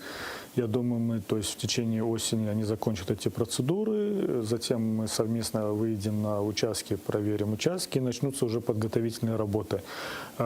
Плюс проектирование, соответственно, к строительству, я думаю, приступят не раньше, непосредственно к строительству, не раньше, это весна 2022 года. Міжурядову угоду про будівництво житла підписали на найвищому рівні під час візиту Володимира Зеленського до Туреччини. Як заявив президент Турецької республіки Реджеп Таїп Ердоган, будівництво житла – це сімейний історичний борг, підвищення стандартів життя для кримських татар, які були змушені покинути свою батьківщину. А за словами президента України, це важливий гуманітарний проєкт, який ще більше зближує наші народи. Соискатель должен быть гражданином Украины, должен быть переселенцем, постоянно проживать на территории Украины. У нас будут семьи политвязнев, семьи военнопленных, затем у нас семьи, то есть участников, семьи погибших участников боевых действий, потом семьи просто участников боевых действий, потом семьи лиц, которые там, например, работают в национальных органах самоуправления, журналистов, то есть тех, кто работает над именно представителей культуры, те, кто работает над развитием там, языка и так далее. То есть, и, соответственно, исходя из того, к какой категории соискатель относится, то есть там будет начисление там, определенных баллов. В случае там, одинакового количества баллов, например, у соискателя, возможно, будем применять жеребьевку. Крім цього, Туреччина планує побудувати у Києві мечеть. Як відзначили в Офісі президента України, угода дозволить врегулювати правові аспекти та визначити механізми співпраці в питанні будівництва житла. Окупаційні поліціянти затримали 90 молодиків у Сімферополі. Їх звинуватили у порушенні антиковідних норм, що забороняють масове скупчення людей. Серед ночі 28 вересня біля торговельного центру у Сімферополі група молодих людей бігала хороводом навколо службової автівки. Хлопці виявилися вуличними гонщиками, які гасали порожньою парковкою. Але коли їх товариші покликали на розмову окупаційні даїшники, вони влаштували танцювальний перформанс на його підтримку. Групою бігали навколо, тримаючись за руки. Без масок та соціальної дистанції чекали, коли ж відпустять рейсера. Окупаційні силовики тоді карати нікого не стали і жодних порушень карантинних норм не помітили. Але вже в ніч проти суботи стритрейсери знову зібралися на тому ж місці, аби подрифтувати на парковці. Цього разу окупаційні силовики цю автомобільну вечірку рішили зупинити. У відношенні 24 осіб складено адміністративні протоколи. Але це не дуже налякало хлопців. Деякі водії продовжили дрифтувати по парковці на великій швидкості. В соответствии с требованием указа главы Республики Крым от 17 марта 2020 года 34 тисячі кримчан окупанти незаконно відправили служити до своїх збройних сил, починаючи з 2015 року. Про це повідомив прокурор Автономної Республіки Крим та Севастополя Ігор Поночовний. Це вже 13-та призовна кампанія за 6 років. За міжнародним законодавством це є військовим злочином. Але Росія ігнорує міжнародне право та погрожує кримчанам кримінальною відповідальністю за відмову служити у лавах окупаційного війська. Так, лише у липні Кримська правозахисна група зафіксувала 17 нових кримінальних справ стосовно жителів Криму за ухилення від військової служби. Ми встановили та повідомили про підозри у вчиненні воєнного злочину 10 військовим комісарам різних районів окупованого Криму, серед яких і так званий військовий комісар Республіки Крим. На розгляді у суді також перебуває обвинувальний акт стосовно військового комісара міста Феодосії та Кіровського району Республіки Крим, який скеровано в порядку спеціального досудового розслідування. Російські окупанти застосували артилерію в українському війську без втрат. Про це повідомили в штабі Об'єднаних сил. Ворог бив з мінометів у бік оборонців Водяного на Приазов'ї, а неподалік Лебединського та Новолуганського відкривали вогонь з гранатометів різних систем, кулеметів великого калібру та стрілецької зброї. Українські бійці вгамували ворожі провокації вогнем у відповідь. Станом на 11 годину 4 жовтня виявлено одне порушення з боку російсько-окупаційних військ. На Луганщині зафіксовано проліт ворожого безпілотно-літального апарату, ймовірно Орлан-10, з перетином лінії розмежування. Підрозділи Об'єднаних сил тримають ситуацію під контролем та продовжують виконувати визначені завдання з відсічі і стримування збройної агресії Російської Федерації. Грузини прийшли віддати голоси за регіональних лідерів, включаючи мера Тбілісі. Ці вибори відбулись всього через день після арешту екс-президента та опозиціонера Міхайла Саакашвілі. А це загрожує новими конфліктами та протестами. Політична криза в країні з населенням майже у 4 мільйона чоловік триває кілька місяців. Це почалося після парламентських виборів у минулому році. Опозиційні депутати оголосили бойкот, оскільки в лютому заарештували главу єдиного національного руху, заснованого Саакашвілі. У березні після втручання ЄС його звільнили. Сторони також підписали договір, але вже влітку правляча грузинська мрія з нього вийшла. Якби вона цього не робила, то відразу після регіональних виборів за договором повинна була б розпустити парламент, оскільки не набрала необхідних 43% прописаних у документі. Згідно з опитуваннями, її результат менше 36%. Ніщо і ніхто не може піти проти волі грузин, проти політичної волі грузин. Люди сподіваються на стабілізацію обстановки.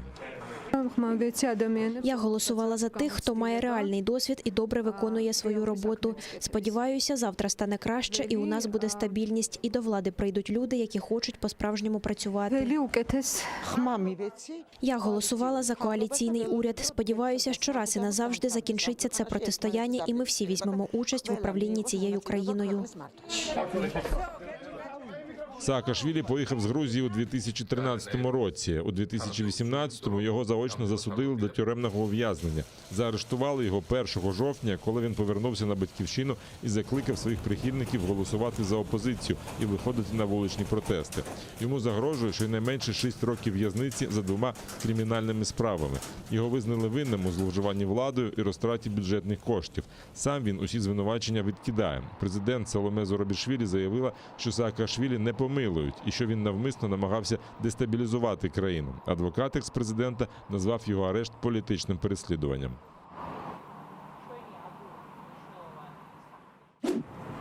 Всього за кілька годин до закінчення терміну і початку нового фінансового року в США країні вдалося уникнути шатдауну, або принаймні його відкласти. Конгрес проголосував за тимчасове фінансування до 3 грудня.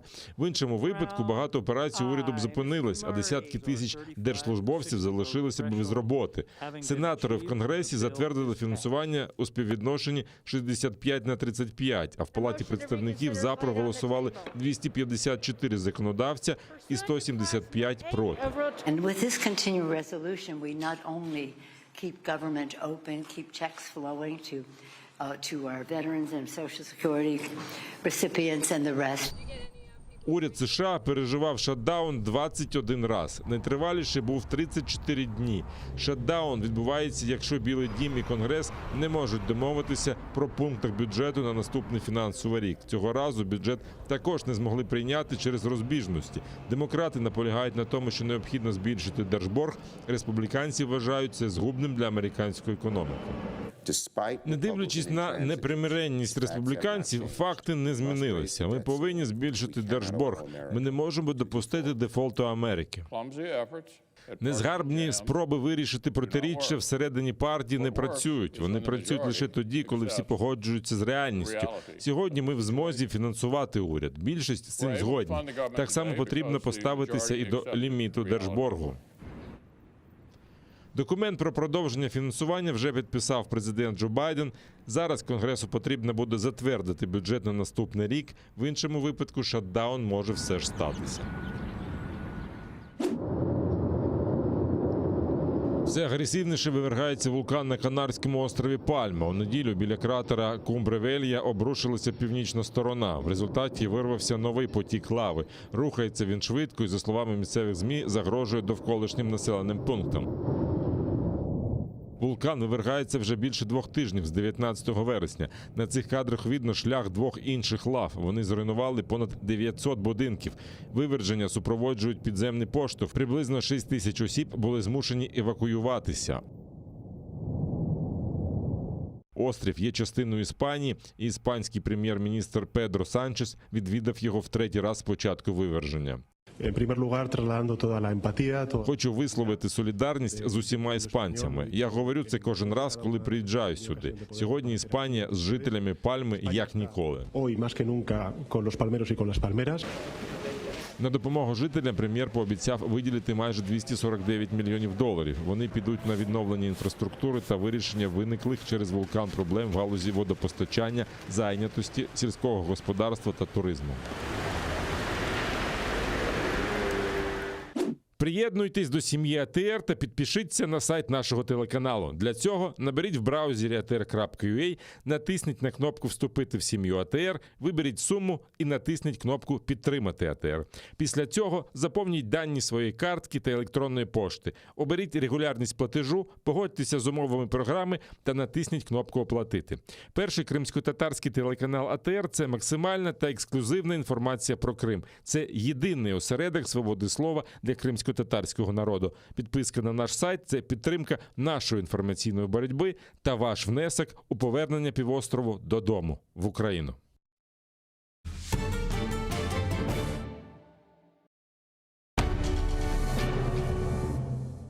Ізраїльські вчені створили унікальний засіб, що містить природні інгредієнти.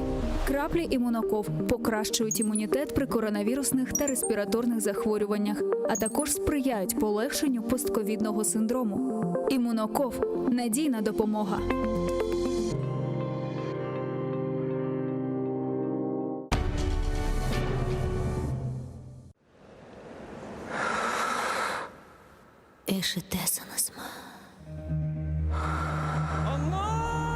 Мен ақтауны тынызмын.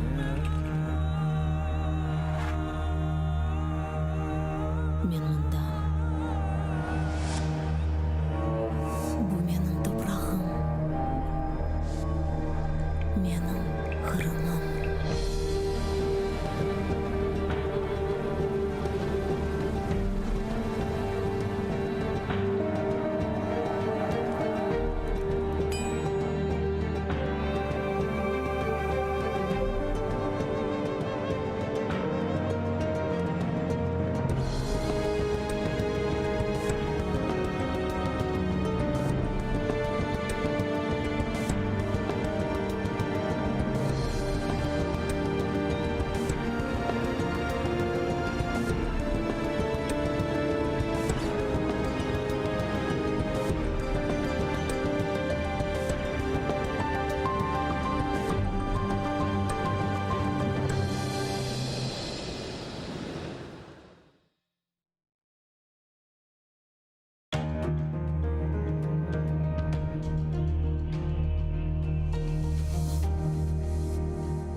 Дымма сағыр турам чатал yollarda.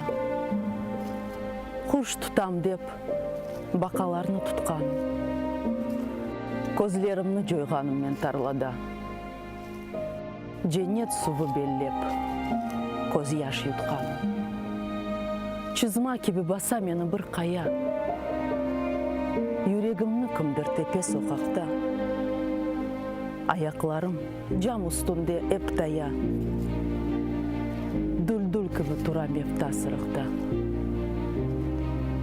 Тікі клебінің еплеріні кесмейіп, ерттыларда. Сачақланды дудақлар. Көкте ұчқан рухлар. Қабыр ташлары. Omuzuma қона. Еңлей аяқлар.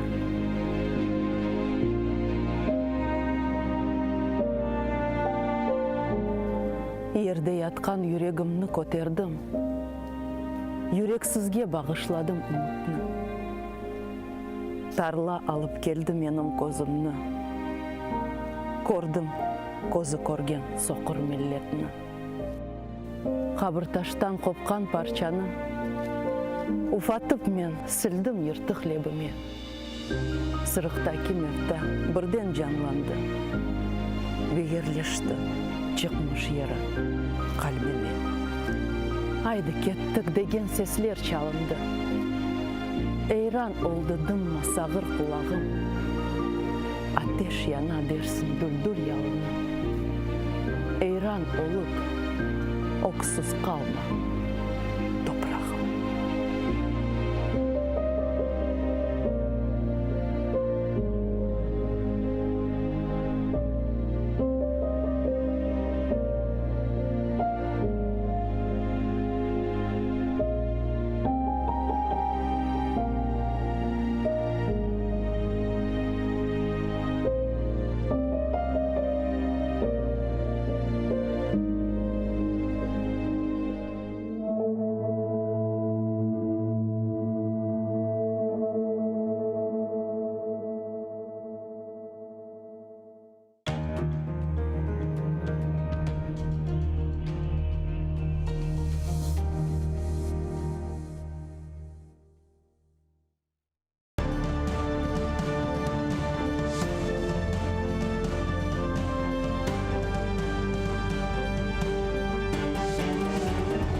Ассаляму алейкум, хайрлах шамлар. Добрый вечер. В эфире телеканала АТР. Вы смотрите информационно-аналитическую программу «Бугунь». В студии для вас работаю я, Гульсум Халилова. И следующие 35 минут в этой студии с гостями, которые подключатся к нам в эфир в режиме онлайн, мы обсудим основные новости и события сегодняшнего дня, которые непосредственно касаются временно оккупированного полуострова. Я напомню, что мы работаем в прямом эфире. На экраны ваших телевизоров режиссеры периодически выводят номер телефона, так что вы можете звонить к нам абсолютно бесплатно по Вайберу, +380 67 63 46 130. Можете присоединяться по скайпу, atr.tv, это наш адрес. Звоните, задавайте ваши вопросы. Нам важен ваш голос. Не забывайте подписываться на YouTube телеканала АТР. Там мы вещаем как в онлайн-режиме, так и выкладываем самые интересные фрагменты из наших эфиров. Выкладываем практически все наши программы в записи. И, наконец, поддержать телеканал АТР вы можете, подписавшись на наш Patreon. Режиссеры периодически на экран выводят ссылку на наш Patreon. Вот сейчас вы ее видите, patreon.com. Можете пройти по этой ссылке, выбрать уровень поддержки, стать частью большой крымско-татарской семьи АТР. Это поможет нам в дальнейшем продолжать работу на непростом информационном фронте. А этот блок я бы хотела начать со следующего информационного сообщения. Как известно, министр иностранных дел Украины Дмитрий Кулеба находится с рабочим визитом в Польше. Там он планирует обсудить ситуацию в Балтийско-Черноморском регионе в рамках Варшавского форума по безопасности. Об этом он непосредственно написал на своей странице Facebook. Наши корреспонденты его процитировали. Давайте послушаем. На Варшавському безпековому форумі будемо говорити про майбутнє Балто-Чорноморського регіону. Аби використати усі його можливості, Україна активно працює із сусідами над створенням поясу безпеки та процвітання між Балтійським і Чорним морями. За 1,5 року ми створили 4 нові міжнародні формати. Люблінський трикутник з Польщею та Литвою, асоційоване тріо з Грузією і Молдовою, квадригу з Туреччиною та Кримську платформу. Розбудова відносин добросусідства із дружніми сусідніми державами задля забезпечення миру, міжнародної безпеки безпеки і стійкого розвитку у Балто-Чорноморському регіоні є одним з пріоритетних завдань стратегії зовнішньополітичної діяльності. С нами сейчас на прямой связи министр социальной политики в 2014-2019 годах, пан Андрей Рева. Пан Андрей, вітаємо вас. Селям алейкум. Добрый вечер. Да. Пан Андрей, вот те 4 новых формата, о которых говорит Дмитрий Кулеба, как вы думаете, действительно позволят ли, помогут ли обеспечить мир и безопасность в Балтийско-Черноморском регионе? Ну, строго говоря, безопасно. Кто угрожает Балтийско-Черноморскому региону? Существует Очевидно, только одна речь идет о страна, России. существует только одна страна, которая может реально угрожать безопасности Балто-Черноморского региона. Как этому противостоять? Вы же понимаете, что нельзя заставить питаться сельтерской водичкой, если он хочет на кого-то напасть. У него же, в принципе, поведение агрессивное, оно описано еще Иваном Андреевичем Крыловым в басне «Волк и ягненок», помните? «Молчи, устал я слушать, досуг мне разбирать вины твоих щенок. Ты виноват уж тем, что хочется мне кушать». Сказал, и в темный лес ягненка поволок. Так вот, такое случилось однажды уже в 1940 году в отношении балтийских государств Латвии, Литвы и Эстонии. Мы помним, что случилось с Польшей в 1939 году. Помним, какая незавидная судьба ждала Финляндию, но, к счастью, финская армия сумела остановить агрессора. То есть такие организации, такие страны, которые понимают только силу. Поэтому единственное, что может остановить агрессора, это сила и коллективные действия. Вот поэтому единственным, скажем так, способом защититься и остановить агрессора является НАТО. Поэтому все остальное, о чем говорит Кулеба, это можно, знаете, воспринимать не более как сотрясение воздуха. А как вы думаете, вот те угрозы и те опасения, которые есть у Польши, у Украины, у стран Восточной Европы, разделяет ли НАТО вот эти опасения с нами? Я думаю, что проблема НАТО сегодня заключается в том, что оно не едино. И те государства, которые входят в этот блок, они были едины перед угрозой Советского Союза, когда советские танки стояли, извините меня, на границе между ГДР и ФРГ, когда западные немцы реально ощущали себя на передовой. Вопросов не было, нужно НАТО и так дальше. Но как только НАТО продвинулось на восток, и оно включило в себя балтийские государства, Польшу, Венгрию, Чехию, Словакию, соответственно, Румынию, Болгарию, то как бы вот те, кто были на передовой, они сейчас находятся в глубоком тылу. И они сегодня ведут себя, у них все хорошо. Они защищены вот этим вот буфером из восточноевропейских государств. Они себе строят этот Северный поток-2, они ведут бизнес с агрессором. И вообще они не понимают, в чем проблема.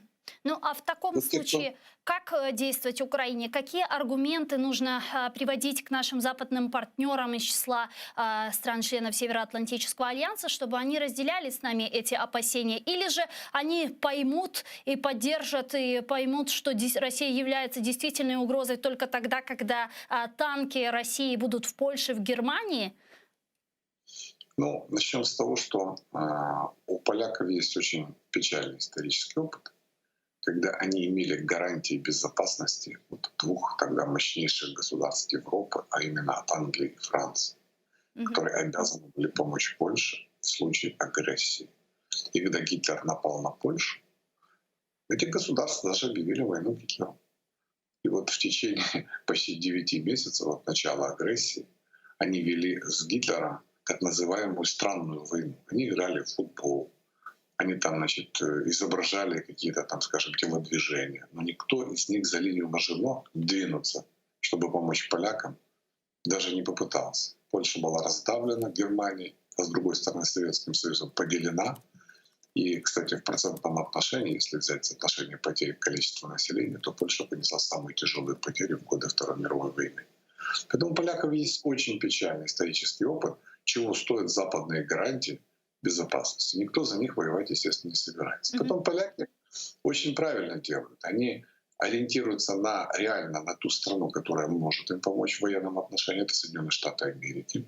Они все делают для того, чтобы именно американские базы находились на польской территории.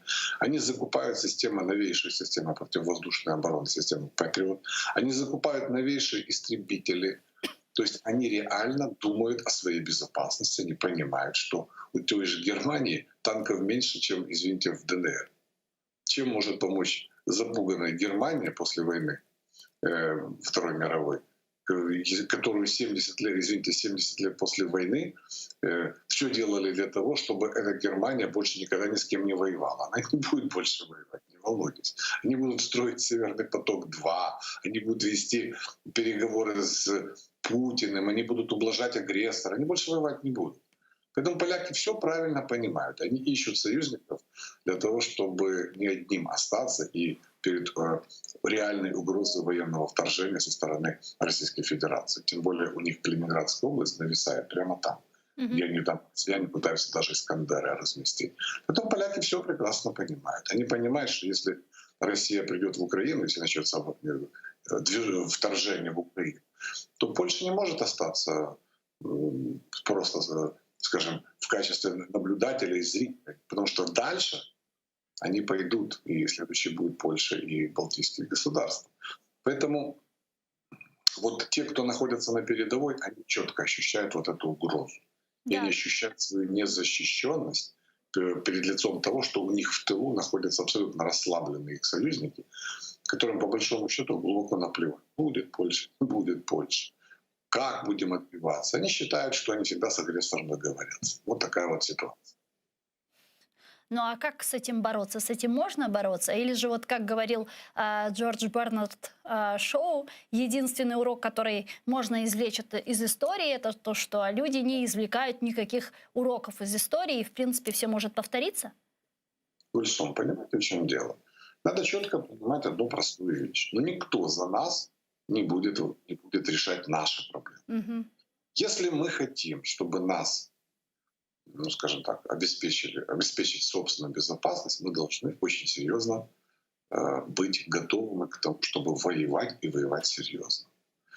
Никаких не должно быть вот этих вот пацифистских настроений, типа «я войну в своей голове уже прекратил, надо просто перестать стрелять». Там, извините, 2 миллиарда задолженности иметь перед военными, не иметь утвержденного гособоронзаказа. Вот это все важно, понимаете? Если уже мы говорим о том, как мы взаимодействуем с союзниками, давайте вспомним дело вагнеровцев и так далее. То есть когда вы проводите вот такую безмозглую политику в области национальной безопасности и обороны, вы, во-первых, не имеете союзников настоящих, во-вторых, вы сами не способны себя защитить. В этом вся проблема. То есть основная проблема Украины, вдумайтесь, это все-таки в стране более 40 миллионов населения, в Польше столько же. Альянс Украины и Польши уже способен выставить, ну это уже 80 миллионов населения. Возьмите еще Румынию, возьмите еще, не знаю, Болгарию там, или Прибалтику, и вы получите, в общем-то, альянс способный, если нормально объединиться, и при поддержке США, который способен остановить любую российскую агрессию. Было бы желание. И вместо того, чтобы создавать альянсы реальные, они занимаются чем? Занимаются демагогией. Почему мы не в НАТО? А когда вы нас туда примете? И прочее, прочее, прочее. А Люблинский треугольник — это реальный альянс? Или нет? Что такое реальный альянс? Реальный альянс — это реальная военная интеграция. Это общие военные планы в случае агрессии и отражения агрессии. Это система военно-политических договоров. Вот приблизительно то, что сейчас создали американцы вместе с Австралией и Британией. Вот это называется треугольник настоящий. Не тот, о котором Высоцкий пел, треугольник будет выпит, будем параллелепипед. А вот это действительно военный треугольник, и он имеет конкретную цель — защитить Австралию от возможной агрессии со стороны Китая. Китай понимает прекрасно, что связываться с Австралией будет опасно, потому что и Соединенные Штаты, и Британия придут Австралии на помощь. А теперь обратите внимание, австралийцы тут же заключили контракт на поставку атомных подводных ракетных лодок, которые очень четко имеют направленность против кого. Объяснить товарищам, что нельзя их трогать. Вот это называется треугольник. А вот то, что предлагает Кулеба, ну это все, понимаете, это все так. Разговоры ни о чем. Ну, раз уж вы затронули тему АУКУСа, у меня тут есть несколько вопросов. Очень интересна ваша точка зрения, потому что многие аналитики высказывают в связи с этим такую обеспокоенность, говорят о том, что когда Соединенные Штаты Америки создают такие региональные альянсы, они отводят на второй, на третий план своих других партнеров. В данном случае мы видели, какая была очень жесткая критика со стороны Французской Республики. И вот, дескать, говорят о том, что США слишком переоценивают Китай, и в противостоянии с Китаем могут на 5-й, на 6-й, а то и на 6-й план в принципе откинуть Украину и других своих важнейших европейских партнеров. Вот вы с этим согласны? Стоит ли нам действительно этого опасаться? Начнем с того, что Штаты знают цену французам как союзникам. В свое время исторически французы воевали в составе армии колонистов против британской армии на независимость. И именно французы подарили американцам статус свободы, который в Нью-Йорке стоит, да, как символ свободы и как символ Соединенных Штатов Америки. Американцы отплатили той же монетой французам. В 1918 году миллионная армия Соединенных Штатов Америки прибыла во Францию.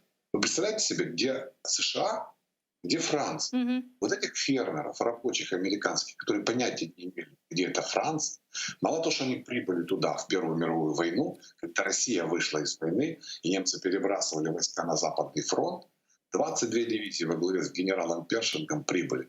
И вот вдумайтесь, что такое идеологическая работа. Вот эти вот американцы, которые шли по Парижу, и вот когда они мимо дома инвалидов проходили, где похоронены многие известные деятели, в том числе маркиз Лафайет, который командовал один из командующих французским экспедиционным корпусом во времена войны за независимость, они шли по Парижу и кричали: «Лафайет, мы пришли!» Американцы шли. Они знали, за что они воюют. И они спасли, по сути дела, Францию Первую мировую войну. Их кинули, потому что американцы предлагали устами президента США Вудро Вильсона подписать мир без аннексий и контрибуций. Но Англия и Франция отказались. Американцы отказались подписывать Версальский мирный договор. Они подписали свой мирный договор с Германией. Никаких аннексий, никаких контрибуций. Затем во Вторую мировую войну кто освободил, по сути дела, Францию? Не американская армия. И во главе с командующим Дуайтом Эйзенхауэром. Я читал его воспоминания «Крестовый поход в Европу». Там все расписано. Да, в дивизии генерала Леклерка освобождала Париж, после того, как американцы остановились и дали возможность французам, так сказать, войти в свою столицу и быть среди победителей. Что? И какова благодарность со стороны Франции? Я вам напомню, что штаб-квартира НАТО с 1949 года до 1966 находилась в Париже. А потом что случилось? А потом великий союзник американцев, генерал де Голь, сказал, что вот они выходят из НАТО. И перенесли штаб-квартиру НАТО из Парижа в Брюссель. И вот он рассказывал о единой Европе, от Лиссабона до Владивостока. Это в то время, когда советские войска стояли на границе с Западной Германией. Надежный союз, отличный союз. Только в 2007 году Николя Саркози вернул Францию в военную структуру блока. И вот сегодня они говорят: ой, там нас там обидели, нас там... Извините, я хочу сказать, что все знают прекрасно цену французским гарантиям безопасности. Кстати, французский парламент очень активно помогал Армении в войне в Нагорном Карабахе. Вы знаете, чем это все закончилось. Да, они были в минских процессах. И в минских процессах они сильно нам помогли. Поэтому что сделала Австралия? Она четко поняла и знала цену всем вот этим вот обещаниям. Она предпочла союз с теми странами, которые реально ей могут помочь, раз, и на которые можно положиться. Французам объяснят, что, ну, извините, но вот так вот получилось. Но ведь с другой стороны, когда Соединенные Штаты Америки подписывали это соглашение с Германией о Северном потоке, говоря о том, что мы там восстанавливаем трансатлантическое сотрудничество, коллективную безопасность, то, что попортил в свое время Трамп. Ну вот как такой диссонанс небольшой получается. А разве вот эти критические отношения с Францией тоже не бьют по той же коллективной безопасности и трансатлантическому сотрудничеству? Нет, никоим образом. Просто посмотрите, вот я сейчас попробую провести, чтобы мы с вами оценили красоту игры Байдена. Так, давайте. Итак, Байден стал президентом. Да. Он должен определить главный приоритет внешней политики и главную угрозу национальной безопасности и внимания Соединенных Штатов Америки. В этом отношении он ничем от Трампа не отличался. Он тоже считает главной угрозой национальной безопасности Китайскую Народную Республику. Раз. Значит, для того, чтобы противостоять Китайской Народной Республике, нужно восстановить единство своих союзников по НАТО. Раз. Второе. Нужно расширить рамки возможностей и подтянуть тех стран, которые находятся вне альянса, но которым тоже Китай угрожает. Но есть проблема. Что препятствует взаимоотношениям между США и Европой? Северный поток-2. Противостояние между фактически администрацией Трампа и Германией. Значит, для того, чтобы перетянуть Германию на свою сторону, нужно будет снять санкции Северного потока. Это же понятно, да? Да. Кто остается в минусе? В минусе остается Украина. Как должна была бы действовать Франция в этой ситуации? Она должна была сказать немцам: дорогие товарищи немцы, мы не должны на это покупаться. Мы должны четко стоять на позициях, что санкции должны быть против Российской Федерации. Французы промолчали, с немцами Байден договорился. Дальше подписывает соглашение. Объяснил нашему выдающемуся политическому лидеру, что не надо поднимать вопрос о Северном потоке-2 во время визита. Вы помните, Маркарова, посол, сказала, что все нормально, никаких разногласий нет, и закрыли ротик, хотя перед этим Арахами обещал, что наш выдающийся политический деятель современности будет разговаривать с Байденом, внимание, на повышенных тонах. Ну вот он туда поехал, мы же видели, как он на повышенных тонах. Он до этого, кстати, с Кадыровым на повышенных тонах разговаривал. Вот и Кадыров так испугался нашего выдающегося политического деятеля, что до сих пор больше он с ним вообще не разговаривает. Вот. Поэтому, значит, успокоили вот наши, да, дали им, так сказать, визит, объяснили, кто они такие, и после этого подписывают соглашение с Австралией и разрывают контракт Австралии с французами. Кто должен был, по идее, поддержать французов? Немцы. Почему немцы их не поддержали? Потому что Байден с ними уже обо всем договорился. Вот так работает западная Америка, точнее американская дипломатия. Определив главную угрозу, они тут же решили вопросы со всеми. Кто-то проиграл, кто-то выиграл, но он думает о том, как обеспечить безопасность Соединенных Штатов Америки. Теперь касательно всех остальных. Ведь он же с Путиным тоже имел беседу. Байден, правда? Если вы обратили внимание, Путина лицо было не очень такое довольное на пресс-конференции с Байденом. Мы ничего не знаем, о чем они там говорили. Но теперь мы видим некоторые очень важные нюансы. Вы видите, как Зеленский все время говорит о встрече с Путиным с глазу на глаз. Да, вот, кстати, несколько дней назад тоже говорил о необходимости проведения такой встречи. И что говорит Российская Федерация? Они там да, но никто не говорит «не встретимся». Вот мы о Крыме не будем говорить. Вот центральный вопрос. Наши говорят: ну тогда не будет встреч.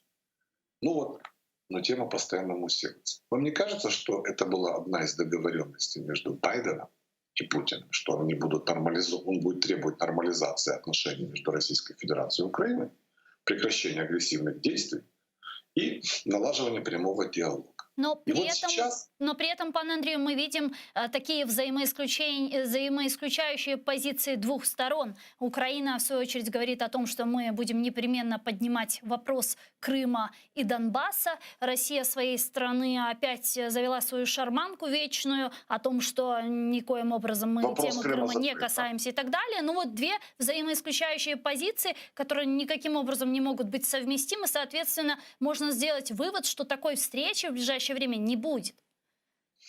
А можно сделать другой вывод, что они для того и затеяли Крымскую платформу, чтобы, дескать, пустить пыль в глаза. Вот мы, дескать, занимаемся Крымом, да? А потом мы отложим тему Крыма для того, чтобы встретиться с Путиным и решить какие-то тактические вопросы. Это тоже может быть вариант. Вы понимаете, ведь у зеленых нет какого-то стратегического видения вообще того, что нужно делать, как. Они готовы пожертвовать всеми, так сказать, вещами, которые они не считают главными. Вот я не чувствую, честно вам скажу, как гражданин Украины, что они искренне хотят вернуть Крым в Украину. Вот нет у них этого. Потому что ваш телеканал мог бы больше рассказать о том, какова реальная ситуация с помощью крымским татарам, которые борются против оккупации. Потому что мы же это видим. И реально мы видим, что где у нас находится сейчас, извините, Мустафа Джемилев. Что хоть раз с ним президент встречался, с этим человеком, который является глыбой. Что он часто встречается с Рифатом Чубаровым. Он каким-то образом помог тем каналам вещания, которые несут слово правды крымским татарам. Ничего этого не делается. Сделали пиар-акцию, собрались, сказали, что Крым — это Украина. Мы что, вы не в курсе были о том, что Крым — это Украина? У нас нет резолюции Организации Объединенных Наций. Но им это нужно для чого? Для того, щоб сказати, ми цим займаємося, але ось ми пішли на компроміс, ми поки що це питання відклали, щоб вирішити питання Донбасу і там різних цих інших моментів. Идет вот эта вот политическая борьба, где, к сожалению, вопрос Крыма, с моей точки зрения, является просто разменной монетой для зеленой власти. Сразу после Крымской платформы, буквально через неделю, 4 сентября, вы наверняка следили за тем, что происходило на территории оккупированного полуострова. Последовали репрессии против крымских татар. В частности, был задержан первый заместитель председателя Меджлиса крымстарского народа Нариман Джилял. И здесь, естественно, возникает вопрос, а должна ли была Крымская платформа предусмотреть то, что может произойти? А это, в принципе, было очевидным, что Россия будет срываться на коренном народе Крыма, на крымских татарах, и принять какие-то превентивные меры. Как Крымская платформа должна действовать в случае обострения ситуации? Что сейчас должна была бы сделать Крымская платформа в ответ на репрессии России? Ведь я так понимаю, что мяч сейчас на стороне платформы. Ну, как минимум, Крымская платформа должна была инициировать новые санкции против руководства Российской Федерации, против Российской Федерации в Организации Объединенных Наций. Как минимум не признать выборы в Государственную Думу Российской Федерации. Поставить вопрос ребром о том, чтобы против государства-агрессора, государства, которое откровенно попирает международное право публично, даже несмотря на то, что оно там является постоянным членом Совета Безопасности, реально были введены санкции. Не вот эти косметические 2014 года, а реальные санкции, которые бы остановили бы то, что сейчас происходит. Ведь мы же видим, что они сейчас творят, нарушая все международные конвенции. Они массово переселяют россиян на оккупированный полуостров, создавая проблемы в случае его деоккупации. Вот мы будем иметь дело с огромным количеством лиц, которых они сейчас туда переселяют. Но это же по факту. То есть для того, чтобы изменить национальную структуру населения, чтобы разбавить граждан Украины, которые там находятся чистыми гражданами Российской Федерации, это же все называется оккупационная политика, и на это никто не реагирует. Поэтому одно дело сотрясать воздух и изображать, что мы боремся, чтобы, не дай бог, кто-то не сказал, что мы забыли эту тему. А с другое дело — это делать какие-то реальные шаги по деоккупации.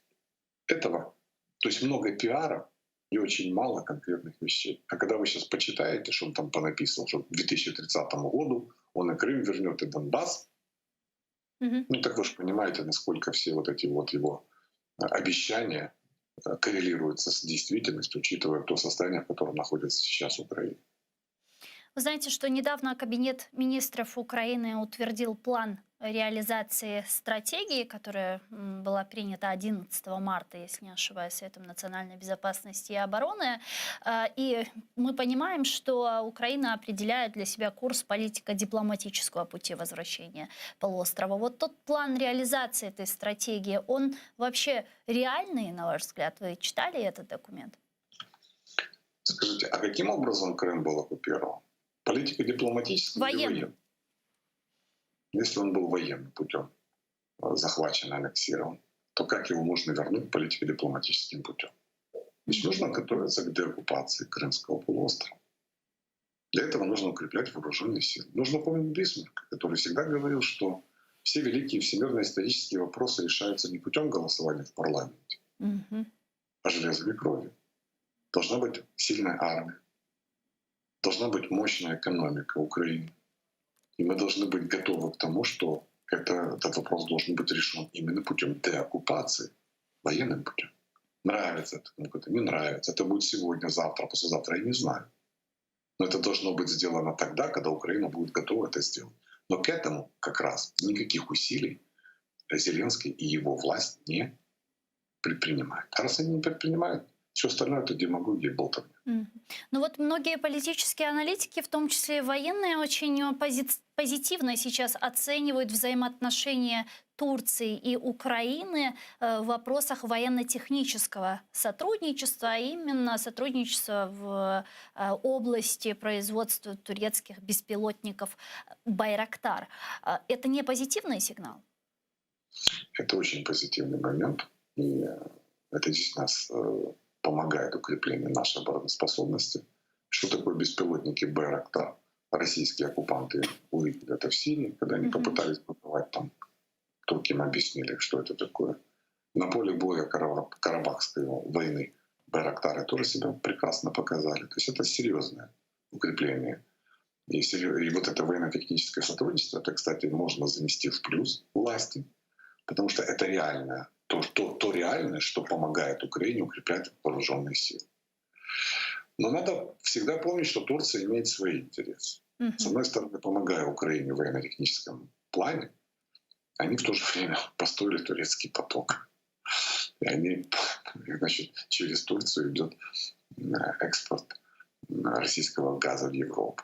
Турция все-таки не забывает о своих каких-то национальных интересах, но это естественно, это понятно. Никуда от этого не денемся. В частности, Венгрию, из-за чего у нас сейчас назрел очередной конфликт. Ну, я не вижу. Понимаете, в чем дело? Венгрия независимая страна. С точки зрения обеспечения себя газом, она имеет право делать так, как она делает. Я не понимаю истерики, которые наши лидерцы делают.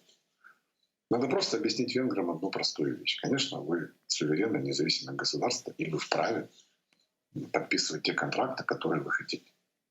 Но у нас к вам одна единственная просьба.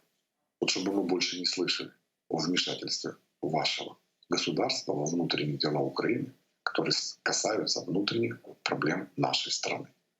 Мы не хотим слышать больше никаких ваших воплей о том, что у нас неправильные законы, о том, что мы что-то там неправильно делаем. Если у вас есть претензии к Украине, пожалуйста, Международный суд, международная организация, пускай проверит, соответствует наше законодательство нашим международным обязательствам или нет, пожалуйста.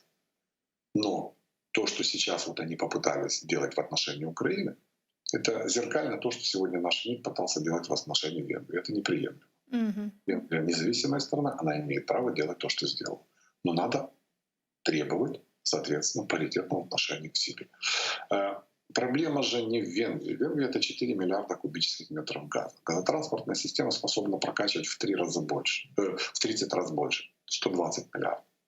И потеря транзита в Венгрию, она не является критичной. Критичнее является то, что у нас не увеличивается добыча собственного газа. То есть если мы имеем газотранспортную систему, по ней надо качать газ. Газ какой? Либо транзитный, то есть который будет из России качаться в Европу. У нас до 2024 года есть договор, но он не гарантирует прокачку газа. Он гарантирует, что нам будут платить, даже если его качать не будут. Нас это не устраивает, но зеленые подписали этот контракт. Поэтому если газа нет российского, значит, он должен быть украинский. Значит, нужно резко увеличивать добычу украинского газа. Этим никто не занимается. Не занимался Коболев, не занимается Ветренко. И у них даже в мозгу этого нет, чтобы увеличить добычу украинского газа. Хотя в 1975 году, например, Украина добывала 68 миллиардов кубических метров газа. А сегодня 20. Все добывают, из них госкомпания около 15. В 4 раза меньше. То есть есть чем заниматься. Вместо того, чтобы вопить, почему Россия не качает газ. Так добывайте свой. В чем проблема? Заполняйте газотранспортную систему и продавайте на Запад. Не вопрос. Не Коболеву платите и Ветренке по 150 миллионов, а вкладывайте деньги в газодобычу. Проведите анбандлинг, отделите компанию «Укргазвыдобывание» от этого нахлебника «Нафтогаза». Пускай он добывает газ и продает на рынке Украины. Получает прибыль, инвестирует и дальше увеличивает добычу. Ведь в этом же была идея анбандлинга, который блокировал Коболев и которую блокировал Ветренко. Но они сейчас опять на коне. Нет вопроса. Опять Венгрия виновата, опять Россия виновата, все виноваты. Кроме своих собственных безмозглых руководителей. Поэтому, если мы говорим о Турции, Турция — это, конечно, объективно наш союзник. Но я считаю, что главным союзником нашим по деоккупации Крыма должны быть крымские татары, коренной народ Крыма, Украины. Что нужно сделать? Нужно не бояться, нужно четко объяснить, что после деоккупации Крыма будет восстановлена крымско-татарская автономия, государственность крымских татар. Вот точно так же, как когда-то крымские татары помогли украинцам, украинцы обязаны помочь в восстановлении государственности крымских татар. Вот это лозунг должен быть главным. Нравится он кому-то, не нравится, но за этим будущее. И дело не в политическом каком-то жесте, а дело в том, что это реально шаг к деоккупации. Вот это то, что должны знать люди, которые живут сегодня в оккупации. Что Украина обязательно предоставит им автономию в составе украинского государства. Они будут иметь собственную государственность, как любой другой народ, который живет на этой планете. Дякую вам дуже, пане Андрію. Чох сагулмус за вашу позицию. Андрей Алексеевич Рева был с нами на прямой связи, экс-министр социальной политики. А я, к сожалению, вынуждена с вами попрощаться ненадолго. Сейчас буквально 5 минут перерыва. Далее эфир телеканала АТР будет продолжать информационная программа «Заман» на украинском языке. Самые актуальные, самые свежие новости наши журналисты подготовили именно для вас. А после мы вернемся в эту студию и продолжим информационно-аналитическую программу «Бугунь». Не переключайтесь, оставайтесь первым крымско-татарским. Коршкенджи.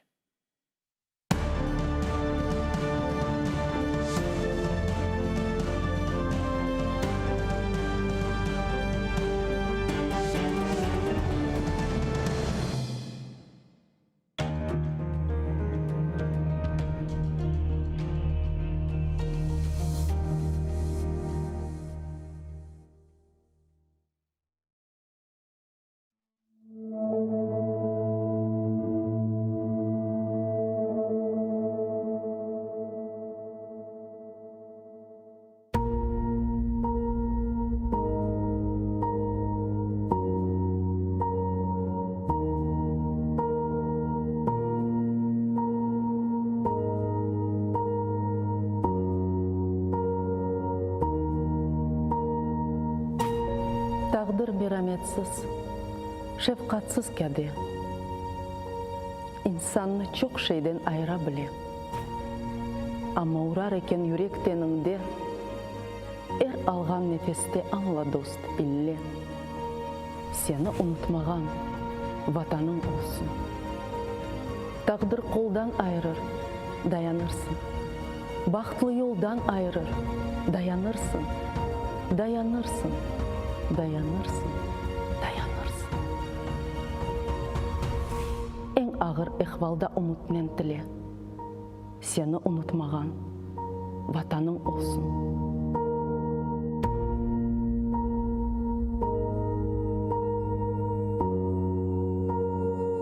Ayaksız yürgenler yok mu dünyada? Bebeksiz korgenler yok mu dünyada? Açlıktan ölgenler yok mu dünyada? Ama baxtlı olar vatanı ile. Seni unutmagan vatanın olsun. Kozumnun bebeği nursuzlanacak. Omur ne? Altın mı? Kırsızlanacak. Ebedi ne şöhret ne şan kalacak. Unutma kendini bilgenden bile. Seni unutmagan vatanın olsun.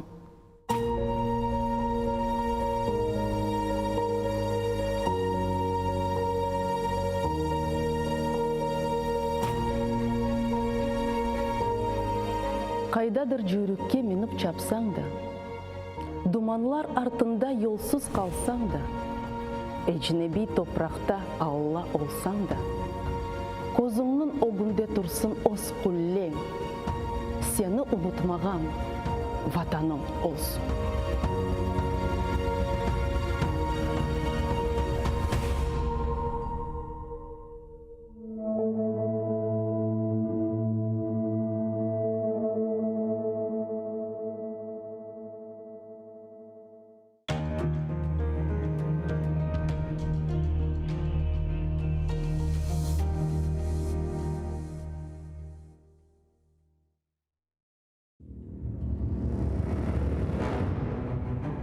Хаджи Герай Қырым ханлығыны тізгенде 29 yaşında еді. Тахминен 350 ел девамында Қырым ханлығы девлет оларақ үкім сүрді. Исмаил Гаспринский Терджиман газетіні 28 yaşında нешір етіп башлады.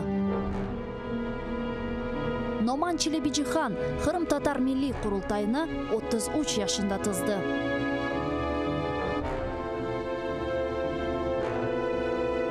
Бекир Чобанзаде 27 yaşında профессор olarak Латин әліпбесіні Түрки devletlerге teşviqat etті. Шайыр Амди Герайбай 29 yaşında milletçilikte qabatlanıp Moskvada Butyrka hapisxanesinde vahşice öldürüldü. Ahmetxan Sultan birinci kere qaramanlıqni 23 yaşında kazandı. 25 yaşında ise 2 defa qaraman oldu. Musa Mahmud 1978 senesi hakimiyetke karşı isyan etip ozunu yaktı. Milli meşal oldu. Ayşe Setmuratova 27 yaşında adalet kureşine kırıştı ve bütün ömrünü Kırım Tatar milli hareketine bağışladı. Genç ve yaşlar, fedakarlık ve kahramanlık için kureş meydanı açıktır.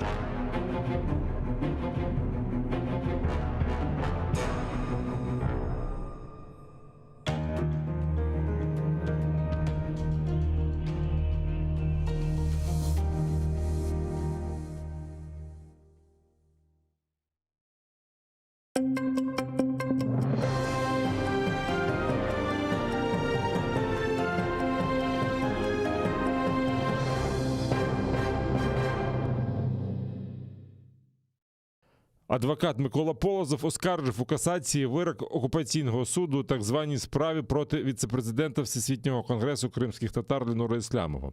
10 грудня 2020 року окупаційний Верховний суд Криму заочно засудив Ленура Ісламова до 19 років позбавлення волі в колонії суворого режиму. Його визнали винним в організації диверсії, створенні незаконного збройного формування і закликах до порушення цілісності Росії.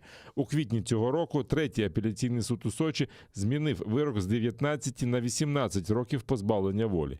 Микола Полозов направив скаргу на цей вирок у 4-й касаційний суд в російському Краснодарі, аби мати можливість оскаржити рішення російських судів у Європейському суді по правам людини.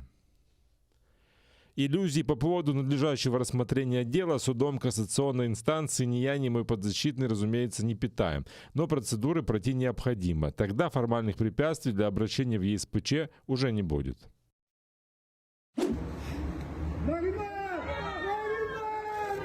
Ізольований від рідних та близьких. Минув місяць від затримання Нарімана Джеляла, якого окупанти звинуватили в нібито диверсії на газопроводі у Перевальному під Сімферополем. Першого заступника голови Меджлісу нині тримають в особливому блоці Сімферопольського СІЗО, де він не має доступу до зовнішнього світу та своєї родини. Востаннє Наріман Джелял бачився з дружиною на засіданні окупаційного суду. За словами Левізи Джелял, спілкуватися вдавалося лише коли так званий суддя залишав залу. Вітання своїй доньці і мені Наріман Джелял шле листом. 10-й день народження вона зустрічає без батька, а привітання з неволі читає, утираючи сльози. Привіт, моя люба доню Еміне. Від усього серця вітаю тебе з днем народження. Нехай Аллах подарує тобі здоров'я, щастя, достаток, довгі роки життя. Хай Аллах допоможе тобі здійснити всі мрії. Я хотів би бути поряд з тобою, обіймати тебе, цілувати, бачити, як ти ростеш. Хотів би тобі в усьому допомагати. Бажаю, щоб ти гарно провела свій день народження з нашою родиною та зі своїми друзями. Твій тато, який тебе дуже любить і сумує за тобою. Нарімана Джеляла затримали 4 вересня і звинуватили спочатку у підбурюванні до диверсії, а згодом і до вчинення підриву на газопроводі та нібито незаконному зберіганні вибухівки. Разом з ним судять братів Азіза та Асана Ахтемових, яких окупанти нещадно били та катували струмом. Про це Азіз розповів своєму адвокатові Айдеру Азаматову. После этих угроз и пыток током я им сказал, что соглашусь со всем, что они мне скажут. После этого меня подняли наверх, посадили на лавочку, опять угрожали, после чего я почувствовал сильный удар в область шеи, в затылок, и меня куда-то потащили. Потом сняли маску, пришел человек, который назвал себя доктором, но был в военной форме. Этот человек сказал мне, чтобы я говорил все как было. Видимо, я сказал не то, что им нужно, после чего мне опять опустили на глаза маску и один раз ударили в область шеї. Минулої п'ятниці окупаційний Верховний суд Криму відхилив апеляцію на арешт Нарімана Джеляла, цинічно скоротивши термін перебування в ізоляторі на 1 день до 3 листопада. Судилище відбулося в закритому режимі. Наріман Джелял своєї провини не визнає. Мне неоднократно приходилось быть свидетелем различных политически мотивированных судебных процессов, поэтому я не питаю иллюзий касательно сегодняшнего решения.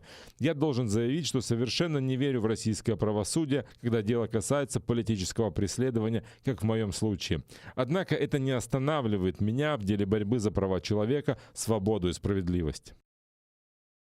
А тих, хто прийшов підтримати бранця, гнали якнайдалі від стін окупаційного суду, а громадську діячку Лейлу Яшлавську окупаційні поліціянти навіть відвезли до відділку для встановлення особи. Кристально чистого, честного человека вы ночью, вы хоть немножко думаете, ночью зашли в дом, 4 детей у него, старики, и вы его судите за что? Это стыд какой-то. У Меджлісі цю сфабриковану справу називають помстою окупантів за саміт Кримської платформи, який відбувся у Києві 23 серпня, де серед інших брав участь і Наріман Джелял. Там впевнені, що таким чином Росія планує визнати представницький орган кримських татар терористичною організацією та розпочати ще масштабніші репресії проти корінного народу Криму. У Херсоні та Миколаєві вже виділили ділянки для будівництва квартир для кримських татар, вимушених переселенців. У Києві землю все ще шукають. Мова йде про будівництво 500 квартир для вимушених переселенців з тимчасово окупованого Криму, політв'язнів, сімей загиблих учасників бойових дій. Будівництво відбуватиметься у рамках договору між Україною та Туреччиною. Туреччина побудує по 200 квартир у Херсоні та Миколаєві, ще 100 у столиці України. За словами голови Фонду національного добробуту Криму Ленура Мамбетова, будівництво розпочнеться навесні наступного року. В настоящий момент они начали процедуры по определению генерального подрядчика строительства. То есть в Турции эти процедуры уже идут, в сентябре они начались. Я думаю, в течение осени они закончат эти процедуры, затем мы совместно выйдем на участки, проверим участки, и начнутся уже подготовительные работы. Плюс проектирование, соответственно, к строительству, я думаю, приступит не раньше, непосредственно к строительству, не раньше весна 2022 года. Міжурядову угоду про будівництво житла підписали на найвищому рівні під час візиту Володимира Зеленського до Туреччини. Як заявив президент Турецької республіки Реджеп Таїп Ердоган, будівництво житла – це сімейний історичний борг, підвищення стандартів життя для кримських татар, які були змушені покинути свою батьківщину. А за словами президента України, це важливий гуманітарний проєкт, який ще більше зближує наші народи. Соискатель должен быть гражданином Украины, должен быть переселенцем, постоянно проживать на территории Украины. У нас будут семьи политвязнев, семьи военнопленных, затем у нас семьи, то есть участников, семьи погибших участников боевых действий, потом семьи просто участников боевых действий, потом семьи лиц, которые там, например, работают в национальных органах самоуправления, журналистов, то есть тех, кто работает над именно представители культуры, те, кто работают над развитием там, языка и так далее. То есть, и, соответственно, исходя из того, к какой категории соискатель относится, то есть там будет начисление там, определенных баллов. В случае там, одинакового количества баллов, например, у соискателя, возможно, будем применять жеребьевку. Крім цього, Туреччина планує побудувати у Києві мечеть. Як відзначили в Офісі президента України, угода дозволить врегулювати правові аспекти та визначити механізми співпраці в питанні будівництва житла.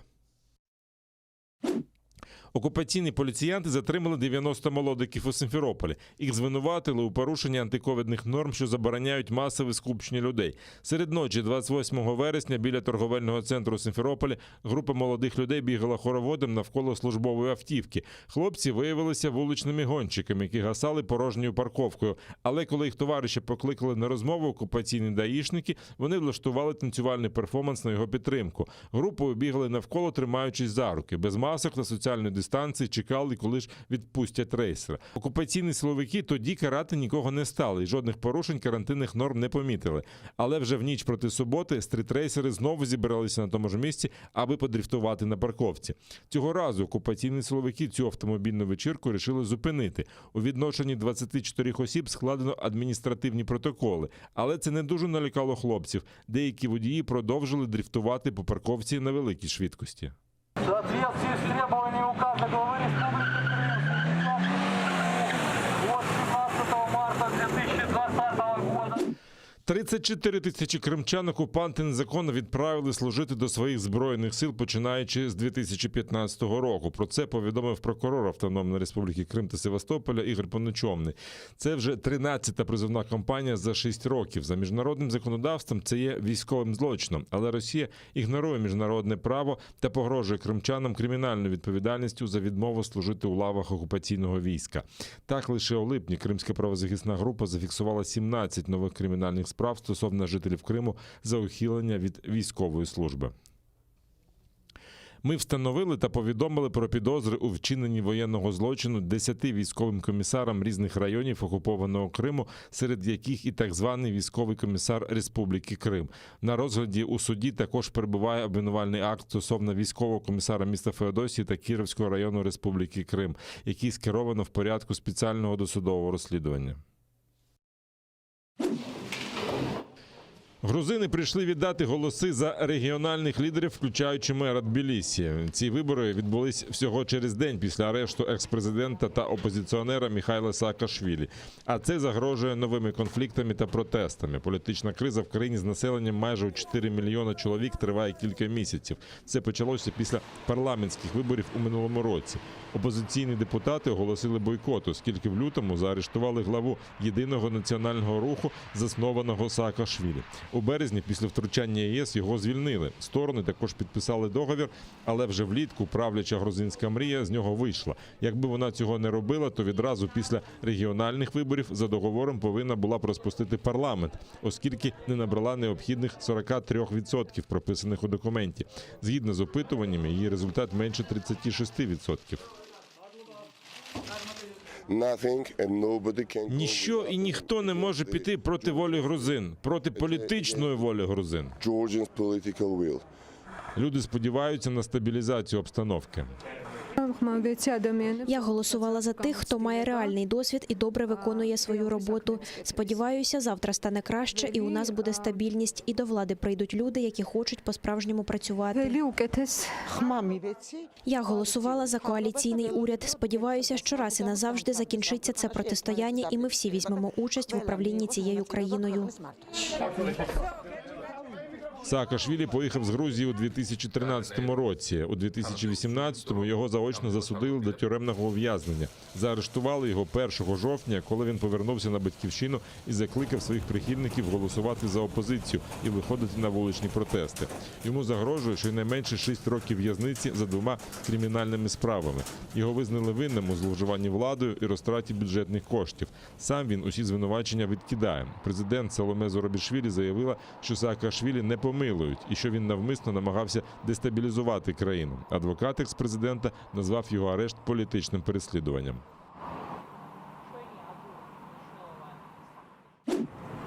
Всього за кілька годин до закінчення терміну і початку нового фінансового року в США країні вдалося уникнути шатдауну, або принаймні його відкласти. Конгрес проголосував за тимчасове фінансування до 3 грудня.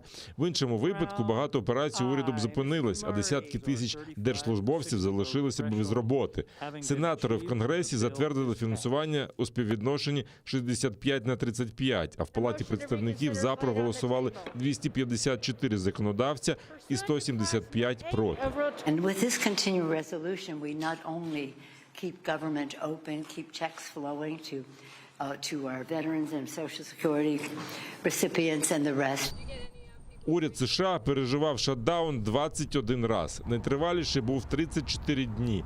Шатдаун відбувається, якщо Білий дім і Конгрес не можуть домовитися про пунктах бюджету на наступний фінансовий рік. Цього разу бюджет також не змогли прийняти через розбіжності. Демократи наполягають на тому, що необхідно збільшити держборг. Республіканці вважають це згубним для американської економіки. Не дивлячись на непримиренність республіканців, факти не змінилися. Ми повинні збільшити держборг. Ми не можемо допустити дефолту Америки. Незгарбні спроби вирішити протиріччя всередині партії не працюють. Вони працюють лише тоді, коли всі погоджуються з реальністю. Сьогодні ми в змозі фінансувати уряд. Більшість з цим згодні. Так само потрібно поставитися і до ліміту держборгу. Документ про продовження фінансування вже підписав президент Джо Байден. Зараз Конгресу потрібно буде затвердити бюджет на наступний рік. В іншому випадку шатдаун може все ж статися. 3 людини, включаючи дитину, загинули під час шторму Шахін в Омані. Ураганний вітер і зливи обрушилися на столицю – Маскат. Вулиці перетворилися на бурхливі річки, потоком води знесло дитину. Пізніше її знайшли мертвою. Ще 2 загиблих робітники. На їх побутове приміщення в промзоні Маската впала частина скелі. Також кілька людей зникли безвісті. Влада евакуювала понад 2700 жителів. Вони перебувають у тимчасових притулках. По дорогах столиці дозволено пересуватися тільки машинам екстрених служб. У самому респектабельному районі Аль-Куруми тимчасово відключили електрику, щоб уникнути нещасних випадків. Авіаперельоти припинені. Епіцентр шторму знаходився приблизно в 60 кілометрах від столиці. Швидкість вітру досягала 150 кілометрів на годину. Тропічний циклон почав формуватися кілька днів тому біля берегів Індії в Аравійському морі. Він досяг Перської затоки, а потім став наближатися до Оману, Об'єднаних Арабських Еміратів та Саудівської Аравії. Шторм також зачепив Іран. Там загиблих 6. Приєднуйтесь до сім'ї АТР та підпишіться на сайт нашого телеканалу. Для цього наберіть в браузері atr.ua, натисніть на кнопку «Вступити в сім'ю АТР», виберіть суму і натисніть кнопку «Підтримати АТР». Після цього заповніть дані своєї картки та електронної пошти. Оберіть регулярність платежу, погодьтеся з умовами програми та натисніть кнопку «Оплатити». Перший кримсько-татарський телеканал АТР – це максимальна та ексклюзивна інформація про Крим. Це єдиний осередок свободи слова для кримсько-татарського народу. Підписка на наш сайт – це підтримка нашої інформаційної боротьби та ваш внесок у повернення півострову додому, в Україну.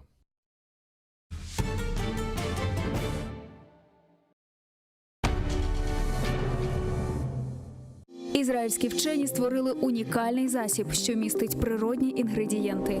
Краплі імуноков покращують імунітет при коронавірусних та респіраторних захворюваннях, а також сприяють полегшенню постковідного синдрому. Імуноков – надійна допомога.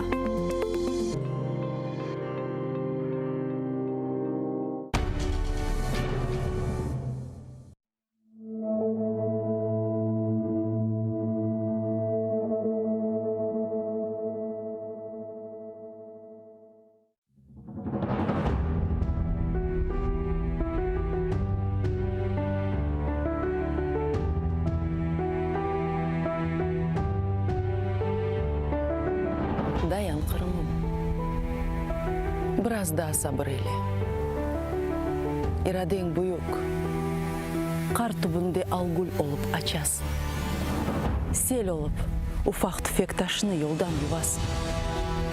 Dakkaya gibi susup dursan bile. Dayan. Tış sıkıp. Yumruklarını topla. Sevgine, dülberligin, çeberlikке teң yoktur. Tamırsız kuru kuray gibi geçkenler çoktur. Ketecekler. Tenine oz tikenin saplap. Savuşur yaran. Seni güzel bakça yaparız. Biz için bugün kara beyaz. Dost düşmanın beyan oldu. O kara kalpler için de belki sayılı günler kaldı. Evladım, kartal kalkın, канат яярмыз.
Бисмиллахир-рахманир-рахим.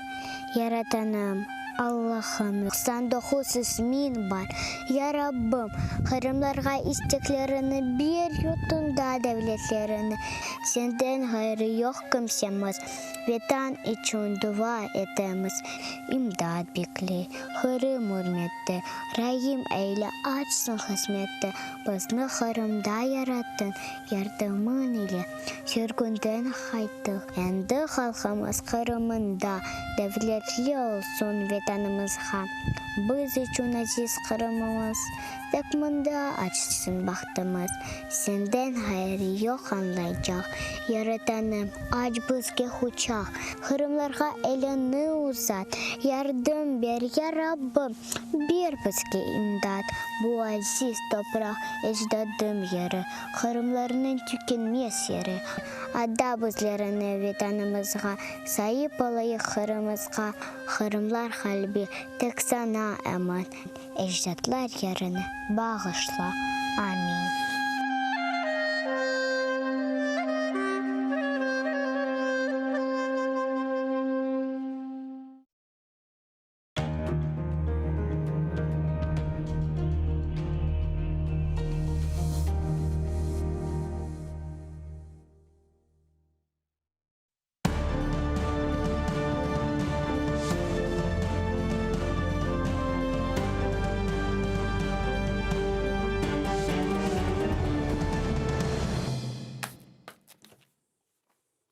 Ассаляму алейкум, хайрлы акшамлар. Добрый вечер. В эфире телеканала АТР. Вы смотрите информационно-аналитическую программу «Бугунь». В студии для вас работаю я, Гульсум Халилова. И следующие 35 минут в этой студии с гостем мы обсудим основные новости и события сегодняшнего дня. Напомню, что мы работаем в прямом эфире, так что можете к нам присоединяться. Звоните к нам абсолютно бесплатно по Вайберу, либо звоните по Скайпу. Нам важен ваш голос. Не забывайте подписываться на наш YouTube-канал, на наш сайт и поддержать телеканал АТР. Вы можете, подписавшись на наш Patreon. Ссылку вы видите сейчас на ваших экранах. Можете пройти по этой ссылке, выбрать уровень поддержки и стать частью большой крымско-татарской семьи АТР. Это поможет нам продолжать работу на информационном фронте.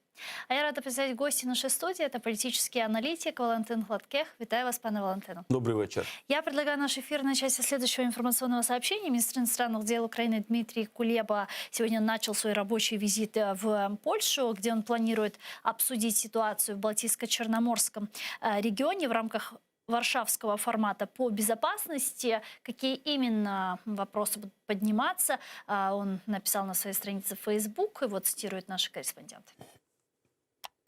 На Варшавському безпековому форумі будемо говорити про майбутнє Балто-Чорноморського регіону. Аби використати усі його можливості, Україна активно працює із сусідами над створенням поясу безпеки та процвітання між Балтійським і Чорним морями. За 1,5 року ми створили 4 нові міжнародні формати: Люблінський трикутник з Польщею та Литвою, асоційоване тріо з Грузією і Молдовою, квадригу з Туреччиною та Кримську платформу. Розбудова відносин добросусідства із дружніми сусідніми державами задля забезпечення миру, міжнародної безпеки і стійкого розвитку у Балто-Чорноморському регіоні є одним з пріоритетних завдань стратегії зовнішньополітичної діяльності.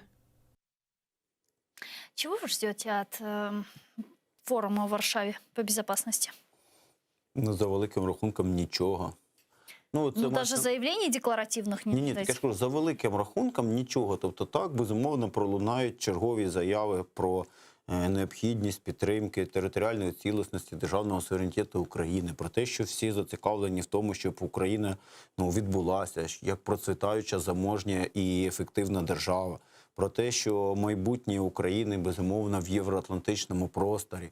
Про те, що цей регіон Центральної та Східної Європи є дуже важливим для майбутнього не лише Європи, але й для світу. Про те, що Російська Федерація є одним з основних джерел небезпеки в цьому регіоні.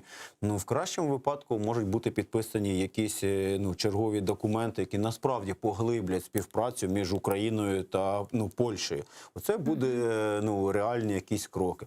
Вот Кулеба говорит о 4 новых международных форматах.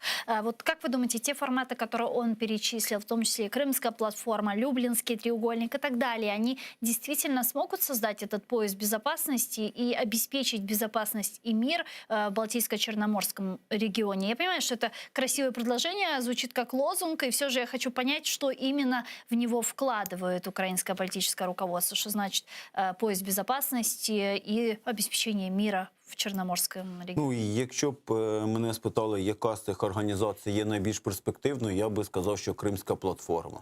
То ця організація, на мою думку, якраз має найкращі перспективи. Тобто вона буде найменш формальною і, сподіваюся, буде найбільш дієвою.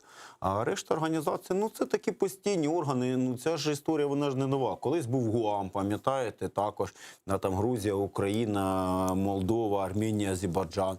Потім зрозуміло, що Арменія і Азербайджан якось в межах однієї організації погано вживалися. І потім ця організація взагалі наказала довго жити і так і не стала. Хоча спочатку її думали, що це буде ледь не альтернативою СНД. Але не склалося так, як альтернатива СНД. Тому я думаю, що все-таки не треба нам покладати дуже великі надії на те, що ці організації стануть альтернативою Європейському Союзу. Ми ж розуміємо, що Польща є складовою частиною Європейського Союзу. Її основні інтереси в Європейському Союзі. Якщо ми говоримо про Туреччину, то Туреччина так само основні інтереси економічний Європейський Союз. Політично, в безпековому плані це також один з важливих союзників США. Це відкриває перед нами певний простір для співпраці. Це член НАТО. Але пріоритетним для них все одно є Європейський Союз і НАТО. А ми, країна східного партнерства, це країна, яка підписала угоду про асоціацію. То, в принципі, можемо співпрацювати, але я не думаю, що наша співпраця в межах оцих вужчих форматах може бути більш продуктивною, ніж співпраця з Європейським Союзом чи НАТО загалом. Але тут хотів би згадати цю ініціативу Зеленського, про неї трохи забули. Пам'ятаєте, коли він говорив про те, що будемо підписувати двосторонні декларації про євроатлантичне майбутнє України?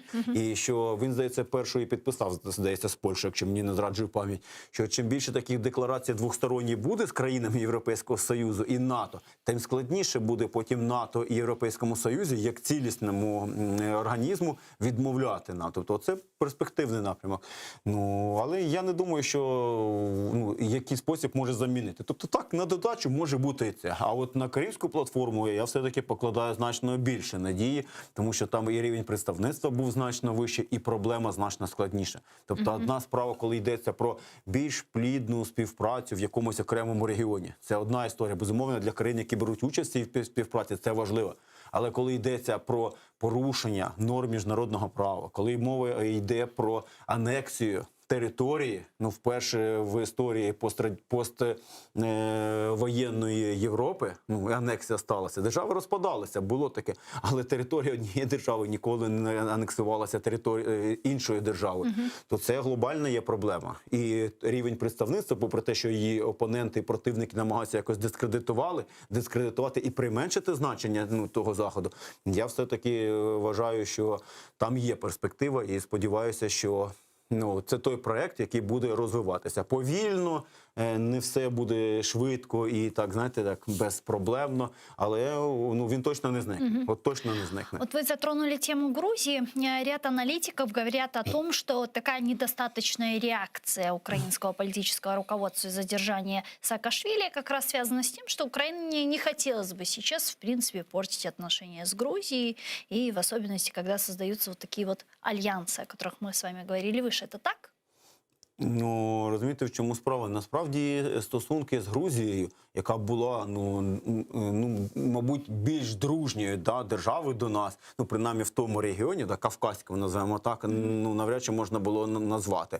Ну, але вона зіпсувалася, коли Саакашвілі, який був у розшуку в Грузії, ну, приїхав в Україну і став в Україні українським політиком. Перше, набув українського громадянства, потім обійняв державну посаду, бо він був керівником Одеської обласної державної адміністрації. То зрозуміло, що вже тоді погіршилися серйозно стосунки. Ну, і практично до останнього візиту Зеленського до Грузії стосунки були дуже прохолодними. І, знову ж таки, каменем спотикання була фігура Саакашвілі. Мені здається, що якщо на одні шальки поставити інтереси України і інтереси Грузії, а на другі поставити інтереси Саакашвілі, то мені здається, що все-таки інтереси України і Грузії вони мають переважати, ніж інтереси Саакашвілі. За всієї поваги і симпатії до Саакашвілі. Саакашвілі для себе має знайти відповідь на запитання. Він хто? Він громадянин України. Якщо він громадянин України, то чого йому пертися і брати участь у грузинських процесах? Якщо він громадянин Грузії, і він хоче там стати знову грузинським політиком, хоче повернутися в уряд, чи, я не знаю, в парламент, ну, то, мабуть, треба здавати український паспорт і їхати в Грузію. А навіщо він туди поїхав? Ну, є багато відповідей на ваше запитання. Мені найбільш реалістично видається те, що він думав, що результати цих місцевих виборів, які наразі відбуваються в Грузії, будуть дещо іншими.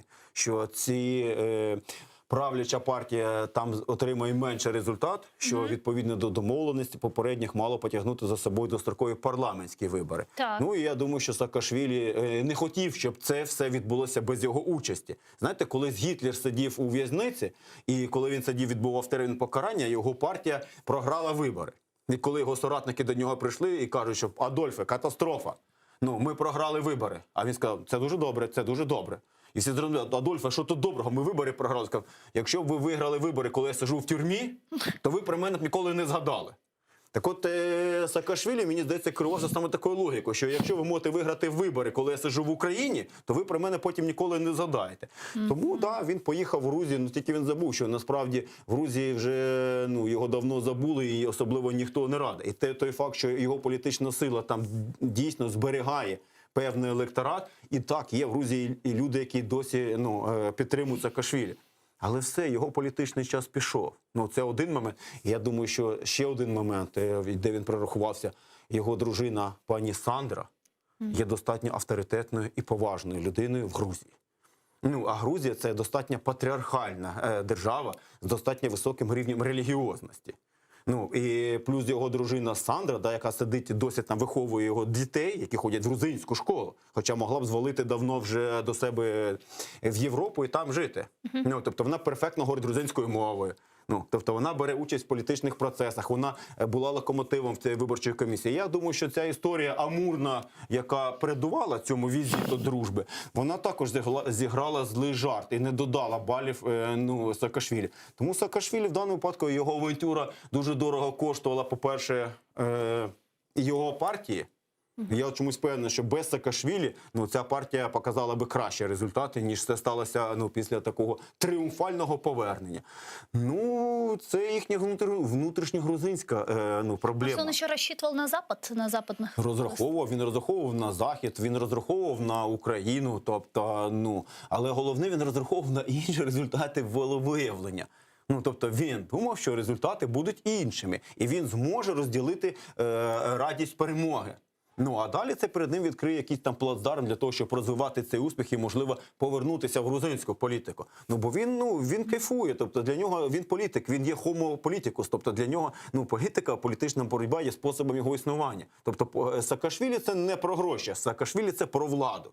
Гроші – це просто приємний бонус, який приносить за собою владу. При этом он еще работал в правительстве, при этом он еще работал в украинском правительстве. Ні, не працював він в українському зараз уряді, він не є державним службовцем і він не є чиновником. Він є дорадчий орган, який там створено при президенті України. По реформам, да. Так, але це абсолютно дорадчий орган, тобто з точки зору формально-юридичної, він не є державним службовцем, і він не є чиновником українським. А навіть якщо він і є українським чиновником, то, як би сказати, наявність українського громадянства і статусу чиновника абсолютно не робить людину недоторканною для судочинства і переслідувань правових за кордоном. А как вы думаете, политическое руководство Украины и Зеленский в том числе не знали о том, что он едет в Грузию?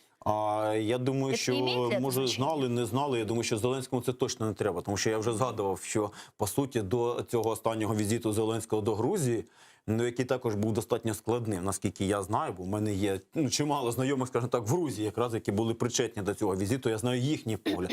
Це була достатньо складна історія, зокрема, і через українських моряків. Які також там сиділи в Грузії, бо за незаконний там перетин кордону, і лише завдяки цьому втручанню цих моряків вдалося звільнити. І буквально минуло там, я не знаю, 2 місяці чи 3 місяці, чи півроку, мабуть, ще навіть не минуло, як ми маємо черговий скандал абсолютно не на рівному місці. Цей скандал інспірований однією єдиною людиною, яка досягає там винятково своїх особистих амбіційних цілей. Це не інтереси України, зрозумійте мене правильно. Тобто те, що поїхав Саакашвілі в Грузію, він там не українські інтереси поїхав представляти. Він там представляв інтереси винятково свої власні амбіції і, як він думав, ще і політичні інтереси своєї партії. Але де тут ми, де тут я, де мої інтереси? Я взагалі, чесно кажучи, тут не зовсім розумію. І зрештою, давайте не будемо забувати, що коли Саакашвілі спитали, ким він себе вважає. Він український політик, грузинський. Знаєте, що він відповів? Так. Я регіональний лідер. Тобто він лідер і Арменія, і Грузія, і Азербайджан, і Молдова, і Україна, і навіть Казахстан туди потрапив. Тобто, алло, ми шукаємо таланти. Я думаю, що Олександр, як його це Іванович, як Лукашенко, може також скористатися допомогою Саакашвілі і запросити його робити собі реформи. Тому максимум, що ми можемо зробити, і українська влада це вже зробила. Оскільки у Саакашвілі є український паспорт, Україна своїх громадян не може просто кидати на призволяще, то, безумовно, ми будемо робити все можливе для того, щоб не відбулася якась політична розправа над нашим громадянином, бо можливості його дійсно, я не знаю, там депортувати в Україну. Але я вам можу сказати з усією відповідальністю, кількість українських громадян, які відбувають покарання за скоєні злочини на території інших держав, є достатньо великою. Це не єдиний Саакашвілі. Так само, як і в Україні, є купа інших громадян, інших держав, які так само в Україні відбувають покарання за скоєні на нашій території злочини. Це ж не виглядає так, що якщо я поїхав в Сполучені Штати Америки, пограбував там банк, мене там затримують і говорять, тобі 25 років тюрми. А я говорю, я громадянин України, достаю з цим закордонний паспорт і кажу, відправте мене в Україну. І тут Зеленський телефонує і каже, буває таке, Валік, звичайно, вас пограбував банк. Але ж він громадянин України, то, будь ласка, віддайте його нам. Так це не працює. Тому в даному аспекті питання полягає не в тому, громадянин України Саакашвілі, не громадянин України Саакашвілі. Питання полягає в тому, наскільки юридично обґрунтованою є обвинувачення проти нього. І чи нема підстав вбачати в тих обвинуваченнях політичної складової. Все. Якщо там є докази, якщо ці докази зібрані у відповідності до Кримінально-процесуального кодексу Грузії, То нема питань. Тобто, ну про що тут говорити? Що ми ж не будемо війну Грузії оголошувати для того, щоб Саакашвілі звільнити? Хай його прихильники звільняють його, якщо хочуть. Зрозуміло, пане Валентин. Давайте тогда вернемся к Украине, к интересам Украины, как вы говорите. Президент Украины Зеленский заявил, что готов встречи с Путиным тет-а-тет. Однако он считает, что окружение российского лидера против этой встречи, которая может принести неожиданный результат, сказал Зеленский. Вот его цитата. Я хотів би зустрітися з президентом Російської Федерації. Мені зрозуміло, що у форматі тет-а-тет зустріч може бути достатньо предметною. Мені зрозуміло, що оточення президента Росії не хоче, щоб ми зустрічалися тет-а-тет, бо це може принести неочікуваний результат. Я готовий до будь-якої зустрічі, бо така зустріч допоможе Україні, допоможе розв'язати трагедію на Донбасі та питання Криму. Впевнений, що якщо Україна скаже, що давайте не обговорювати ті чи інші питання, то зустріч можна наблизити. Поки що ми такого дозволити не можемо, але не треба зосереджуватися нам на конкретній адженді, бо хто знає, як піде зустріч. Російська опозиціонерка Ольга Курносова зараз з нами на прямому зв'язку. Пані Ольга, вітаємо вас. Салям алейкум. Витаю. Да. Какова вероятность, на ваш взгляд, такой встречи тет-а-тет между Зеленским и Путиным? Когда она может, на ваш взгляд, состояться? Ну, вероятность такой достаточно низка.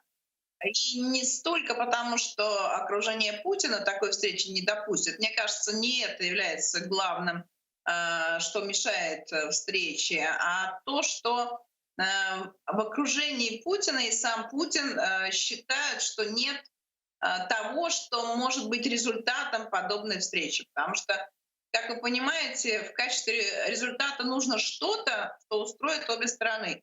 А в сегодняшней ситуации довольно сложно придумать что-то такое, решив вопрос, который может позволить остаться и тому, и другому президенту, собственно, не потерять лицо.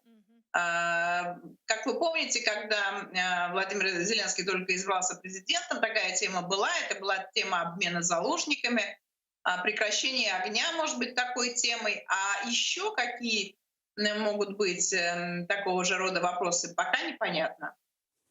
Но при этом мы слышим заявление с украинской стороны о том, что вот такая встреча необходима, она нужна, и идет какая-то подготовка по нормандскому формату. Кстати, тоже об этом говорят. И с российской стороны в Кремле также мы неоднократно слышим заявление о том, что ну как бы не против, можно, не можно. И вот слышим вот такие заявления уже на протяжении нескольких месяцев. Тогда можно ли сделать вывод, что это направлено исключительно на внутреннюю аудиторию с той и с другой стороны?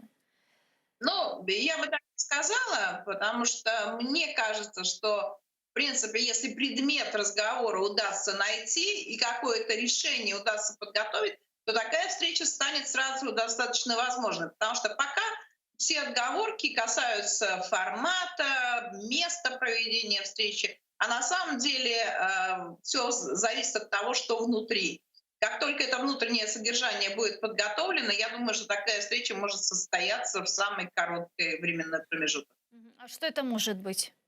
Какие могут предпосылки быть? Ну, кажется, собственно, ситуация на Донбассе может быть одним из таких вопросов. Каким-то образом предложение по тому, как она может разрешиться. Не случайно же столько паспортов получили жители Донбасса, российских паспортов я имею в виду. Поэтому вот это тоже некое такое было поле для торговли. И, как мы знаем, они достаточно активно голосовали на выборах в Государственную Думу. Правда, не на территории Донбасса, как я и говорила, а их возили в Ростовскую область. А почему, как вы думаете, для Путина было важно так участие жителей ОРДЛО на выборах в Государственную Думу России? И не выглядит ли это так, что Путин в какой-то долгосрочной перспективе готовит аннексию Донбасса? Ну, мне кажется, что вероятность аннексии пока очень низка. Мне кажется, эти паспорта были нужны не столько для Путина, сколько для «Единой России», потому что все-таки мы помним, что на выборах в Государственную Думу с рейтингами у «Единой России» было все не так уж, чтобы хорошо. Более того, известный вам деятель Бородай для того, чтобы попасть в Государственную Думу, от Ростовской, на минуточку, области, как раз где и голосовали жители ОРДЛО. Для того, чтобы попасть, пришлось 4 человекам из списка сняться, чтобы он туда прошел. Так что далеко не так все радужно. Поэтому вот это было нужно, я считаю, совершенно прагматично для администрации президента, для Сергея Кириенко, для того, чтобы повысить просто число голосов за «Единую Россию». Дякую вам дуже. Спасибо большое, что нашли время и подключились к нам в эфир. Российская оппозиционерка Ольга Курносова была с нами на прямой связи. Пане Валентину, в последнее время мы действительно слышим 2 взаимоисключающих заявления с той и с другой стороны. Мы говорим о том, что услышали вместе цитату Зеленского о том, что будем говорить про Крым, про Донбасс. С российской стороны говорят о том, что по Крыму мы говорить вообще не будем. Если будет тема подниматься Крыма, то вообще, в принципе, такая встреча не состоится. То есть можно сделать очевидный вывод, что в ближайшее время такой встречи не будет. Тогда зачем мы слышим эти заявления? Ні, так ми то їх чуємо якраз абсолютно правильно. Для того, щоб продемонструвати, що ми готові до цієї зустрічі, що ми хочемо цієї зустрічі, що ми не боїмося цієї зустрічі. Тобто Зеленський все це демонструє зараз. Але він це демонструє, прекрасно усвідомлюючи, що Путін в нинішньому середовищі і в нинішньому моменті на таку встречу не пойдет. Просто на це не піде. Так правильно? Тому то і є якраз перехоплені ініціативи. Тобто ми ініціативу висловлюємо, ми демонструємо свою готовність. І маємо сказати, що дивіться, це він не хоче, він там боїться, він не готовий. Тобто це якраз те, що люблять грантоїди говорити, проактивна позиція. Оце проактивна позиція. Тим більше, що вона за великим рахунком нікого ні до чого не зобов'язує. Я маю на увазі в даному випадку пана Зеленського.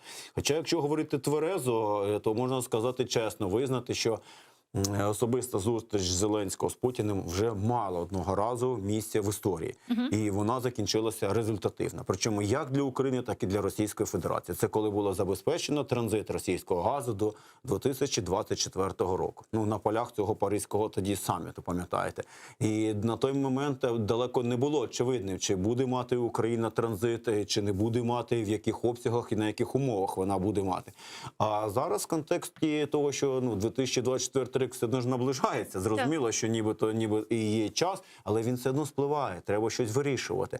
Тому я не виключаю, що якщо така зустріч відбудеться, то вона буде стосуватися швидше за все, як це не прикро для нас, не геополітичних чи політичних питань, а швидше енергетичних питань. Туди ж можна додати і ситуацію з ядерними електростанціями, в час експлуатації енергоблоків, яких спливає, і нам забувають розказати, що є МАГАТЕ, а відповідно до норм МАГАТЕ, росіяни здійснюють так зване наукове керівництво, науковий супровід, і без їхньої згоди ми не можемо нічого зробити на своїх АЕС. Тобто це також треба усвідомлювати.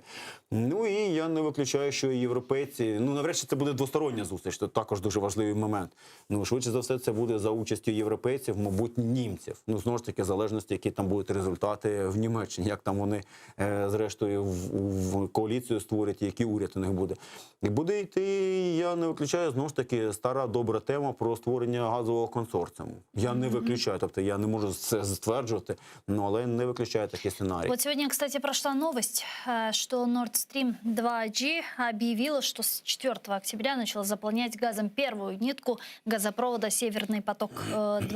На сайте компании говорится следующее, цитирую: «Нитка будет постепенно наполняться газом, чтобы достичь объема и давления, необходимых для дальнейшего технического тестирования». Конец цитаты. Отмечается, что ранее были проведены пусконаладочные работы для контроля целостности газопровода, в том числе и внутритрибунная инспекция с использованием так называемых интеллектуальных поршней, а также внешневизуальные и инструментальные проверки. «Северный поток-2» мы потеряли, его уже запустили. Плюс у нас сейчас такой конфликт с Венгрией из-за того соглашения, которое они заключили с «Газпромом», согласно которому транзит газа идет в обход Украины. Что будем делать дальше? Та що будемо робити? Ви ж розумієте, що насправді той Південний потік, він же ж не з неба звалився. Так. Його також будували. І чомусь тоді... А де вот эта точка? Где мы упустили? Слухайте, я якось був в ефірі з паном Кучеренком від «Батьківщини», і він тоді, я не знаю, чи це він пожартував, чи просто така іронія у нього була зла. Він сказав, що це якраз співпало з тим, коли ми боролися за Томас. Ну, тобто, окей, ну, тобто ми отримали Томас, а Туреччина отримала Південний потік. Ну, тобто, і ми в обмін на лояльну позицію Ердогана, особливо тоді, ну, не дуже своє обурення висловлювали. Ну, я не готовий сказати, що саме так все і було, ну, але тим не менше треба тверезо усвідомити, що Європа намагається максимально диверсифікувати шляхи постачання газу на свій ринок.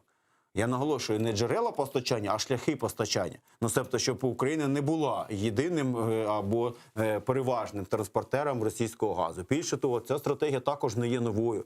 Ну, росіяни витратили мільярди доларів на те, щоб дискредитувати Україну як надійного транспортера. Ну, тобто, скільки говорили, Україна краде газ, Україна там не може забезпечити безперебійне постачання газу. Хоча Україна завжди виконувала свої обов'язки щодо транзиту російського газу. Ну, але на сьогоднішній день ми бачимо, що дедалі більше країн воліють перестрахуватися, просто банально перестрахуватися. І це їх суверенне право. Это исключительно экономический вопрос, энергетический, либо же здесь также есть политический аспект, и мы можем говорить о том, что Венгрия действительно подыгрывает Кремлю. Ну, дивіться, насправді ми можемо так говорити, але це є перебільшенням. Тому що Угорщина є членом Європейського Союзу, і Угорщина є членом НАТО. Основні торгівельні партнери Угорщини – це є Європейський Союз. Всі інтереси Угорщини в Європейському Союзі, не в Російській Федерації. Ну, да, тобто їхній лідер, він за духом ментально близький Володимиру Володимировичу Путіну. Ну, і на цьому ґрунті він просто робить якусь внутрішню політику. Ну, але це швидше пропагандистський якийсь штамп і образ, ніж реальні економічні і політичні інтереси. Реальні економічні і політичні інтереси Угорщини – це Європейський Союз і НАТО. І проводити свою політику, не озираючись на позицію Європейського Союзу і НАТО, Угорщина не може. Но по НАТО ведь у Венгрии тоже позиция неоднозначная, а речь идет о том, что они всегда блокируют, ставят вето на переговоры Украины. Коли це було треба, то їм дуже вот сейчас популярно. Они снова начали поднимать Вони этот почали вопрос на говорити фоне. про це, Да. але я з усією відповідальністю можу сказати, що якщо НАТО буде треба, то вони знайдуть інструменти для того, щоб пояснити Угорщині, чому їхнє вето вони можуть тримати при собі. Щоб не сказати більш грубо, куди вони своє вето мають собі покласти. Ну, і це ми вже бачили. Тобто це насправді, ну, також швидше за все така, ну, внутрішньополітична гра. Ну, тобто, вони орієнтуються, ми захищаємо наших співвітчизників, у нас також є якась там імперська хвороба. Але треба сказати чесно і визнати, що у Угорщини є проблеми не лише з Україною в плані захисту своїх співвітчизників. Такі самі проблеми вони мають з румунами, такі самі проблеми вони мають зі словаками. Ну, тобто, якщо б вони тільки з нами мали би проблеми, я б дійсно подумав, що, може, дійсно ми щось неправильно з угорцями робимо. Але коли бачу, що вони аналогічні проблеми мають ще, по суті, з усіма своїми сусідами, ну, то це дає мені підстави говорити, що вони просто реально, ну, як сказати, зловживають, я би так сказав. Але я повторюю, що наші стосунки з ЄС і НАТО буде визначати не Угорщина. Тобто, коли політичне рішення буде схвалено, безумовно, позиція Угорщини буде врахована там, але вона не буде відігравати ключового значення. І у НАТО і у ЄС є чимало інструментів для того, щоб переконати або пояснити Угорщині, чому свої двосторонні стосунки з Україною вона може вибудовувати, як і заманеться. Але впливати на стосунки між Європейським Союзом і НАТО, будь ласка, виносьте за дужки свої власні національні інтереси. А що стосується цих потоків, ну, слухайте, треба думати про те, які запасні варіанти є. Тому що в тому ж самому ефірі, знову ж таки, той же самий Кучеренко говорив, посилаючись на слова Тимошенка, про те, що як тільки впаде обсяг транзиту української ГТС, то ми можемо дійти до того, що ми не зможемо забезпечувати фіктивний реверс, який сьогодні у нас має місце. І нам треба буде забезпечити реальний реверс. Ну, коли ми газ будемо не відбирати тут на території України, а робити вигляд, що ми його купуємо з західного кордону, а насправді заганяти газ в українську ГТС з західного кордону. Ну, це технічно проблематично, тобто це гроші додаткові. Це неминуче потягне за собою зростання цін на газ для населення. Тому я погоджуюся тут, що єдиним варіантом, і про це також згадували неодноразово, треба нарощувати видобуток власного газу. Но мы это успеем сделать до 2024 года, когда появляются реальные угрозы, что транзит прекратится? Ну, я сподіваюся, по-перше, я думаю, що він повністю не припиниться. Так. Питання лише обсягів, тобто і наскільки ці обсяги будуть для нас критично важливими, зберегти. А другий момент, що перші кроки ж все-таки вже зроблено. Тобто, коли Рада національної безпеки і оборони і потім указ президента України про те, щоб відібрати ліцензії у тих суб'єктів господарювання, які отримали ліцензії на видобуток газу, але видобуток газу не здійснювали, або не здійснювали розвідку цього видобутку газу. То зрозуміло, що це означає, що ці ліцензії тепер треба передати тим, хто буде здійснювати розвідку і хто буде здійснювати видобуток цього газу.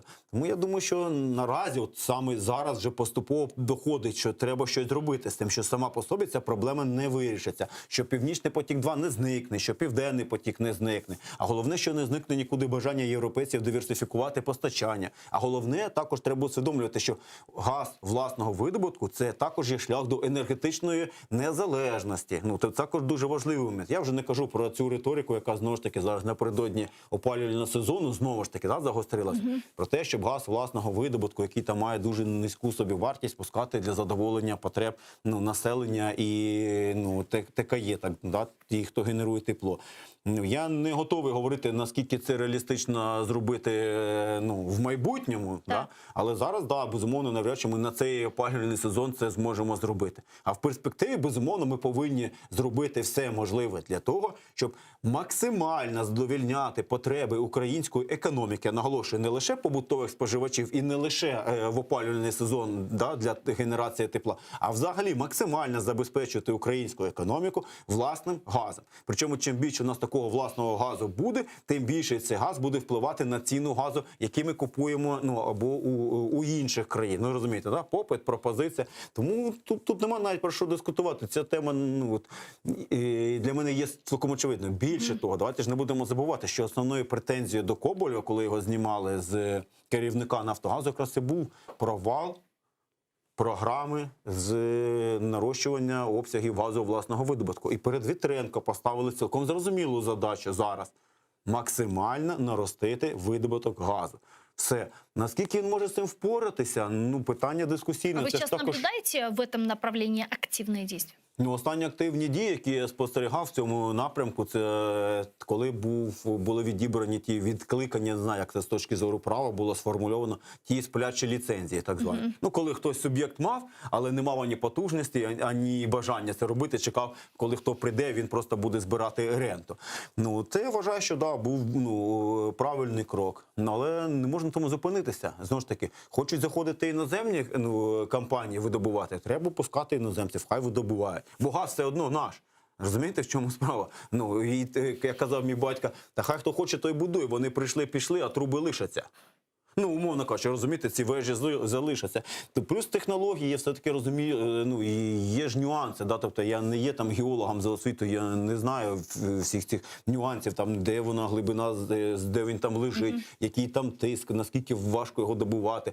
А є люди, які в цьому розбираються, і я впевнений, що це є безальтернативний шлях розвитку. Все. Тобто тут можна поставити крапку, тому що подобається, не подобається, важко це, не важко. Це треба робити. Навіть якщо газ буде коштувати дорожче, ніж нам сьогодні говорять, не 1 гривню, а там хай 2 гривні, 3 гривні, але все одно це буде власний газ. Це все одно будуть українські робочі місця.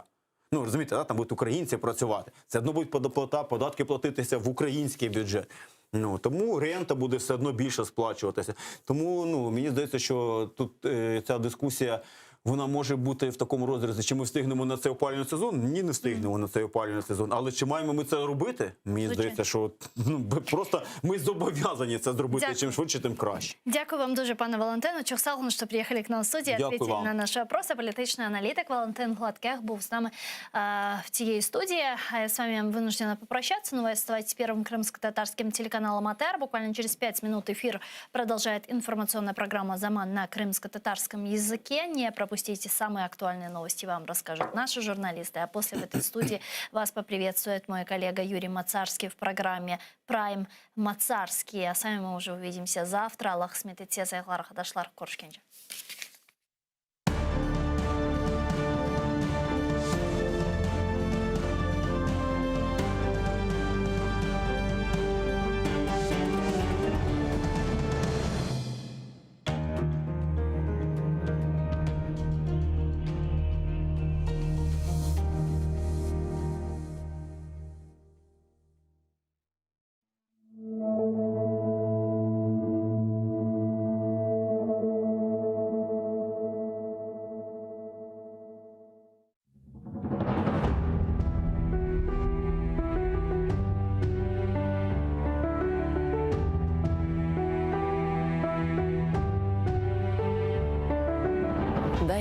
Хырымым. Biraz daha sabır eyle.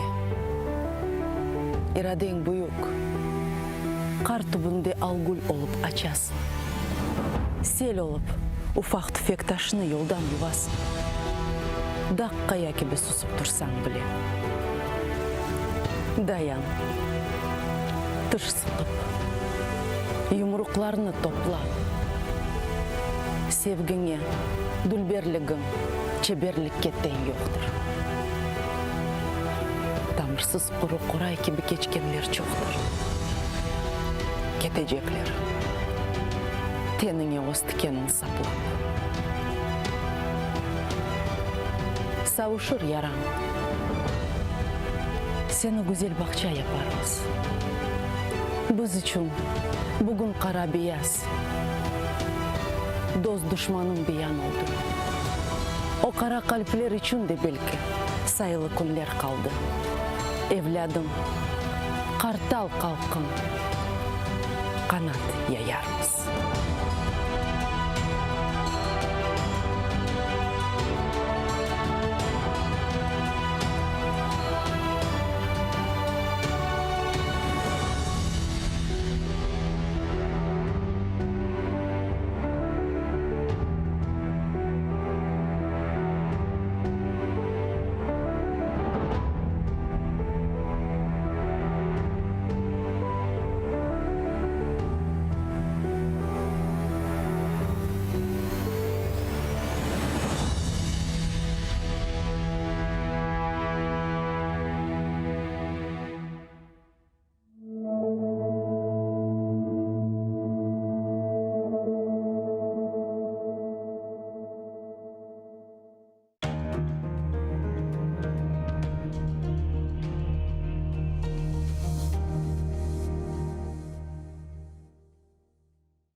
Ишітесіңіз ма? Мен ақта ұмыттыңыз ма?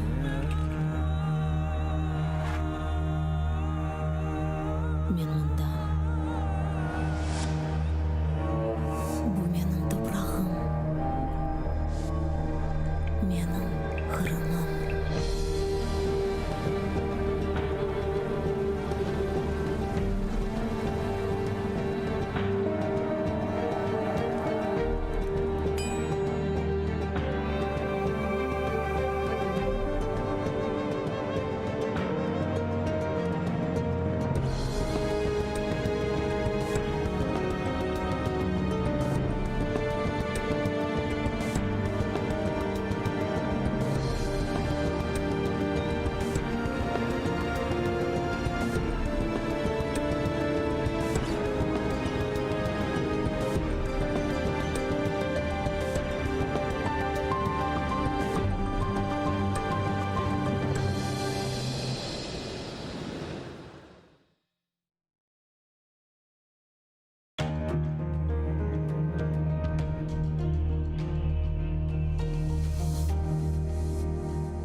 Doğmuş ve yakınlarından ayrı işgalciler Ахмеджет rayonundaki Ankara koyundaki gaz borusunda diversiya yapmasında qabatlanğan Nariman Celal tutulğanından berili bir ay geçti. Şimdi meclis reisinin birinci muavini Ахмеджеттeki sizoda tutula. Onun tış dünya ve öz ailesine erişimi yok. Sonki sefer Nariman Celal apayının işgalciler mahkemesinin oturuşunda konuştu. Leviza Celal aytqanına göre o aqayının sözde mahkemece oturuş zalından çıqqana vaqt konuşup olğan. Nariman Celal kızı Emineni doğan күнінен хайырламақ için ona mektup yollagan. Kız os 10. doğan күнні babasız geçirmege mecbur. Emine betinde көз yaşlarını silip babasının hapisten mektubunu okuy.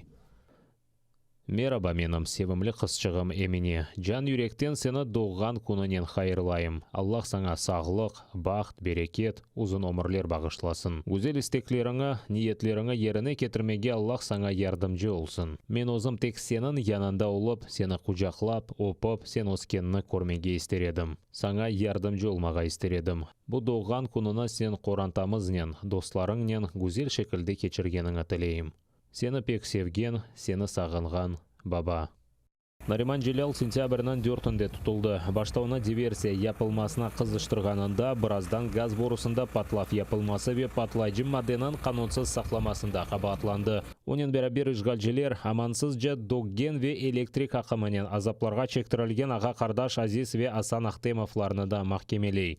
Азиз азапларға чектірілген аққында адвокат Айдер Азаматовқа хабар етті. После этих угроз и пыток током я им сказал, что соглашусь со всем, что они мне скажут. После этого меня подняли наверх, посадили на лавочку, опять угрожали, после чего я почувствовал сильный удар в область шеи, в затылок, и меня куда-то потащили. Потом сняли маску, пришел человек, который назвал себя доктором, но был в военной форме.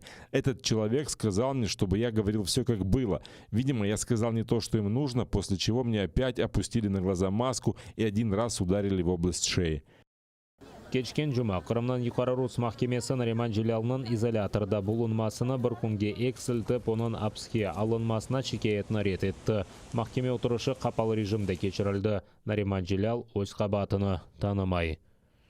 Мне неоднократно приходилось быть свидетелем различных политически мотивированных судебных процессов, поэтому я не питаю иллюзий касательно сегодняшнего решения. Я должен заявить, что совершенно не верю в российское правосудие, когда дело касается политического преследования, как в моем случае. Однако это не останавливает меня в деле борьбы за права человека, свободу и справедливость. Кубетчілер мабузке қол тұтмақ үшін келгенлеріні išgalжелер махкемесінің бинасындан мүмкін олғаны қадар ұзаққа қылмаға тұрышты. Жематыр бабы Леля Яшлавскаяны оның шақсиетіні белгілемек үшін полис бөлігіне алып кеттілер. Кристально чистого, честного человека вы ночью, вы хоть немножко думаете, ночью зашли в дом, 4 детей у него, старики, и вы его судите за что? Это стыд какой-то. Мечлисте бұл сақты дава Киевде августның 23-нде Нариман Желялның иштирагы ile кечірілген Қырым платформасынан саммиті үшін išgalжелерінің интиқамы деп айталар. Андай минлер бөлетіп Русия мечлисіні террористик тешкілят оларақ танып, да чоқ Қырым татарларға қаршы репрессияларны башлатмаға планлаштыра.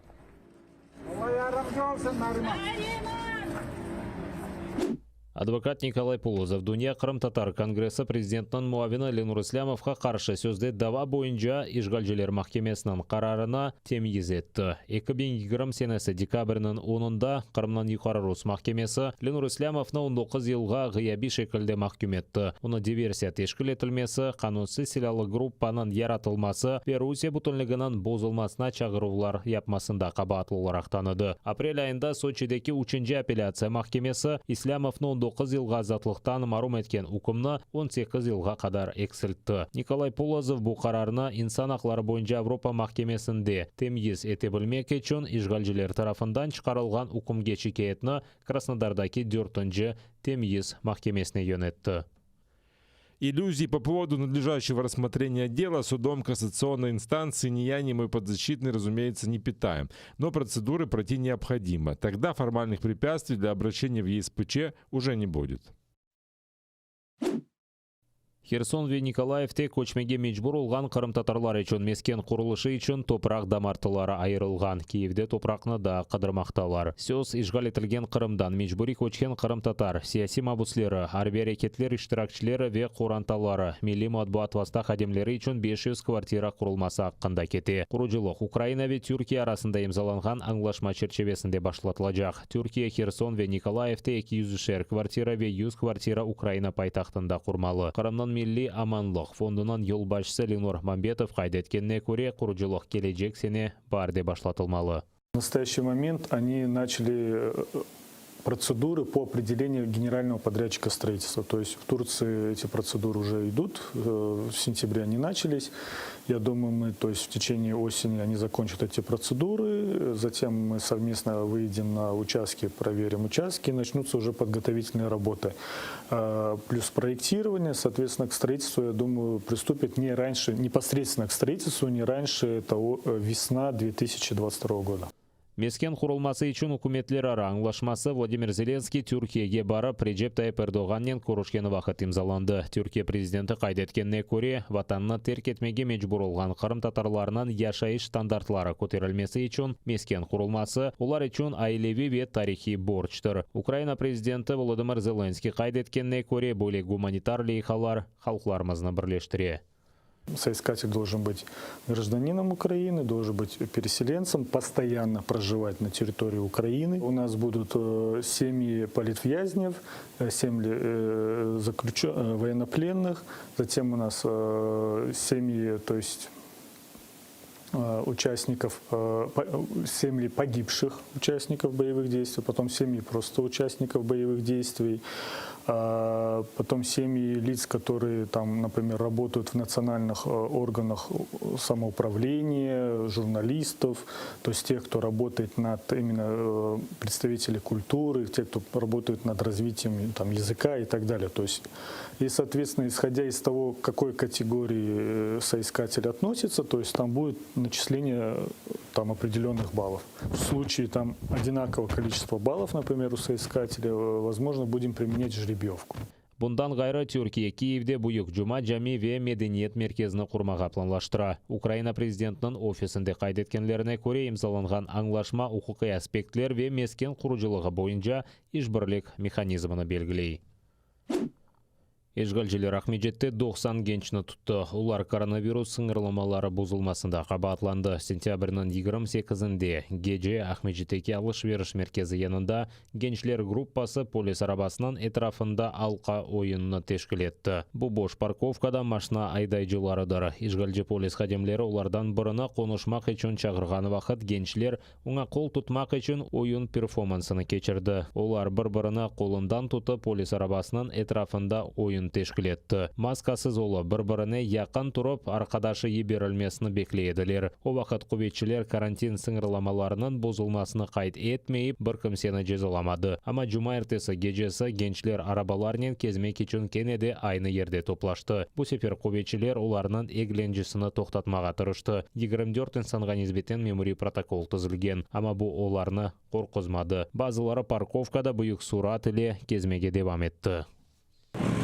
В соответствии с требованиями указа главы Республики Крым от 17 марта 2020 года.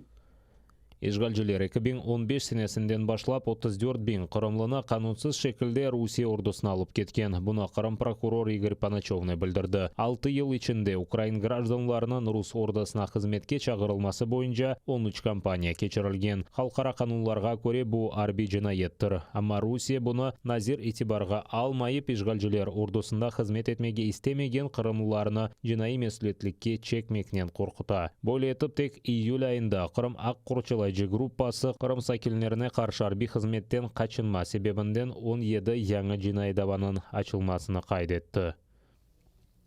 Ми встановили та повідомили про підозри у вчиненні воєнного злочину 10 військовим комісарам різних районів окупованого Криму, серед яких і так званий військовий комісар Республіки Крим. На розгляді у суді також перебуває обвинувальний акт стосовно військового комісара міста Феодосії та Кіровського району Республіки Крим, який скеровано в порядку спеціального досудового розслідування. Рус ешгалжелері Шарқы жебеде кенеді артиллерия системаларını kullandı. Украина арбилері арасында инсан ғайыплары жоқ. Душман Азақ денізі янындаки водяной койыны құрчалаған Украина арбилері позицияларына 82 калибрлы майынларнен ұжым еткен. Лебединская ве Новолуганская қасабалары жеварында ешгалжелер шешіт гранат аты жетіртіп атылары, бұйық калибрлы құршын аты жетіртіп атылары ве башқа силақ kullanған. Украина арбилері душманға қаршылық көстерген. Станом на 11 годину 4 жовтня виявлено одне порушення з боку російсько-окупаційних військ. На Луганщині зафіксовано проліт ворожого безпілотно-літального апарату, ймовірно Орлан-10, з перетином лінії розмежування. Підрозділи Об'єднаних сил тримають ситуацію під контролем та продовжують виконувати визначені завдання з відсічі і стримування збройної агресії Російської Федерації. Гуржилер регионал лидерлерге жүмледен Тбилиси шээрнан мэріне рей бермек үчүн келді. Бу сайлаулар сабық президент ве мухалиф Михаил Саакашвили апске алынған сон бір күнден сон кечірілі. Бу да яңы қавға ве нарызлықларға себепчі ола біле. Иалisi 4 миллионға яқын олған Гуржистанда сияси бухран бір қач ай девам етмекте. О кечкен сене кечірілген парламент сайлауларындан сон башланды. Мухалифет депутатлары Саакашвили тарафындан тешкіл етілген Екені Милли Арекет фырқасының yol başçısı февраль айында апске алынғаны үшін бойкот илан етті. Март айында о Авропа бірлігінің ярдымчысынан азат етілді. Бұндан ғайры тарафлар аңлашманы имзалады. Ама язда уақыт ұғымдарлық еткен Гуржистан арзусы фырқасы бұл мұқабелені ұзды. Бұны япмаған олса регионал сайлаулар кечірілген сон дерал парламентна дағытмаға мejbur олар еді. Чүнке весиқада қайдетілгені кібі, бұл фырқа үшін берілген рейлерінің сайысы %43-ке етішмелі. Сұравға көре оңа сайлаушыларының %36-сындан азарей берді. Ніщо і ніхто не може піти проти волі грузин, проти політичної волі грузин. Инсанлар мемлекеттегі вазият тұрғынлашачағына умут ете. Я голосувала за тих, хто має реальний досвід і добре виконує свою роботу. Сподіваюся, завтра стане краще і у нас буде стабільність, і до влади прийдуть люди, які хочуть по-справжньому працювати. Я голосувала за коаліційний уряд. Сподіваюся, що раз і назавжди закінчиться це протистояння, і ми всі візьмемо участь в управлінні цією країною. Саакашвили Гуржистан 2013 сенесі терк етті. 2018 сенесі оғия шекілде апске алынды. Октябрьнан бұрынды ватанға қайты пост тарафдарларына мұхалифет үшін рей бермеге ве соқақларда нумайышларына кечірмеге чағырғаны вақыт Саакашвили тұтылды.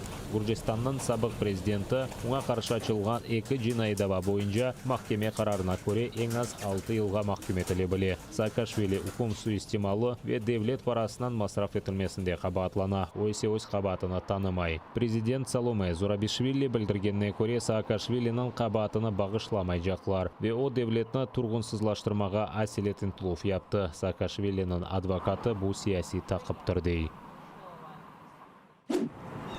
Америка Бірлескен Девлетлерінде малие елі бітіп, яңы ел башламасына бір қач саат қалғанда шатдаунға оғырама телекесіні кечіп олдылар. Яда оны башқа мүддетке қалдырдылар. Конгресс декабрінің учіне қадар пара айырылуына қол тұтты. Аксиалда үкіметінің бірчоқ операциялары тоқтатылacak еді. Бенглерже девлет мемурлары ішве айлықсыз қала білейді. Конгресте сенаторлар 65-ке 35 низбеттен пара айырылуына таздықладылар. Темсілжілер палатасында 254 аза қол тұтты, 175 қаршы шықты. And with this continuing resolution, we not only keep government open, keep checks flowing to our veterans and Social Security recipients and the rest.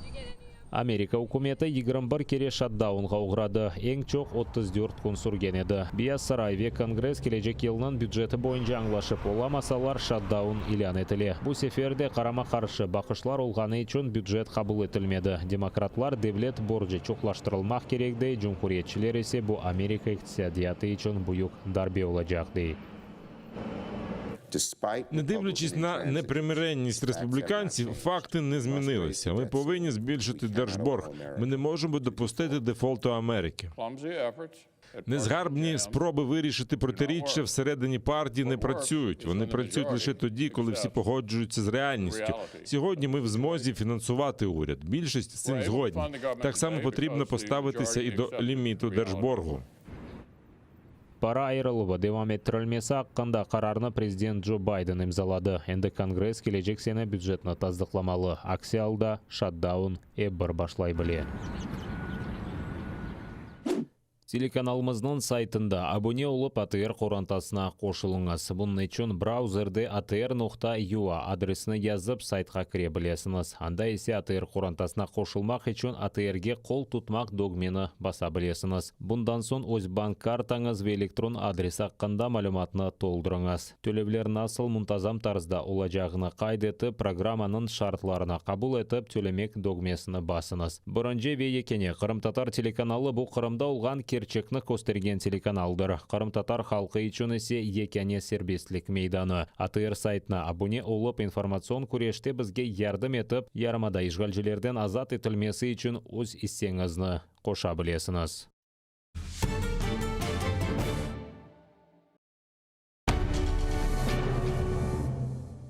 Ізраїльські вчені створили унікальний засіб, що містить природні інгредієнти.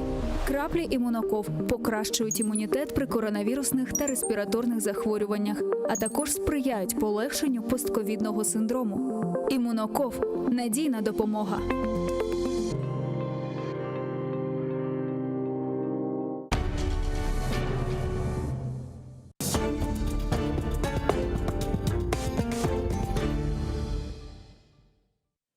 Добрый вечер. Вы смотрите телеканал АТР. В эфире Прайм Мацарский, программа, которую веду я, Юрий Мацарский. Ну и вот, как обычно, рассказываю обо всем самом важном и интересном из того, что произошло за последние дни в мире. Начну сегодняшнюю программу, в общем, с достаточно необычной истории. Мне кажется, никогда еще ничего подобного в Прайме, в моем, мы не показывали и не рассказывали. Отправляемся в Австралию, в Канберру. В Австралии, в Канберре произошла очень интересная, необычная история. Дело в том, что там из-за локдауна в Австралии, из-за того, что очень многие службы доставки не работают, из-за того, что не только людям обычным, но и курьерам запрещено выходить из домов, вот перешли на доставку всего, чего только возможно, с помощью дронов. Вот такими дронами, такими беспилотными летательными аппаратами доставляются буквально вот продукты. Вот это вот человек снимает, который заказал себе из кофейни кружку кофе. Ну вот стаканчик кофе заказал. И снял, как к нему прилетел этот самый дрон, и на него напал ворон, живущий рядом с домом того самого человека, который заказал себе доставку. Ворон накинулся на него, судя по всему, защищая свое гнездо. Причем накинулся так, довольно так бесстрашно схватился вот в это вот пластиковое или металлическое чудовище. Ему явно незнакомый, пытался он его сбить и пытался, судя по всему, отогнать от этого самого гнезда. А человек, который все это снимал, и человек, благодаря которому мы сейчас наблюдаем это видео, он рассказывает о том, что каждый день заказывает себе такого рода доставку, каждый день пьет кофе. Вот кто бы вот мог представить себе, кто-нибудь там 10 лет назад, если бы рассказали нам о том, что мы будем жить в те времена, когда можно будет заказать кофе, который прилетит тебе по небу на аппарате беспилотном, который будет издалека управляться человеком, который сидит часто там за десятки, а то и за сотни километров от этого самого места. Причем это будет стоить дешевле, чем если бы к тебе пришел или приехал живой человек. Ну, никто бы не поверил. Так вот, человек, который все это снял, который ожидал кофе, он рассказывает о том, что он что-то примерно такое предполагал, что он достаточно давно наблюдал за тем, как вороны, которые гнездуются как раз недалеко от того дома, где он живет, страшно переживают каждый раз, когда слышат шум двигателей этих самых беспилотников, каждый раз начинают нервничать, подниматься в воздух, ну и в конце концов это произошло. Этот человек говорит о том, что для воронов, по его мнению, вот такого рода летательные аппараты примерно как для людей что-то вроде робота-убийцы с фильма «Терминатор». Что-то страшно пугающее, но вместе с тем что-то, с чем нужно бороться. И вот они вышли на эту тропу. То есть, если вдруг случится восстание машин, как в фантастических фильмах это нам показывают, у человечества будут союзники, у человечества будут помощники в лице воронов. Правда, у нас будут еще неожиданные союзники и помощники в лице внезапно топливного кризиса, который сейчас обрушился на Великобританию. Я как-то там в нескольких программах рассказывал о чудовищном кризисе и топливном, и не только топливном, который обрушился на ближневосточный Ливан, и даже показывал видео очередей на бензозаправки, которые выстраиваются по всему Ливану. А вот теперь примерно то же самое происходит в Великобритании.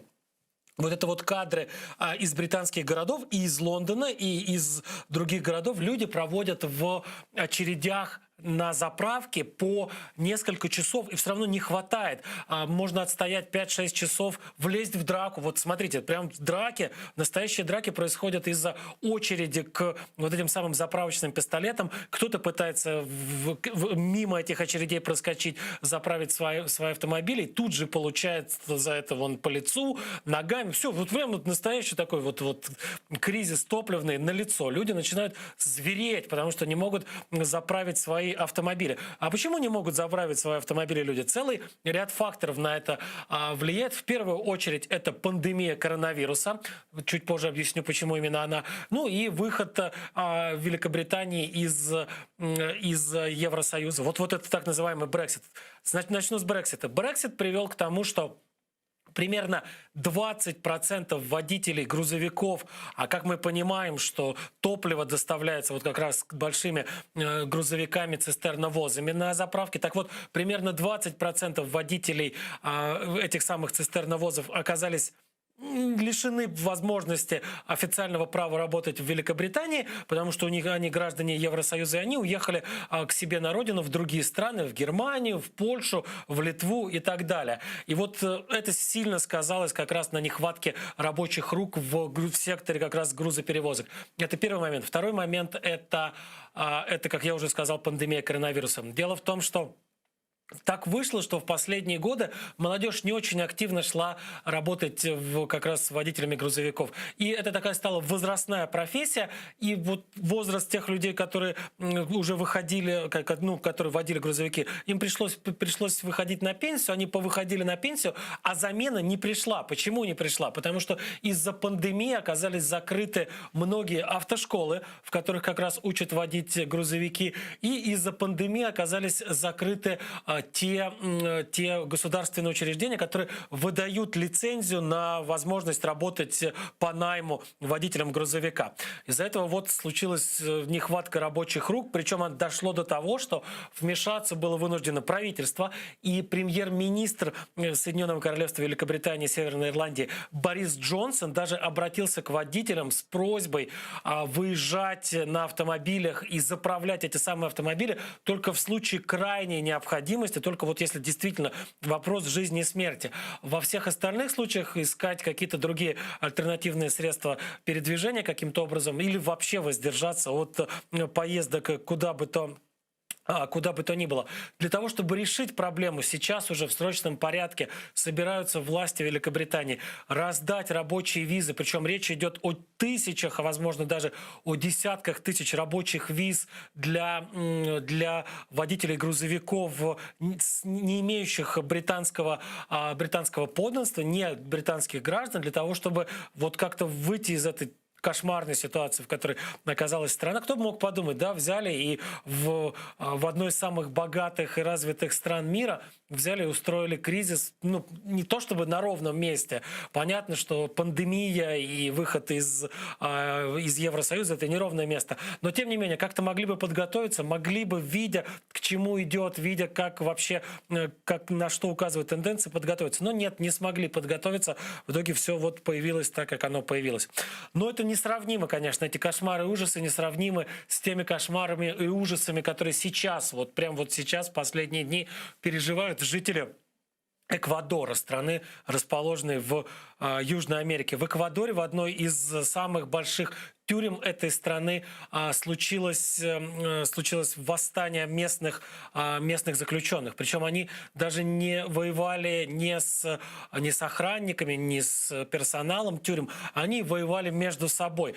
Есть такие предположения, что это какие-то вот разборки между разными бандами, которые вот представители этих банд, боевики, состоящие в этих бандах, они воевали между собой, находясь на свободе, и вот продолжили эту войну, оказавшись уже за решеткой. Известно, что в ходе боевых столкновений между этими представителями этих банд применялось огнестрельное оружие, которое, вероятнее всего, каким-то контрабандным путем протащили. Вот то, что вы сейчас видите на видео, это автомобили, предназначенные для перевозки трупов, которые направляются целой вереницей туда, к этой самой тюрьме. А по официальным данным, больше 110 человек, наверное, уже даже больше 120 человек погибло. Еще вот до конца, я так понимаю, на этот час нет информации о том, сколько же на самом деле человек погибло. Вот подтверждено уже больше 100 человек, совершенно точно. Еще несколько человек в тяжелом состоянии, в критическом, часто находятся в больницах. Как говорят представители эквадорских властей, убитых и серьезно раненых среди полицейских и спецназа, который наводил порядок в этой тюрьме, нет. Есть несколько человек, которые получили легкие ранения. В кого-то из сотрудников, по-моему, речь идет о поварах, пытались вот эти вот самые бунтовщики взять в заложники, но их удалось вовремя вывести, удалось вовремя спасти, поэтому большая часть погибших и серьезно раненых, или вернее, скажем так, все погибшие и большая часть раненых — это сами заключенные, которые устроили вот такие вот очень кровавые разборки между собой. Сейчас, собственно говоря, в Эквадоре проходит следствие, выясняют специалисты, что же стало причиной вот такой вот массовой совершенно войны. Это настоящая война. Если там за несколько часов больше сотни погибших, то это действительно настоящая война. Вот сейчас следователи выясняют, каким образом, собственно, туда оружие проникло, и взрывчатка, потому что еще и взрывчатка там была. И, собственно говоря, что спровоцировало эту бойню. Вероятнее всего, конечно, выйдут на каких-нибудь очередных представителей этих банд, но уже, наверное, находящихся на свободе. А в Тайване тоже, собственно, заваруха, но уже не в тюрьме, а в парламенте. Там случилась настоящая драка между представителями правящей коалиции и оппозиции по вопросу противоковидных мер. Дело в том, что Тайвань на какое-то время пытался ослабить карантинные меры. Это привело к вспышке заболеваемости коронавирусом на этой территории. И оппозиция, встречая в парламенте, должен был об этих карантинных мерах. Смотрите, у женщины бойцовые перчатки, то есть перчатки для единоборств на руках. Я чуть позже расскажу, что там вообще происходит. Так вот, должен был о карантинных мерах и о коронавирусе докладывать парламенту премьер-министр Су Ценг в парламенте. Но оппозиция рассчитывала на то, что он не только расскажет о карантинных мерах, но еще и принесет извинения за не вовремя снятые ограничения, которые привели к росту заболеваемости и к росту смертности. Но вот правящая коалиция, которая целиком из-за премьера, решила, что она не позволит пойти по такому сценарию этому заседанию, что не должен извиняться премьер, что это не его вина, ни правительство, ни он не виноваты в росте смертности и в росте заболеваемости. В итоге одни хотели, чтобы он извинился, другие говорили, нет, он ни в коем случае не извинится. И все это привело к драке, привело к настоящим разборкам. Я вот это еще раз обращаю внимание на то, что, по крайней мере, одна из депутаток пришла на заседание, на котором, собственно говоря, и произошла драка, на парламентское заседание в перчатках для боевых искусств. А еще в 2007 году, это 15 лет назад, может быть, даже уже больше, появилось расследование, как раз на Тайване журналисты выяснили, что все или почти все такие драки в тайваньском парламенте, они, скажем так, постановочные, что депутаты, зная, что что-то подобного от них ждут избиратели, в надежде на то, что за самых активных драчунов, за самых заметных участников таких боев проголосуют вновь и вновь, заранее договариваются об этих самых драках, заранее рассылают друг другу сообщения где-то в мессенджерах или тогда, наверное, еще через СМС с напоминанием о том, что у нас завтра рассмотрение такого-то, такого-то вопроса или у нас завтра обсуждение такого-то и такого-то закона. Поэтому приходи в спортивной обуви, приходи в рубашке, которую не жалко будет помять, а то и порвать. И вот, собственно говоря, будем изображать перед избирателями, перед телезрителями наши непримиримые разногласия. Тогда же журналисты тайваньские писали о том, что все это, на самом деле не такая уж и не такое уж и серьезное противостояние, потому что понятно, что, во-первых, оно договорное, а во-вторых, те люди, которые участвуют в этих драках, которые вроде бы как так прям с ненавистью друг друга лупят, на самом деле потом преспокойно обедают, выпивают вместе, отмечают вот это вот удачное одурачивание собственных избирателей. Поэтому вот, наверное, присутствие женщины в спортивной майке и в перчатках для единоборств подтверждают слова или там тексты журналистов, которые были опубликованы еще там в 2007 году. Напомню, вот эта вот драка, вот все вот это вот то, что мы сейчас наблюдали, произошло из-за рассмотрения вопроса о коронавирусе. Но вот эти вот коронавирусные истории приводят к дракам и приводят к серьезному противостоянию не только на Тайване, не только в Азии, в Словении, в столице Словении Любляна. Я напомню, Словения — это бывшая республика Югославия, которая первая или одной из первых как раз покинула Югославию и давно уже находится в Евросоюзе. Вот несколько дней назад на огромную манифестацию вышли десятки тысяч человек по подсчетам самих протестующих. 10 тысяч, я немножко ошибся, не десятки, а 10 тысяч человек вышли на эту самую манифестацию, которая была направлена против как раз коронавирусных мер. Дело в том, что в Любляне, в принципе, в Словении, как и во многих других странах мира и Европы, в частности, введены так называемые ковидные паспорта. Есть ограничения, куда люди не могут попасть, там, в самые разные заведения, в рестораны, часто в какие-то общественные места, там, в транспорт в тот же.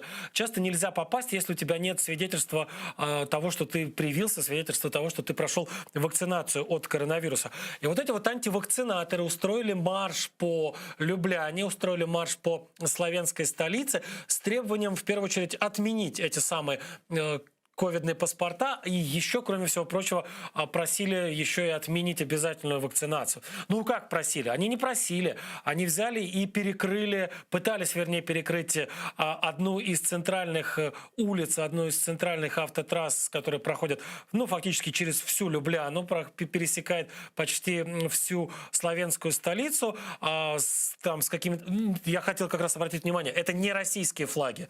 Здесь нет... Я очень надеюсь, что там нет людей, которые поддерживают государство-агрессор. Дело в том, что вот во многом флаг Словении просто вот он... Цветовая его гамма полностью, вернее, повторяет цветовую гамму флага Российской Федерации, флага страны-агрессора. Но там, если присмотреться, есть еще такой гербовый щит с рисунком внутри этого триколора. Поэтому, к счастью, это никакой не российские флаги. Так вот, они пытались перекрыть движение автотранспорта по одной из главных трасс, и полиция вышла их разгонять. Вы видите, там вдалеке это водометы. Полиция вышла, полицейский спецназ, полностью облаченный, с водометами и со слезоточивым газом. Разогнали все это сборище, не дали вот этим самым антивакцинаторам перекрыть дорогу в Любляне, не дали этим антивакцинаторам остановить или приостановить, скажем так, экономическую жизнь и в столице, и во всей стране в целом. Вот с помощью водометов, с помощью слезоточивого газа, с помощью вот этих полицейских отрядов, которые потихонечку, но все-таки оттеснили протестующих в сторону и отдали возможность возобновить автомобильное движение. Все, в общем-то, таким образом протест и завершился. Вот вы видите, какие-то там единицы людей расходятся, а где-то там на заднем плане все еще потихонечку, но продолжает работать вот этот вот самый автомобиль полицейский с... Еще и вертолеты летают, которые за всем этим следуют. Полицейский автомобиль с водометами. Кстати, Любляна находится... Вот интересный момент. Вот это как раз с другого ракурса показывает, как... Это такие, наверное, предупредительные залпы, которые показывают, что вам бы лучше разойтись, потому что это на самом деле, вон поверх голов бьет. Потому что если вблизи вот такой вот штукой получить в туловище из водомета, он действительно с ног опрокидывает, и совсем мало того, что ты мокрый и грязный, потому что опрокидывает с ног обычно на далеко не стерильно чистую дорогу, так еще и синяки запросто может оставить. Там действительно можно здорово травмироваться, попав под такую струю. Так вот, Словения расположена совсем рядом с Италией, а в Италии своя напасть. У них там, наверное, тоже есть антипрививочники, и какой-то, да, они тоже устраивали какие-то там марши, устраивали наверняка какие-нибудь акции протеста. Но сейчас и в Италии голова у людей болит совсем не из-за антипрививочников, а вот из-за этих ребят. Эти ребята называются «дикие кабаны», и они уже в течение достаточно долгого времени, ну, буквально терроризируют целый ряд провинций, территорий, городов Италии. И вот то, что вы сейчас наблюдаете, это вот в столичном Риме происходит. Они бродят по столичному Риму, они заходят в какие-то дворы, они ходят по улицам. Они, мало того, что они совершенно не боятся людей, не боятся шума машин, не боятся шума там мотоциклов и других транспортных средств, они еще и сами могут, например, напасть на кого-то. И те люди, которые гуляют с собаками, говорят, что эти самые кабаны достаточно агрессивно ведут себя по отношению к тем, кто выходит гулять со своими домашними животными. Не любят кабаны, не любят дикие звери, зверей домашних, видят в них, наверное, своих конкурентов. Говорят вот что. Во-первых, говорят, что это достаточно давняя история. Люди, которые живут в Риме, что уже достаточно часто в последние годы забредали кабаны в Рим и в другие крупные итальянские города, но вот так, чтобы вот целыми семьями, большими толпами и на регулярной основе практически селиться в вечном городе, вот это стало возможным только после начала пандемии. Когда резко сократилась хозяйственная деятельность человека, когда резко сократилась вот охотничья деятельность человека, а кабаны почувствовали, что вот они могут быть хозяевами уже не только там где-то в лесах вокруг Рима, но и спокойно заходить в сам Рим. Вот интересно, что около месяца назад, в самом начале сентября, римская мэрия даже подала в суд на власти региона Лацио. А регион Лацио – это тот регион, который фактически окружает Рим.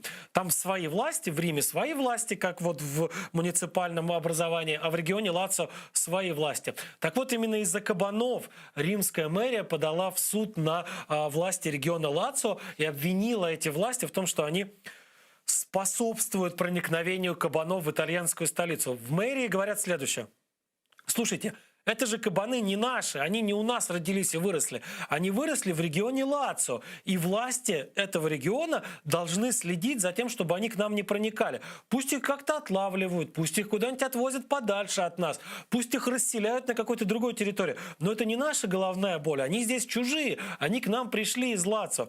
Ну вот интересно, кстати, чем там этот суд закончится, потому что пока еще вердикта не было, и не знаю вообще, было ли хоть одно еще судебное заседание, надо будет за этим внимательно проследить. Ну а на на этих самых зверях, которые терроризируют несчастных римлян, мы дайджест сегодняшний заканчиваем и переходим к большим, важным, обстоятельным сюжетам. Начинаем мы с африканского Мали.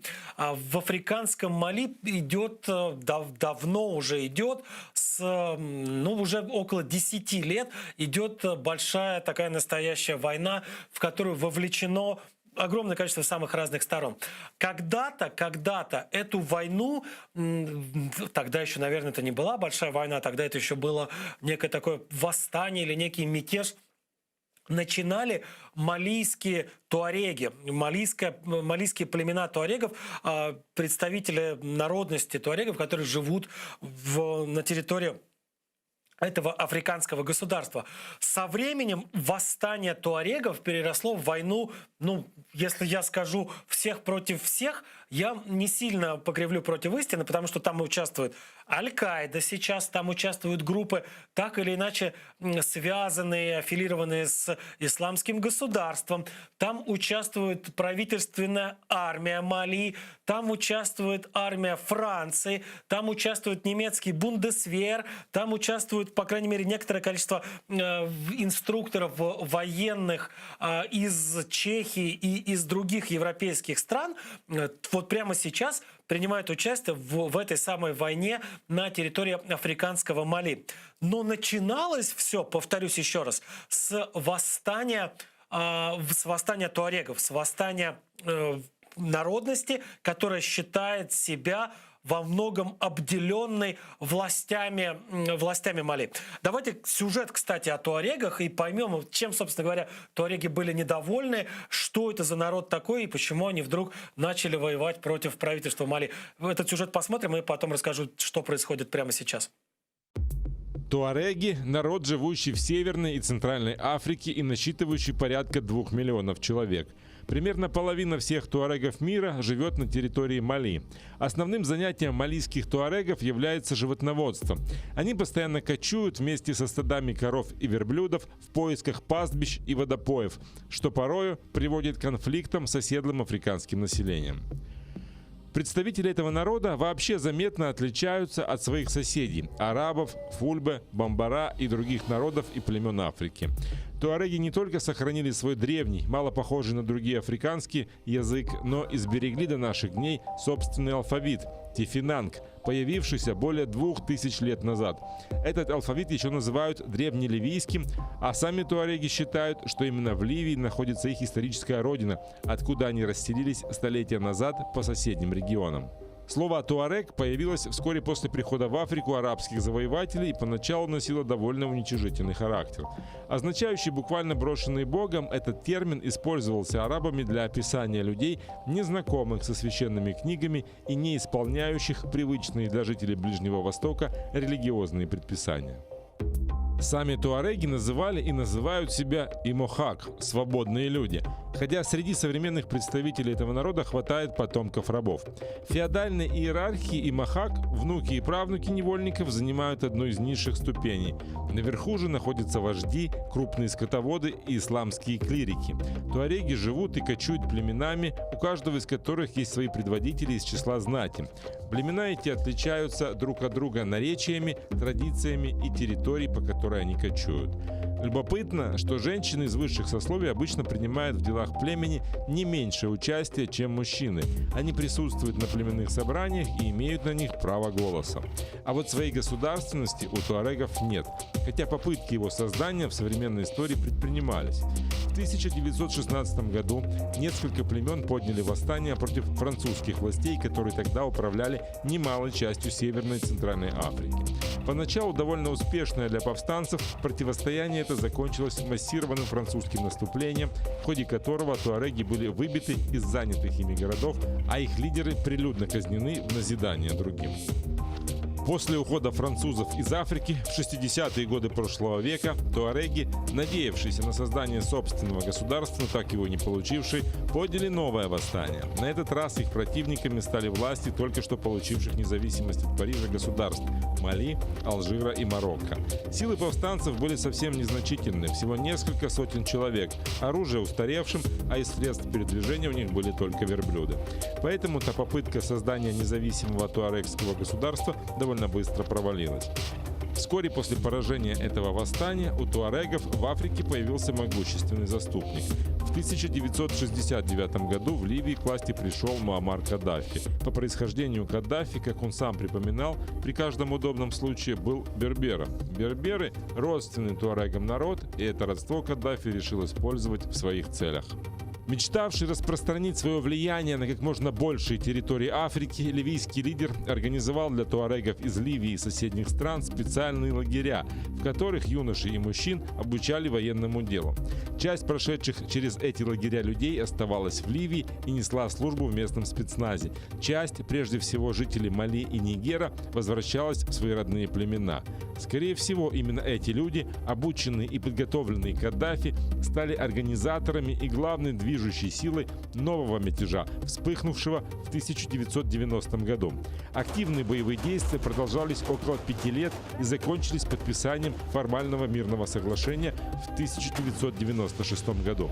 Заключение мира сопровождалось ритуальным сожжением оружия на огромном костре. Однако, как вскоре выяснилось, повстанцы сожгли далеко не все свои запасы вооружений. В 2007 году туареги Мали и Нигера возобновили боевые действия против армии своих стран.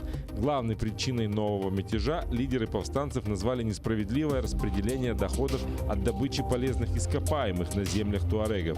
Восстание продолжалось до мая 2009 года и завершилось обещанием обещанием правительств двух государств увеличить бюджетные отчисления туарегским регионам и объявить амнистию для всех мятежников. Мир продлился всего несколько лет, и новые боевые действия с участием туарегов вспыхнули в 2012 году. Одной из основных причин этого восстания стало свержение в Ливии режима Каддафи и последующее бегство из страны тысяч вооруженных туарегов. В Мали к ним присоединились местные противники центральной власти, которые в апреле 2012 года объявили о создании независимого туарегского государства Азават. Никем не признанная страна включала в себя больше половины территории Мали, значительную часть Нигера, да еще и претендовала на земли соседних государств со значительным туарегским населением. Правда, даже как никем не признанное государство, Азават просуществовал всего несколько месяцев и был ликвидирован его же создателями, после того, как они поняли, что международного признания им никогда не добиться. Вместо независимости лидеры восстания решили добиваться более широкой автономии для туарегов, однако войну это решение не остановило. Вот, в общем, так вот туареги начали эту войну. В нее сейчас, как я уже сказал, втянулись самые разные люди из самых разных стран, часто из принадлежащих к каким-то самым разным организациям, в том числе и тем организациям, которые в мире считаются террористическими и экстремистскими и так далее. И так далее. Вот это вот идет война. На фоне этой войны, которая идет уже черт знает сколько лет, в Мали произошел военный переворот. В прошлом году в Мали произошел военный переворот, по итогам которого к власти пришла военная хунта. То есть пока одни военные вместе там с европейскими союзниками воюют там против всех, что называется, другие военные берут и захватывают власть и объявляют себя новым правительством Мали. Их не очень-то, собственно говоря, поддержала в этом Европа, не очень-то это понравилось европейским правительствам, которые отправляли в свое время туда свои контингенты, и они в какое-то время назад решили переформатировать свою военную миссию, решили несколько видоизменить свое военное присутствие. В первую очередь речь идет о французах, которые составляют костяк вот иностранных сил в Мали. Они решили несколько видоизменить свою военную операцию, скажем так, больше ответственности переложить на местную малийскую армию, на местные малийские силы безопасности и потихонечку вывести часть, не все, а часть своих сил из Мали. Хунта посчитала, что, собственно говоря, происходит следующее. Та самая малийская хунта, которая оказалась у власти, посчитала, что речь идет о том, что их оставляют вообще европейцы коварные один на один со всеми противниками, которые только можно придумать. С туарегами, с Аль-Каидой, с ИГИЛ, чуть ли там не с Боко Харам. Они начали серьезно по этому поводу переживать, то есть они же прекрасно понимают, они власть взяли незаконным путем. Они взяли власть просто потому, что свергли правительство, к легитимности которого, правда, тоже были вопросы, но тем не менее. Вот они взяли власть военным путем, свергли одних чиновников, сами себя назначили другими чиновниками. И эти люди прекрасно понимают, что есть масса других желающих, желающих занять их место. Масса других людей, которые бы тоже провернули похожий переворот и пришли бы, заняли бы то место, которое заняли они. Причем вполне вероятно, что где-нибудь рядом с этой самой хунтой эти же люди и сидят. Такое в истории было много раз. И, кстати, и в истории египетской такое было. Сначала свергли монархию, был один президент, потом переиграли, поставили другого. То же самое, вернее, по похожему сценарию проводился целый ряд переворотов в Сирийской Арабской Республике. Вот отец нынешнего президента Башара Асада, Хафиз Асад, участвовал в 2 сразу переворотах. По итогам одного он стал министром обороны, потом провернул другой переворот в качестве министра обороны и стал уже президентом. И вот с 70-го года после этого переворота Асады и правят Сирией или издеваются над Сирией кому как нравится. Так вот, для того, чтобы обезопасить себя от такого развития событий, скажем так, от сирийского сценария, хунта малийская решила, что нужно, европейцам доверия нет, нужно нам искать кого-то, кто нас сможет защитить от возможных претендентов на, собственно говоря, на управление страной. Где таких людей искать? сказать, а к кому еще может обратиться хунта с сомнительной легитимностью? Да, конечно, к Москве. Там точно такие же ребята сидят, похожая хунта сомнительной легитимности, которая там рисует себе, то, что я в прошлой программе рассказывал, рисует себе любые результаты на выборах, которые захочет, отправляет в могилу или в изгнание, или в тюрьму оппонентов. Ну, ведет себя так, как, в принципе, должны вести себя узурпаторы, так, как должна вести себя хунта. Плюс ко всему, у этой хунты есть еще такая палочка-выручалочка для самых разных бандитов по всему миру. Эти бандиты помогают людоедам в Венесуэле. Эти бандиты помогают людоедам в Центральной Африканской Республике. Эти бандиты убивали людей на территории украинского Донбасса. Это вот та самая ЧВК Вагнера, которая отметилась самыми разными преступлениями. Заживо сжигали людей в Сирии, пытали людей в Ливии. Все это вот то самое ЧВК Вагнера, о котором вот все знают, вот с ними, как выяснилось, ведет переговоры малийская хунта о том, чтобы они их защищали.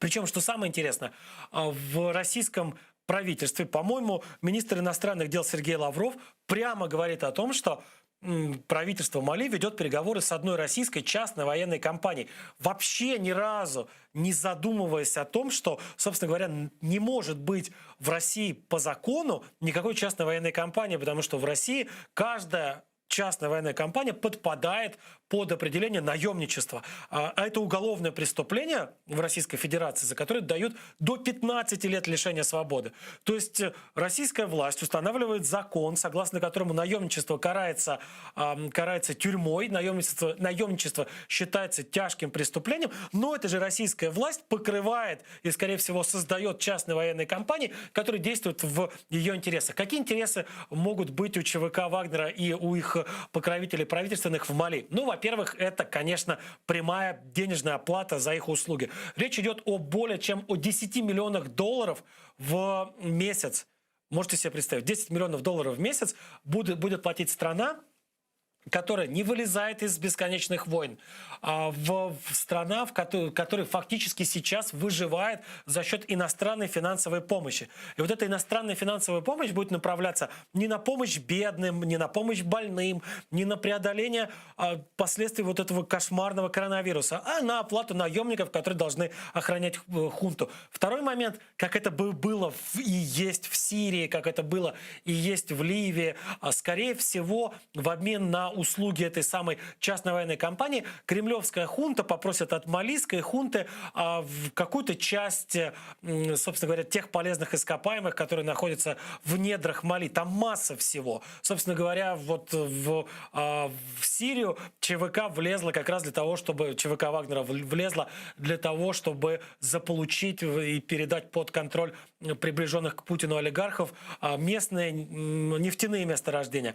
И с чем-то подобным, там, правда, речь идет не о нефти, а о редкоземельных металлах, может быть, даже, кстати, отчасти об уране. Вот о чем-то подобном речь может идти и в Мали. То есть российские наемники должны будут, собственно говоря, спасать хунту и параллельно и за счет этого еще и обогащать своих кремлевских хозяев. Ну вот такова природа наемничества. Вот так вот наемничество и работает. У нас, кстати, есть сюжет о наемничестве. Давайте его посмотрим.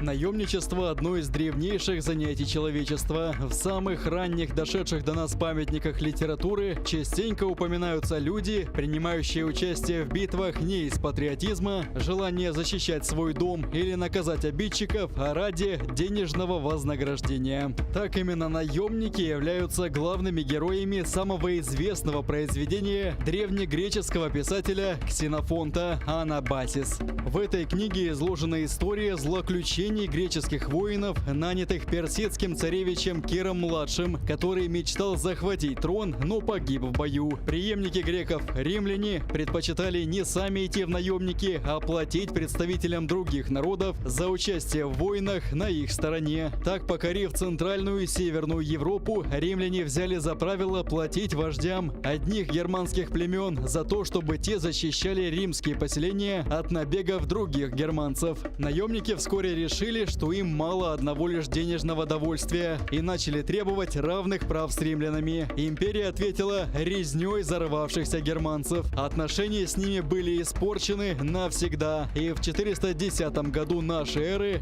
отряды вестготов, среди которых наверняка были и потомки римских наемников, захватили и разорили Рим, уничтожив древнюю империю. От собственных наемников пострадал и заклятый враг Рима – Карфаген. Тамошние правители всегда предпочитали воевать чужими руками и не скупились на зарплаты нанятым за границей солдатам и офицерам. Но после поражения от римлян в Первой Пунической войне Карфаген оказался разорен. Наемники остались без зарплаты и взбунтовались. Бунт перерос в настоящую войну, которая едва не закончилась крушением Карфагена. Византийская империя, власть в которой распространялась на территории, прежде управляемые Римом и Карфагеном, тоже знала толк в наемниках. Византийским императорам служили норманы, англичане и даже жители Киевской Руси. Все вместе они назывались варяжской дружиной, и следы их пребывания до сих пор заметны в Стамбуле, городе, который под названием Константинополь много веков был столицей Византии. Так в мечети Айя-София до сих пор можно найти выцарапанные на стенах скандинавские руны, относящиеся к XI-XII векам. К слову, наемников хватало и в армии османского султана Мехмета II, который уничтожил Византийскую империю и в 1453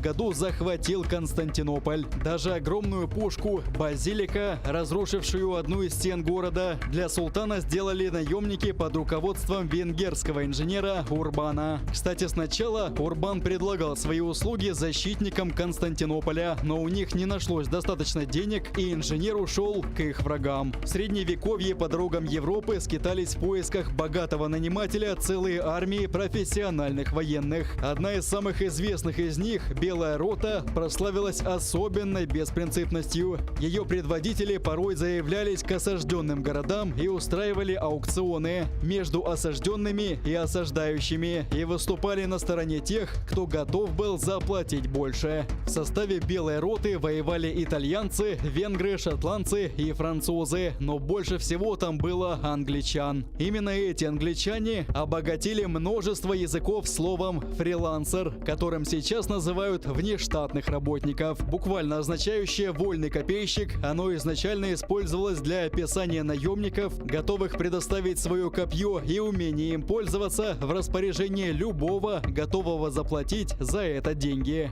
Никколо Макиавелли в главном своем труде «Государь» предупреждал об опасности использования наемников. Он писал, что этим ненадежным, недисциплинированным и не боящимся Бога людям ничто не может помешать в самый ответственный момент перейти на сторону готового заплатить больше врага или попросту сбежать с поля боя. Но одна категория наемников опровергает слова великого мыслителя. Швейцарские наемники, первыми среди европейцев, овладевшие мастерством использования алебард, прославились как верные долгу и бесстрашные солдаты. Европейские правители нанимали швейцарцев как минимум с XIV века, а в 1506 году швейцарская гвардия стала официальной охраной Папы Римского. И эта привилегия сохраняется за швейцарцами и по сей день. Папская гвардия не принимает, как в прежние века, участие в битвах и осадах, а лишь повсюду сопровождает понтифика. Так что сейчас ее бойцов и наемниками сложно назвать. Но институт наемничества никуда не делся. Самые разные солдаты удачи принимали участие в войнах, гремевших в последние десятилетия в Азии, Африке, разваливающейся Югославии и в других горячих точках. В 1989 году Организация Объединенных Наций приняла Конвенцию о запрещении вербовки, использования, финансирования и обучения наемников. Эта конвенция вступила в силу через 20 лет после ее принятия, а соблюдать ее подписание обязались меньше 3 десятков государств. Такие страны, как США, Россия и Великобритания от ратификации конвенции отказались. А среди тех стран, что взяли на себя обязательство следовать ограничениям ООН, есть те, которые эти обязательства регулярно нарушают. К таким можно отнести, например, Сирию и Ливию. вот с такими вот людьми пытается, наверное, сейчас все еще связаться малийское правительство, пытается каким-то образом с ними договориться, чтобы их охраняли от всевозможных противников. Но, возможно, есть не нулевая возможность того, что все эти переговоры с ЧВК «Вагнер» — это просто, скажем так, шантаж, попытка попугать западные правительства, добиться от них какого-то участия, более активного участия в войне и в защите этой самой хунты на территории Мали. И, возможно, похоже на то, что это удается. Почему? Потому что, вот смотрите, французское правительство, британское правительство и представители военных командований разных европейских государств высказались с осуждением этих самых затей, возможного подключения к конфликту в Мали российских наемников. Более того, французы, немцы и представители других западных стран сказали, что если туда придут российские наемники, если туда фактически придут уголовники и преступники, то иностранные контингенты будут выведены. И малийская хунта и ее вот новые российские друзья один на один окажутся с туарегами, с Аль-Каидой, с ИГИЛ, со всеми, с кем только можно. И разбирайтесь сами, дальше делайте все, что хотите. В ответ на это там представители хунты несколько заголосили, начали кричать: не бросайте, не оставляйте. И мы же пошли с ними разговаривать, значит, с этими российскими преступниками только потому, что вы собираетесь выводить часть войск, только потому, что вы нас собираетесь оставить один на один, значит, со всеми нашими врагами. И вот похоже, по крайней мере, вот появилась уже информация со ссылкой на официальные французские лица, что Франция несколько пересматривает теперь скорость вывода своих людей, своих военнослужащих из Мали, и все-таки значительную часть контингента своего там оставит. Плюс ко всему Франция пообещала открыть некие военные учебные заведения, по крайней мере, одно военное учебное заведение для того, чтобы готовить малийских военнослужащих и сотрудников служб безопасности в соответствии с современными европейскими подходами. То есть, по большому счету, французы сказали: так, ребят, мы пока здесь побудем, но параллельно научим вас самих воевать в соответствии со всеми современными достижениями европейской науки военной, научим вас новым тактикам, новым стратегиям ведения войны. И вот только тогда, когда мы поймем, что вы готовы, что вы вооружены, умеете пользоваться современным оружием, будем решать, что делать дальше. Так что, в общем-то, можно сказать, что здесь еще так ничего не решено, и что, может быть, Мали несколько еще сможет, еще есть шанс избежать судьбы тех стран, куда все-таки наемники пришли. Тех стран, где ЧВК Вагнера чувствует себя как дома. И вот, как я уже говорил, одной из таких стран является Венесуэла. Там давным-давно присутствуют российские наемники, там российские интересы совершенно очевидны. Помочь, значит, главному антиамериканисту западного полушария Николасу Мадуро утереть нос Америки, как думает себе эта Россия, как представляет себе эта Россия. Как удалось утереть нос Николасу Мадуро, стало понятно в конце прошлой недели, когда был, прошу прощения, как удалось Николасу Мадуро и его российским друзьям и партнерам утереть нос Америки, стало понятно в конце прошлой недели, когда был опубликован очередной отчет о состоянии экономики в Венесуэле.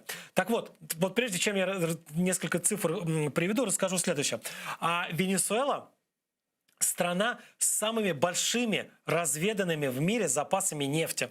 То есть это страна, которая вот буквально плавает в нефти. Это страна, у которой нефти больше, чем там утрированно, но тем не менее, чем у всех богатых ближневосточных монархий вместе взятых. То есть, по большому счету, эта страна живет на миллиардах. Вот она стоит на миллиардах долларов.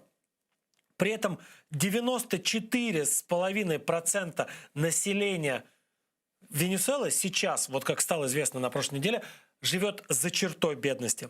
Повторю еще раз, 94,5% населения Венесуэлы живет за чертой бедности. 77% населения Венесуэлы живет в условиях экстремальной бедности. То есть это те люди, у которых не хватает денег даже на самые базовые продукты питания. Речь не идет о, там, я не знаю, о покупке новой одежды, и речь не идет о покупке новой обуви, речь не идет о возможности арендовать квартиру и тем более о возможности купить квартиру. Речь идет о том, что у 77% населения Венесуэлы прямо сейчас нет денег на то, чтобы купить продукты и наесться досыта, и накормить детей досыта. 77%. Самая богатая нефтью страна в мире.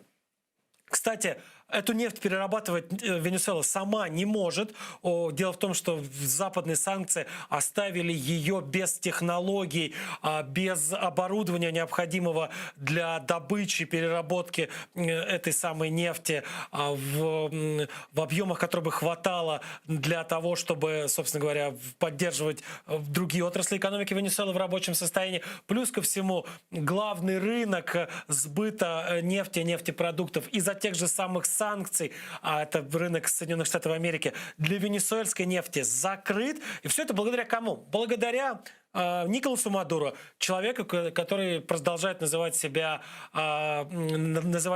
президентом Венесуэлы, который в глазах части мирового сообщества, в первую очередь там России, Ирана, Китая и еще нескольких стран, признается действующим главой государства, но в глазах Соединенных Штатов Америки, значительного числа стран Европы и еще ряда стран региона считается узурпатором. Вот из-за действий Николаса Мадуро страна оказалась в том состоянии, в котором она оказалась. Повторюсь, 77% не может досыта наесться и накормить своих детей.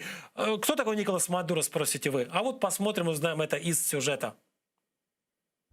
Николас Мадуро, названный в честь отца, родился в 1962 году в семье рабочего венесуэльца и его жены колумбийки Терезы. В свидетельстве о рождении указано, что Николас метис, то есть среди его предков есть люди африканского и индейского происхождения. Сам Мадуро говорил, что его дед был евреем-сефардом, переселившимся из Европы в Венесуэлу и перешедшим на новой родине в католицизм. Семья будущего президента отличалась левыми взглядами. Отец долгое время даже был профсоюзным лидером и организатором стачек и забастовок. В старшей школе и сам Николас Мадуро находит себя в политике и становится активным участником ученического союза, защищающего интересы школьников. Скорее всего, политическая работа так и не позволила ему сдать выпускные экзамены. По крайней мере, записи о выдаче Мадуро аттестата зрелости в школьном архиве нет. В конце 70-х Мадуро устраивается работать водителем автобуса. Несколько лет он возит рабочих на стройке метрополитена Каракаса и подрабатывает телохранителем у одного из лидеров венесуэльских социалистов Хосе Рангеля. В середине 80-х молодой Мадуро отправляется на Кубу, где проходит обучение у местных коммунистов. По некоторым данным, кубинские власти ставят перед венесуэльцем задание втереться в доверие по возвращению на родину к делающему стремительную карьеру офицеру Уго Чавесу. Якобы кубинцы через Мадуро хотели убедить популярного у масс военного встать во главе социалистических преобразований в Венесуэле. Как бы то ни было, Николас Мадуро, вернувшись домой, действительно довольно скоро сошелся с Чавесом. А когда офицера, ставшего политиком, арестовали в 1992 году за попытку госпереворота, именно Мадуро возглавил кампанию по его освобождению. С тех пор эти двое почти всегда были вместе. Помилованный в 1994 году Чавес отправился в тур по стране и по соседним государствам. Часто появлялся на людях с Николасом Мадуро.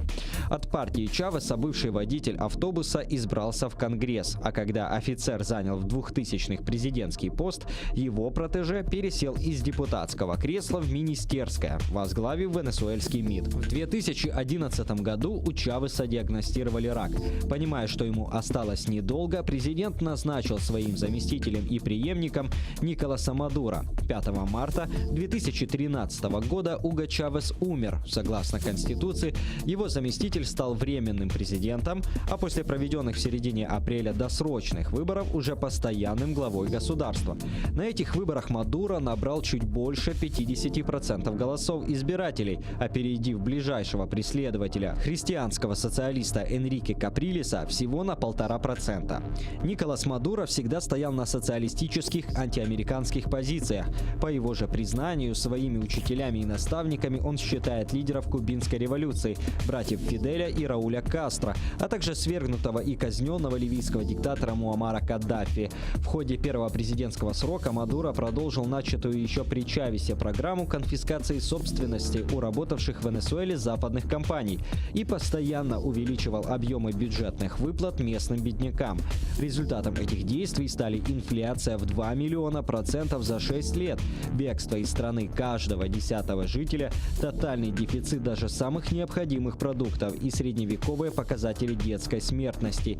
Тем не менее, по итогам прошедшим в 2018 году выборов, Мадуро был переизбран на второй шестилетний президентский срок, получив почти 68% голосов избирателей. ООН, Евросоюз, Соединенные Штаты Америки, Австралия и ряд других государств и организаций не признали результат этих выборов, посчитав, что и ход самой избирательной кампании и подсчет голосов проводились с грубейшими нарушениями. Но, тем не менее, этот человек продолжает управлять страной, продолжает руководить ею, продолжает распродавать золотой запас для того, чтобы хоть как-то поддерживать экономику на плаву. Получается не очень, потому что средняя зарплата в госсекторе, например, сейчас составляет в месяц, вдумайтесь, $3. $3 составляет средняя зарплата в госсекторе, а частного сектора толком и нет. И люди живут очень часто вот действительно в натуральном хозяйстве. Кто-то что-то выращивает, какие-то овощи или фрукты, кто-то выращивает какую-то живность, и потом меняются, так и живут. Но понятно, что это в основном жители сельской местности, горожанам куда сложнее. И вот этот вот самый странный, бесчеловечный эксперимент над венесуэльцами Николас Мадуро и его российские партнеры и помощники продолжают, к сожалению, продолжают. Это был Прайм Мацарский в эфире телеканала АТР. Прощаюсь с вами, увидимся через несколько дней. Всего хорошего.